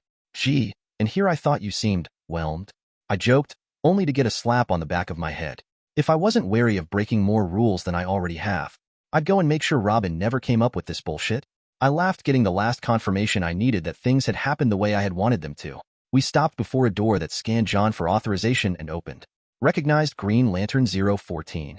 The voice of the computer followed us inside to a room with a one-way mirror. A door next to the mirror led to another room, a classic interrogation room with one chair and a table bolted to the floor. "Let me guess, Batman's design choice?" I asked. "Can't really say. It's been long since you know what?" No spoilers. "Get inside. We need to talk." His voice suddenly went through on a drastic change, taking on a hard tone. I looked at him strangely and walked in. Then the door closed and the mood in the room turned very serious. He motioned for me to take a seat and I complied. Stuart's eyes drilled into mine with a scary intensity. "You're slipping. Coming up with plans on the fly and discarding the long-term objectives due to panic." He cut right into the heart of the matter. But he didn't understand it. He didn't understand the pressure. "You're wrong. What I'm doing is something I should have done weeks and months ago, taking advantage of every situation I can to prepare myself for the insanity of this world. Lucifer is going to cut me off from his protection, and I'm normally." Stuart looked at me in disgust, successfully cutting me off with a glare and his hands crossed over his chest. "Do you even hear yourself? Was I always this much of a wimp? What right did he have to judge me? My actions led to him being alive in the first place." "Fuck you, Aden."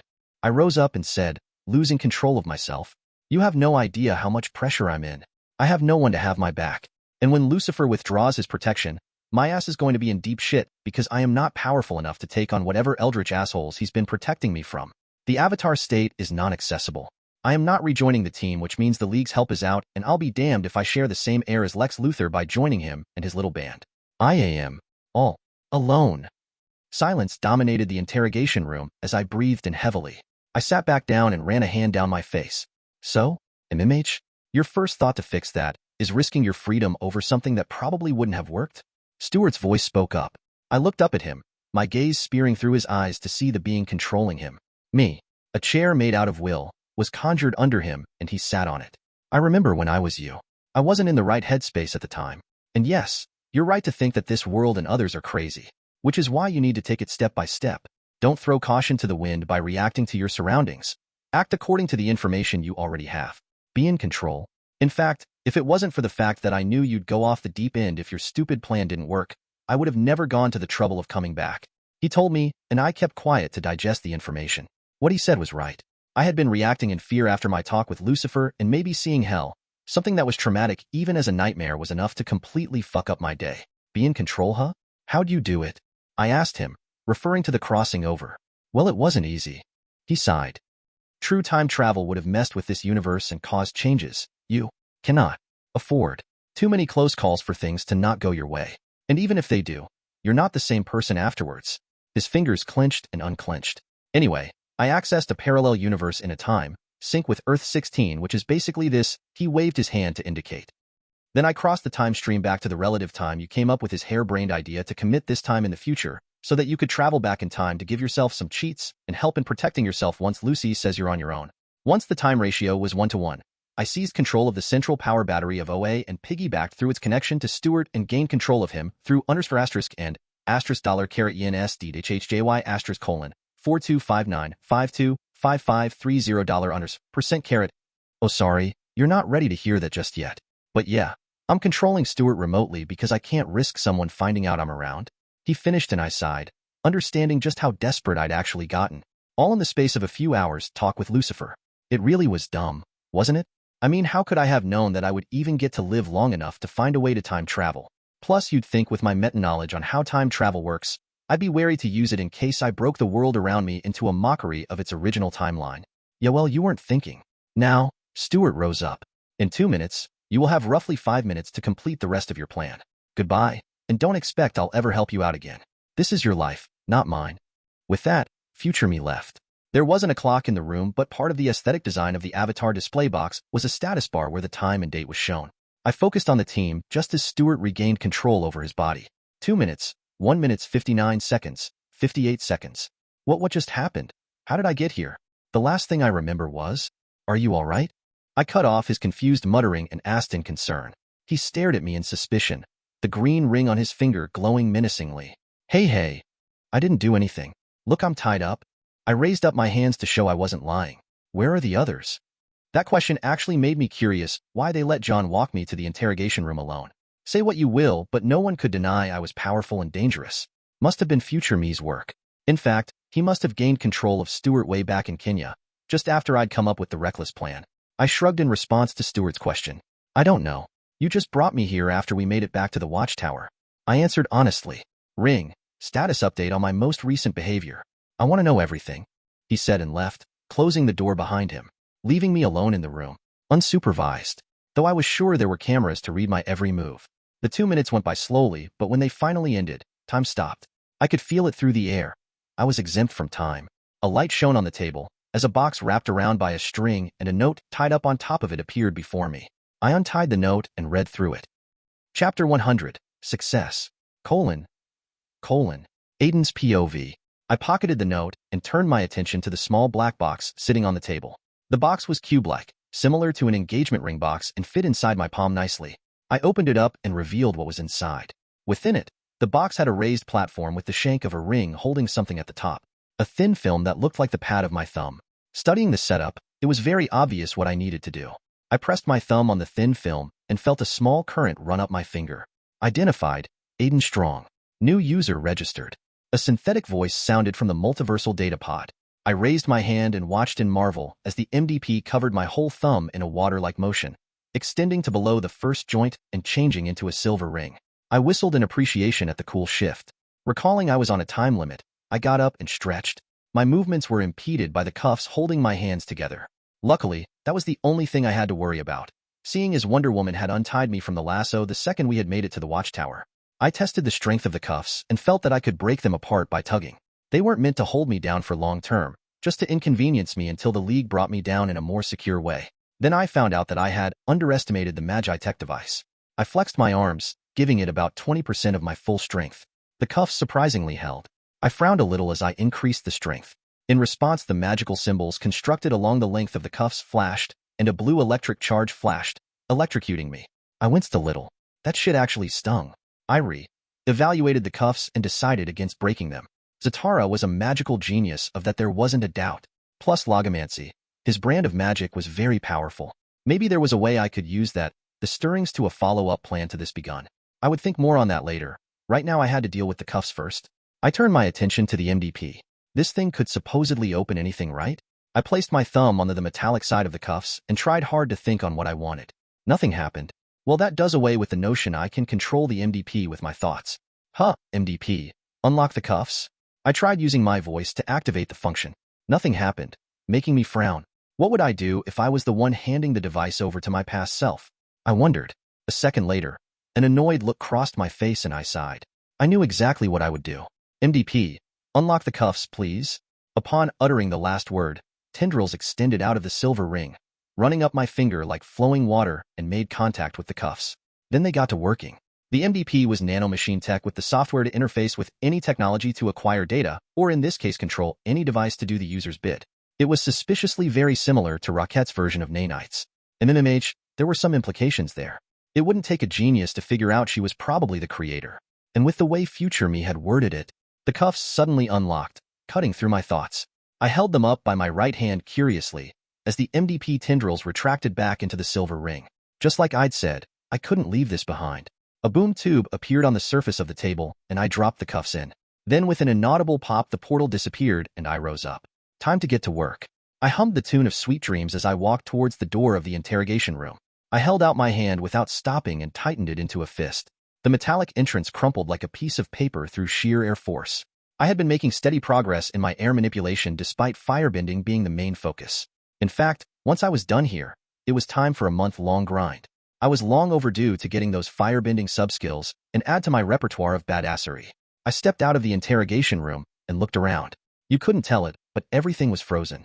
Even the watchtower floating about in space was held in place by a fundamental aspect of reality. Shit, this had to have garnered attention from some really powerful guys. Must have been why I only had 5 minutes, 4 now that I spent one trying to unlock the cuffs. My steps made no noise as I walked the long hallway, headed to the central computer terminal of the watchtower. Despite the fact that time was stopped, I tested and found out that my other abilities could still be used. Fire still spread, showing my abilities were backed more with mystical bullshit than science. Anything under my direct control really was exempt from the temporal shenanigans. Not complaining, I arrived at the control room and accessed the door. Instantly rows and rows of servers appeared in my vision. Now you might be wondering what I was actually doing in the watchtower. Here's the answer. I hadn't been exaggerating when I'd said that the League's main base of operations was a marvel of technology. The fact that it had been floating in space for close to 4 years without the public's knowledge was just crazy. I had an even better version of cloaking and disguise with my elemental dimension, so that wasn't the main highlight. The thing I was after was the monitoring and surveillance aspect of the watchtower. Those blueprints would propel my own realm to the next level, if I could incorporate them. Initially, I'd thought of getting and holding on to them until I got someone to outfit them into my dimension. The reality, however, was that only I had the admin privileges, and I wouldn't be exactly comfortable with someone else making changes into my personal dimension. That just screamed betrayal. With their surveillance tech, I could better be prepared for things like alien incursions and respond accordingly. This was still my home. Or well, a version of it anyway. And the best part of it all, I could find out the locations of some interesting figures and characters that had what I needed, or keep tabs on them. The watchtower also had live satellite footage on some places of interest like the Infinity Island. Knowledge was a powerful tool, and that knowledge was the first step into turning my elemental dimension into something scary. I extended my finger towards the chassis of the first server, then ordered the MDP to copy the watchtower's blueprints, any information with a level 3 and above only clearance protocol and locations of interest to the League. Tendrils glowed into the servers, and despite the fact that time was frozen, everything the tendrils touched lit up and activated. It took 2 minutes for my new favorite device to do its work, and when it was done, I left the room surprised at how easy it had been. And with that, I was done with my business at the watchtower. I passed through the rejuvenation chamber where Superboy was sleeping, being bombarded with solar energy for faster recovery through wide panels on the ceiling. Miss Martian was watching him through a mirror with a worried look on her face. These two. Then my feet dragged me to the meeting hall where I found the League in a meeting to discuss. You guessed it, me. One point of note was the random streaks of yellow lightning that escaped Barry's body randomly. It was as if he was trying to counteract the temporal restriction. And normally he would, but something was actively stopping him. Wow, future me must be one heck of a powerhouse. Before leaving, I pressed Green Arrow's fist onto his smug face. When time resumed, he would punch himself. Done with my petty act for the day, I bounced. The next room over. How's the team playing table tennis and Robin was losing to Artemis? Guess. Dexterity applies to everything else despite being a skill she gained due to her bow and arrow practice. Aqualad was combing through files from the holographic display about Connor's condition in the most recent mission. Wally, on the other hand, was eating hot puffs. This guy is almost always chowing down on something. The drawbacks to his version of super speed. I'll make sure that when I get some sweet speed for myself, I won't fuck it up like he did. I stared at them before I started feeling like a creep and sat down on a chair, near the door to the bathroom to wait as the time run out. 1 minute later and, yes, eat that you sunglasses wearing freak, Artemis shouted just as Robin missed the ball by a few inches. Damn it. So not turbed. I chuckled a little, grabbing their attention. It happened almost simultaneously. The alarm started blaring throughout the room, and I'm guessing the watchtower. Then the team also scrambled into a formation ready to attack me. I held up a hand, and they were all restrained by air. I am not here to fight you guys. Honestly, I think we're all past that, and besides we all know it's a waste of time. I will always beat you. Oh yeah, let us go and we'll see about that. Wally shouted with a mouth full of Cheetos. Dude, don't talk with your mouth full. It's gross. I looked at him in distaste. What do you want, Aden? Aqualad cut in. I got up from the seat and walked towards him. I'm not going to start a monologue like a second-rate movie villain about how I beat you blah blah blah. No. I'm not about that. I'm here to make something very clear. I looked at their faces to judge their expressions. Surprisingly, they were all listening attentively. It was shocking to see Wally shut his mouth from just Aqualad's look that I had to ask. Wow, Calder, you really got the team to toe the line. I'm surprised that Wally isn't running his mouth like he usually does. What are you planning? Artemis spoke up. You followed us into the watchtower willingly. Her face went ashen. What did you do? Robin shouted, the implications being made clear. Before I could answer, I felt something cut through the air with massive speed. Sorry, let's continue this talk somewhere else. The familiar light of the boom tube appeared below us. Unfortunately, the flash broke the door apart before I could pull the team all the way through, so I abandoned that move and jumped into another boom tube behind me. The speedster's priority was on the team, hence I successfully got away. The last thing I saw was the terrified faces of my former team.